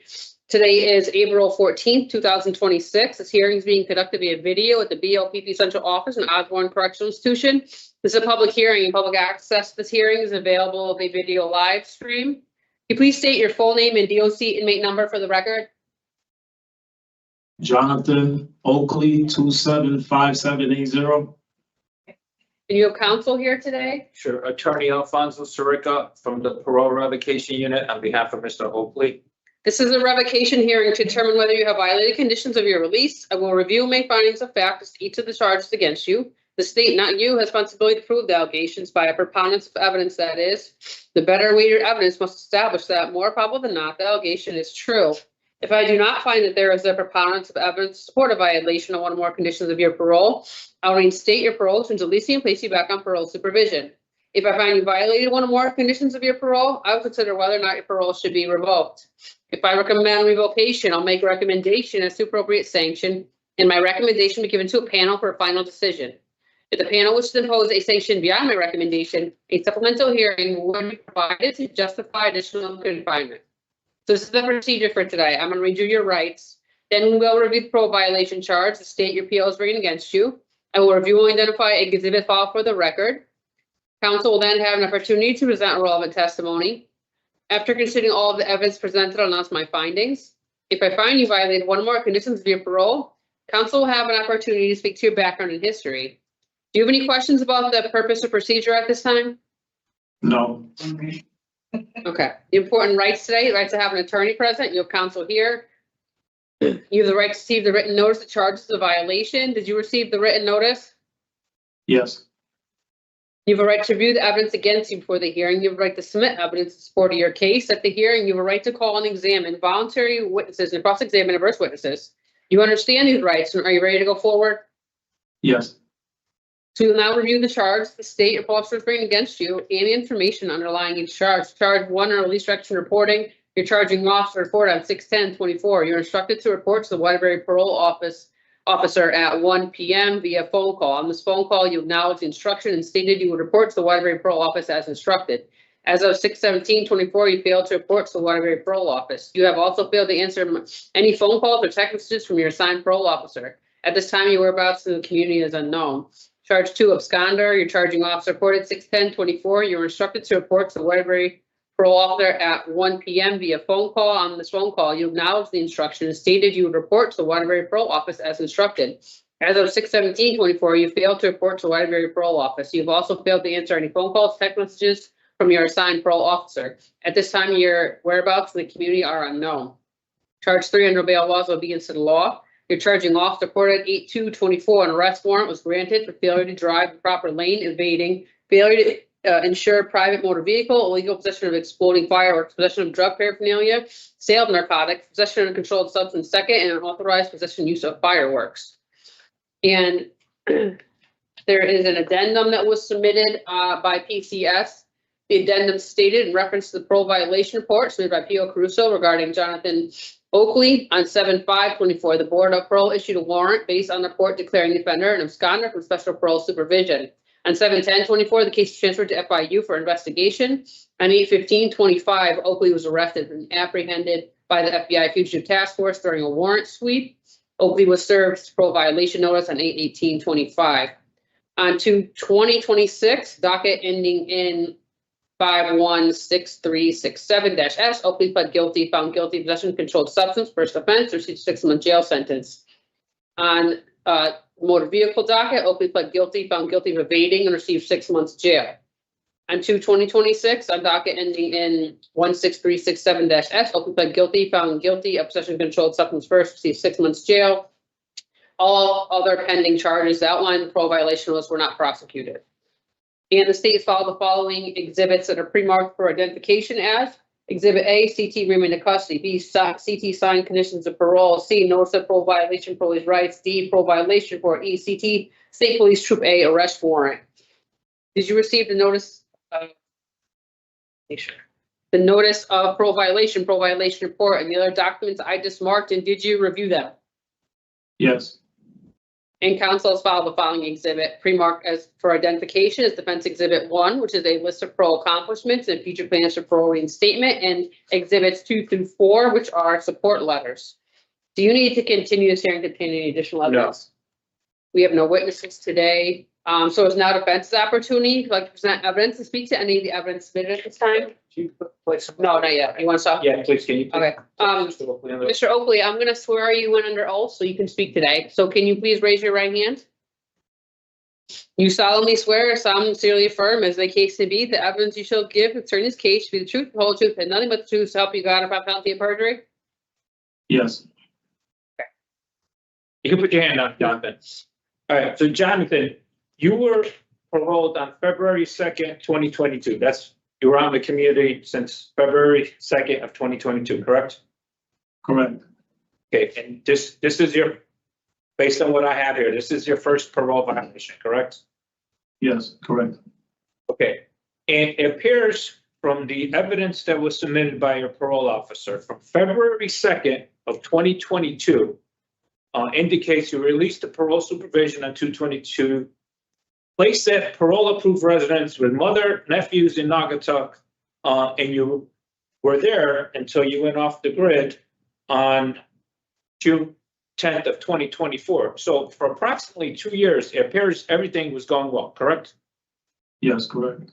Okay, could you let the hearing examiner know, because this kind of ties into the charge 1 and charge number 2, the date that you absconded as charged by your parole officer. What was going on with the family issues you were having? Why did you leave the halfway house? I wasn't in a halfway house. Why did you leave reporting to your parole officer? I apologize. Yeah, you were in a home. Oh, okay, yes, because at the time, my children and their mother, they were facing eviction and they needed help. And I was going off an impulse. I made a decision off an impulse, and I was just thinking about them, and I didn't want to leave them out there without no help. And you've been incarcerated since August 15th of 2025, correct? Yes, correct. And have you had some time to think about what occurred and how you could have handled it since it's your first violation? Yes, yes. Okay. And while you were off the grid from June 10th of 24 to August of 25, were you still working? Yes, but I wasn't working a full time. I would work when I really needed the money, needed to help pay some bills, because I still had cars, 3 cars that I had started a car rental service with, and I was able to sell. So it helped me financially during the time. So when the money got low and I needed to help out, I would work at the scrapyard. Okay. And during that time frame that you were not reporting to parole, you were in Connecticut. You got everything occurred. You never left the state of Connecticut during that time frame, correct? I never left. I was in Seymour. Okay. I don't have anything else to add. Charges speak for themselves, but I did just want to give you some background that kind of tied in with the charges. He was out for approximately 2 years with absolutely no issues at all that I see here. And then his family started having issues with their housing, and that's when Mr. Oakley did go off the grid and indicated, even though he was reporting parole, he was still working. And, that's kind of the background on what occurred with Mr. Oakley. Like I said, he's been in since August. He's had some time to think about what occurred here. And I do agree with the addendum we put on the record. It was my understanding also, it was a 6-month sentence to run concurrent on those 2 charges.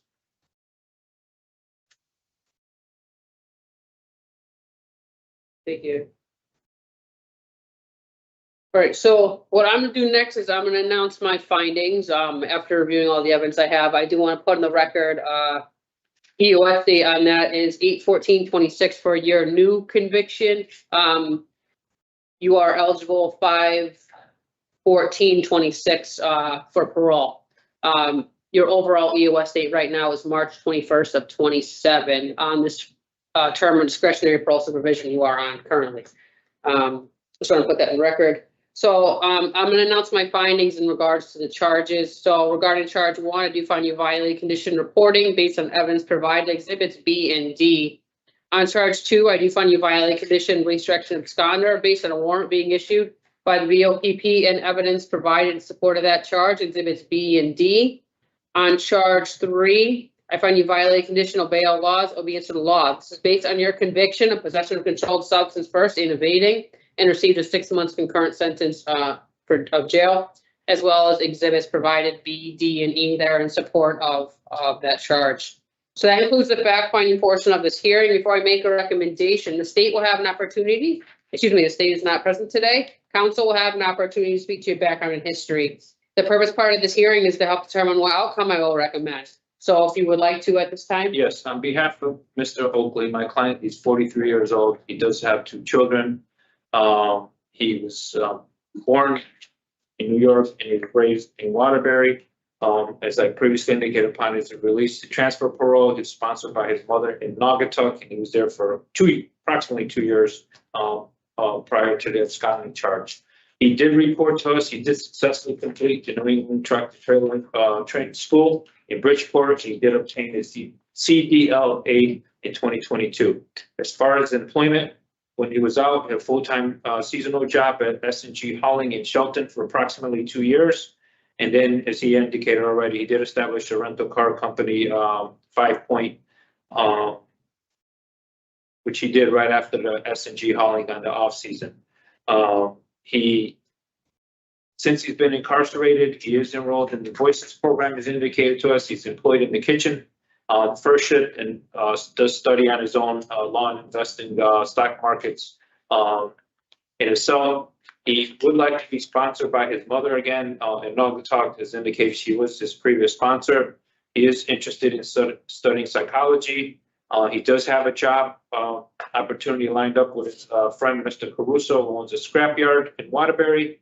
Obviously, he does want to get back out to his children, and he is amenable to any treatment recommendation. That is not any part of the violation.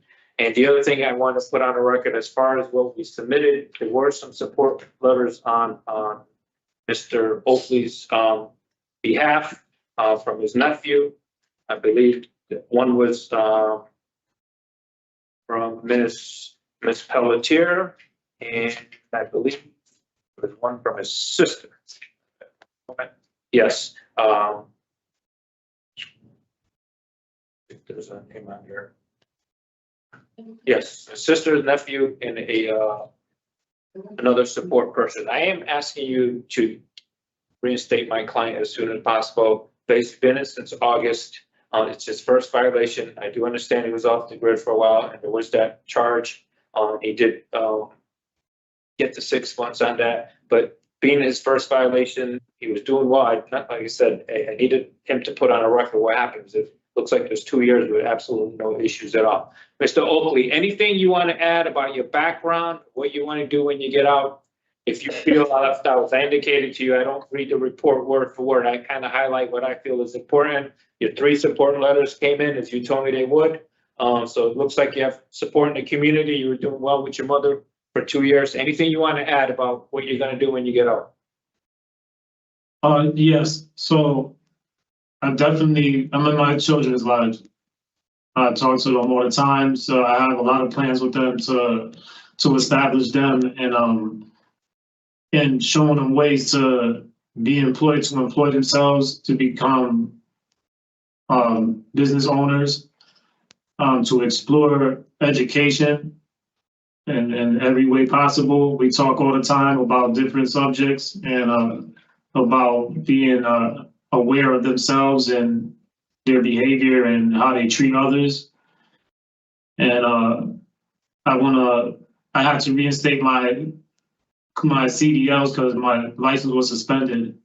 So I had 3 months of suspension, which I'm 2 months in on that. So in about another month, I should be eligible for a reinstatement. And I want to start another car rental business. Okay. And Thank you also, for your comments.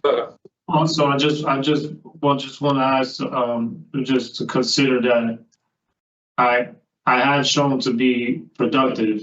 You know, sometimes I make decisions that end up biting me, and but I do try. I have put in a lot of effort, and you know, I apologize for my mistakes. I appreciate those comments. It indicated you did have a good track record for the first 2 years. I know you were employed and you got support on the community. So that's all part of the record, okay? Yes. Yeah, I appreciate your statements, and I will be right with you with a recommendation.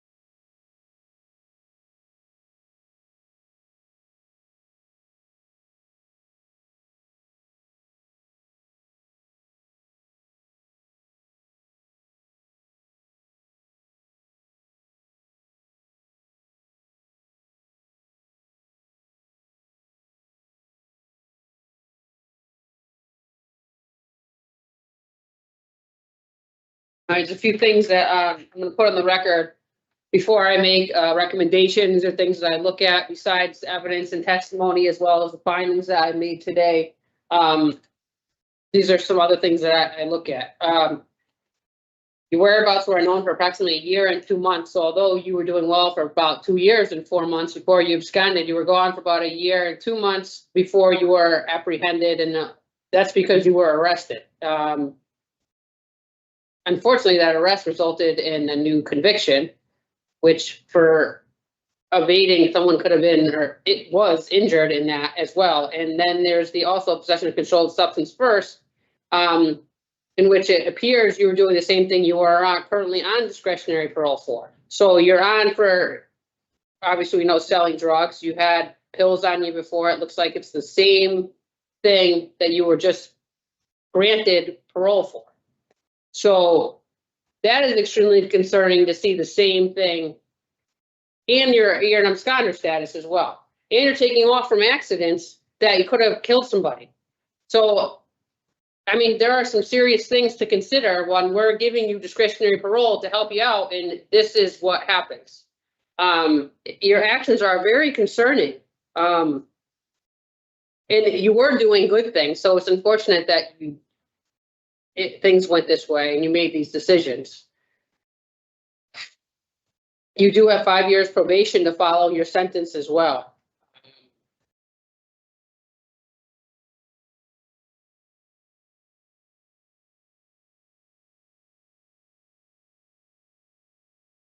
I do acknowledge this is your first violation, as well as you had not received any misconducts because you were doing well before this happened.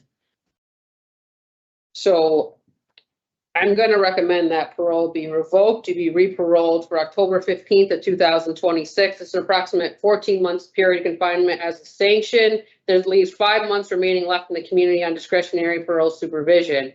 I recommend the following parole conditions: operation of motor vehicle. I'm not going to put halfway house placement on the time, but I don't know if they want to put you back there when you absconded from there and you didn't come back. So I never absconded from. Sorry. You never absconded? No, from halfway he's house. understanding. Yeah, hold on. I think he's misunderstanding. We're gonna make his mother number one as far as. I'm not having halfway house at this time. Yeah. I'm gonna let them determine. Correct. So, Jonathan, I requested that you be placed back with your mother. Unfortunately, I can only make the request. I knew you were there before. You left from your mother's residence, not from a halfway house. We know that. So parole is, the field is gonna determine whether your mom's house is the right place to put you, or you need to go to halfway house first until you establish permanent residency. That's what she meant. So the only recommendation I'm making is operation of motor vehicle. And my findings are going to the parole board on April 23rd. So the board, they can lessen that sanction. If they want to let you out sooner, they can. The soonest they can let you out is May 14th of 26. That's your parole eligibility date on this new sentence that you have received. Or they can hold you in longer if they'd like to. They can just have you max out. So it's going to be up to the parole board, and they're going to know April 23rd what the decision is. They're going to mail it to you. You're going to get it in writing from the parole board, what's their final decision is. Yes, may I have that October date again? I'm sorry, I couldn't keep up. 10/15/26. 10/15. Which I'm trying to leave you a couple months. I want you to have some supervision in the community before coming off. Is my recommendation. All right, so Jonathan, where this is gonna work, as she indicated, April 23rd, and goes in front of the 3-member panels I indicated to you. They have the final say of the scenario she gave you. They can adopt it and give you less time, or they can hold you until March of 2027. We won't know that until they look at what, and that will occur on April 23rd. You will get something in writing. I'll get something in writing. If there's an issue with that re-parole date, I'll set up a legal call with you and go over the next step with you. Okay, All right? All right, so you're all set All for right, today. good luck to you, Jonathan. thank you, Good luck. thank you.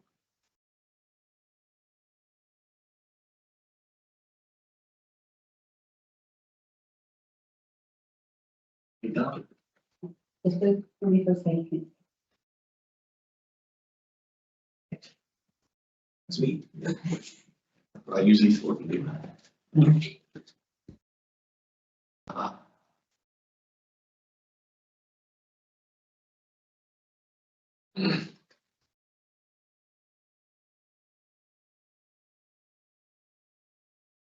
Morning, sir. Mr. Gomez.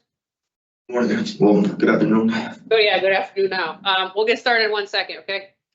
No problem.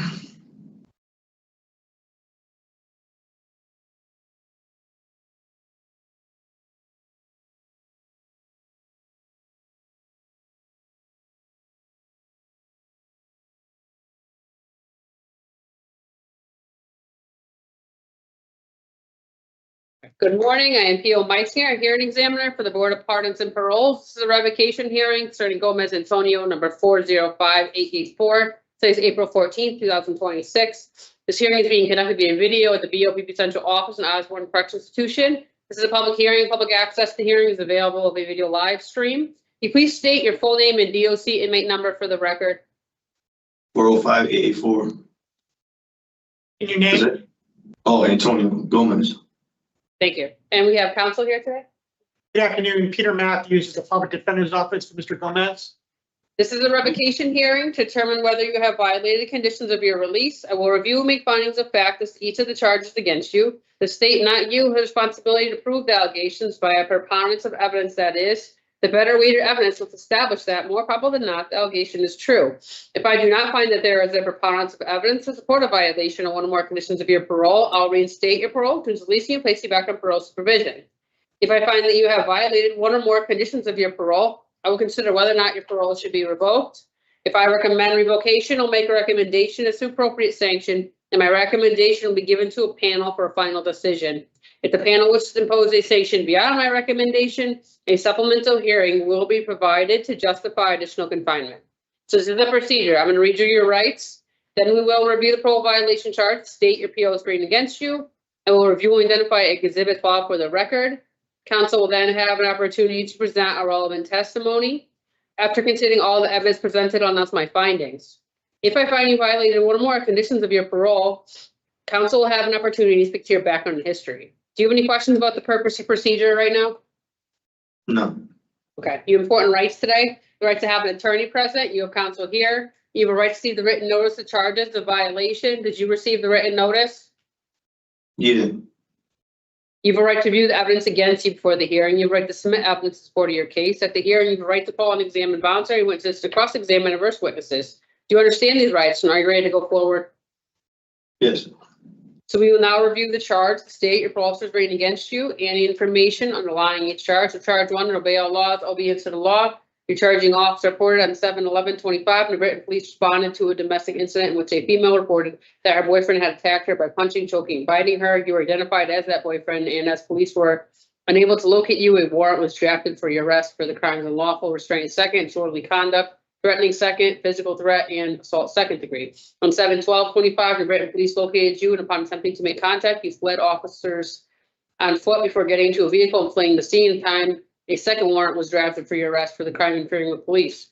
On 8/5/25, the Britain police located you, and while attempting to take you into custody for your 2 hard copy warrants in GA 15 New Britain, you again fled from officers in your vehicle. While attempting to flee, you struck a marked New Britain police cruiser before abandoning your vehicle and running on foot. Officers soon apprehended you. In addition to the aforementioned crimes from 7/11 and 7/12/25, you were additionally charged with legal operation, motor vehicle on suspension, reckless driving, engaging police in pursuit, evading responsibility, injury, property damage, failure to drive in proper lane, unsafe backing, failure to insure private motor vehicle, interfering with an officer resisting, and reckless endangerment second. And charge 2, no driving. Charging officer report at 7/12/25 and 8/5/25, you were witnessed by police operating motor vehicle. You do not have permission from your assigned parole officer to do so. And the state has filed the following exhibits pre-marked for identification as Exhibit A, remain in custody order. B, signed parole conditions. C, notice of parole violation. D, parole violation report. Exhibits E, F, G, R, and H are New Britain Police Department incident reports. And I is the decision information in summary. Did you receive notice of parole violation report, and the other documents I marked, and did you review those? Think so, yeah. Believe so, yeah. Yeah. Yeah, the evidence that you received about the parole violations. Yeah, I got. Yeah. Okay. I got it. And council's filed the following exhibit pre-marked for identification is Defense Exhibit 1, which is a list of parole accomplishments and future plans for parole reinstatement. I do want to put in the record, I received the addendum from PCS. The addendum reported on 3/3/26. You were seen before a judge at GA 15 for multiple dockets. Dispositions are as follows. Strangulation, suffocation, second degree, 5 years jail, execution suspended after 2 years with 3 years probation. The charges of assault third, unlawful restraint second, and disorderly conduct, as well as interfering with police resisting arrest were nollied. Reckless endangerment second degree, interfering with police resisting arrest, engaging in police pursuit, illegal operation of motor vehicle on suspension, failure to insure private motor vehicle, and evading responsibility were nollied. You were also convicted of reckless driving and received a 30-day jail sentence that is running concurrent. Do you need to continue this hearing to obtain any additional evidence? I did not. Okay, we have no witnesses today. So now it is defense's opportunity to present evidence to speak to any of the evidence submitted. Thank you. So Mr. Gomez, he did plead guilty to the strangulation second and the reckless driving charges as indicated in the addendum. He received a split sentence with probation. I will note that Mr. Gomez, he still does dispute these allegations. However, he did elect to accept the plea offer rather than taking the case to trial, which can be a very lengthy process. I will also note that this was a dual arrest. The complainant was observed by the police threatening to kill Mr. Gomez, as well as pinning him into a corner of the room and trying to wrestle his phone out of his hand. She did later tell the police she had been assaulted prior to the police arriving. The interference charge from July 12th was nollied by the court. During this incident, the complainant was arrested again for attempting to make contact with Mr. Gomez after the initial arrest. And Mr. Gomez, he's apologetic about his actions on August 5th, which ultimately did lead to that 30-day sentence on reckless driving. At the time, prior to these incidents, he'd been doing very well in the community, and he was very upset about everything that led to these warrants. He did make a poor decision, an impulsive decision, and he's apologetic about that. If there is a finding you would like to hear further with regard to the sanction. Thank you. Thank you. All right, so I reviewed all the evidence, listened to testimony. So what I'm going to do next is I'm going to announce my findings in regards to the charges. So regarding charge number 1, I do find you violated condition, obey all laws, obedience to the law, based on your conviction of strangulation, suffocation second, and received a sentence of 5 years jail, execution suspended for 2 years with 3 years probation, as well as a conviction of reckless driving, which a 30-day jail sentence was also received, as well as evidence that supports this, which is exhibits B and D through H. Regarding charge 2, I found you violate condition no driving based on evidence provided in support of the charge. This is B, D, and E. So that includes the fact-finding portion of this hearing. Before I make a recommendation, council will have an opportunity to speak to your background and history. This purpose part of the hearing is to help determine what outcome I will recommend. I do want to put this on the records in regards to your new conviction that you have received, that new 2-year sentence for. The EOS date on that charge is August 3rd of 2027. Your TS eligibility date is 4/17/2027. Are you? Because it is an 85. But it's a TS sentence because it's under. Yeah. So it's only, I think, I believe it'd be 50% because it's not a parole sentence. Strangulation second is 85% offense. It's an 85% if it's a parole sentence, but if it's a TS sentence, TS is all 50%. Yeah.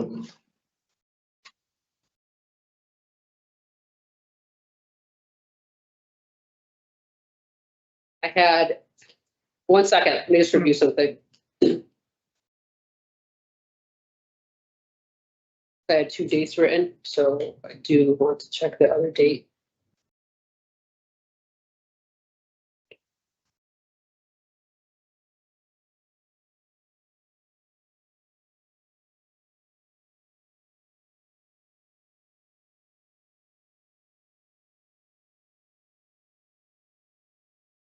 So 8/3/26 is the eligibility date. Thank you.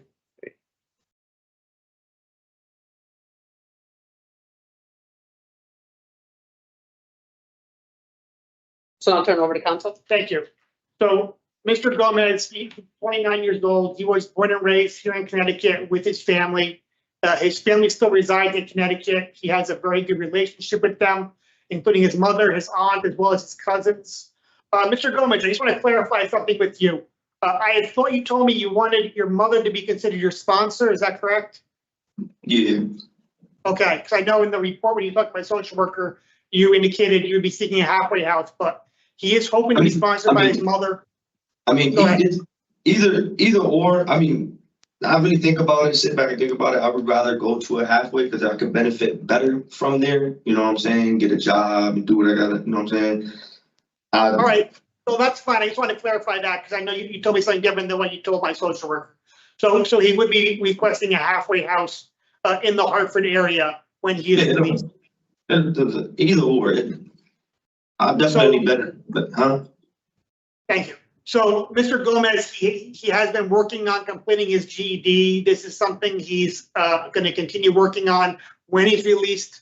Prior to this remand, he was employed at various positions. He was working both at Taylor Rental Party Plus for some time, and then he was also working at the Connecticut Convention Center. He has been in contact with individuals about employment when he's released.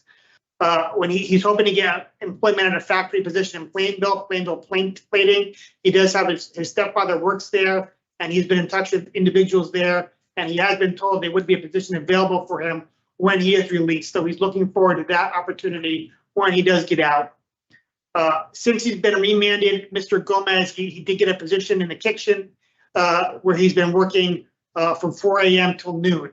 I'd also note he hasn't picked up any tickets since he's been remanded for this past, let's say 8 months or so. So Mr. Gomez, he was under supervision for approximately 1 year at the time of his remand. According to the PVR, during this year of supervision, there were no reported misconducts. He's been cooperative with his parole supervision. He indicated that parole hadn't referred to anger management as well as some transitional programs with transition from incarceration programming, which he did participate in. He also participated in relapse prevention groups at CRT in Hartford, and he complied with treatment at the Watkinson House halfway house program. It doesn't appear that there were any noted positive drug screens during his supervision. There's no noted missed appointments. I think he has demonstrated a willingness to work with parole, and he certainly is going to continue working the parole in the future when he is released.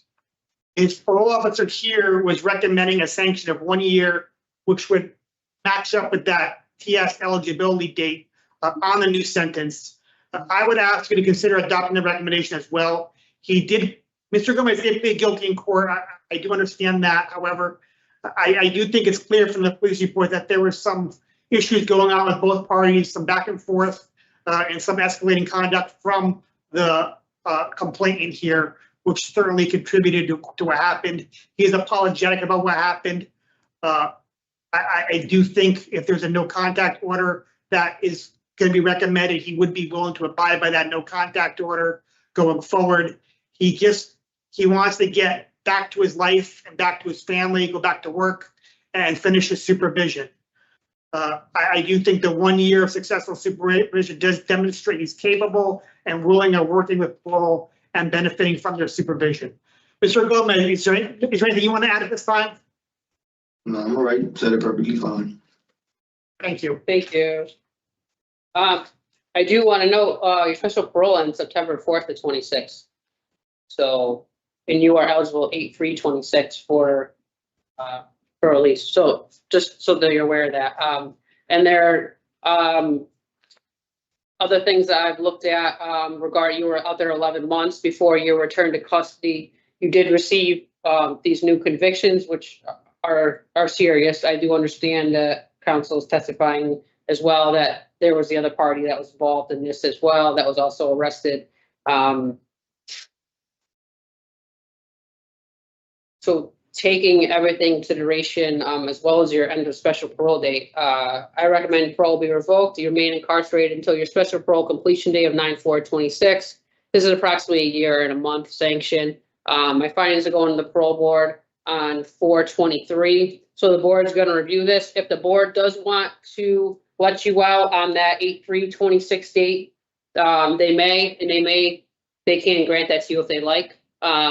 It's a month difference, so it's going to be up to them to decide what they'd like to do. Do you have any questions? You'll get this in writing from the parole board about a week after April 23rd.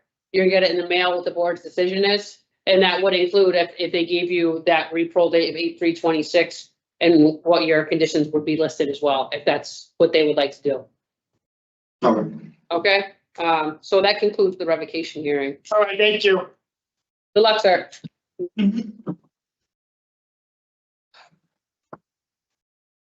Oh,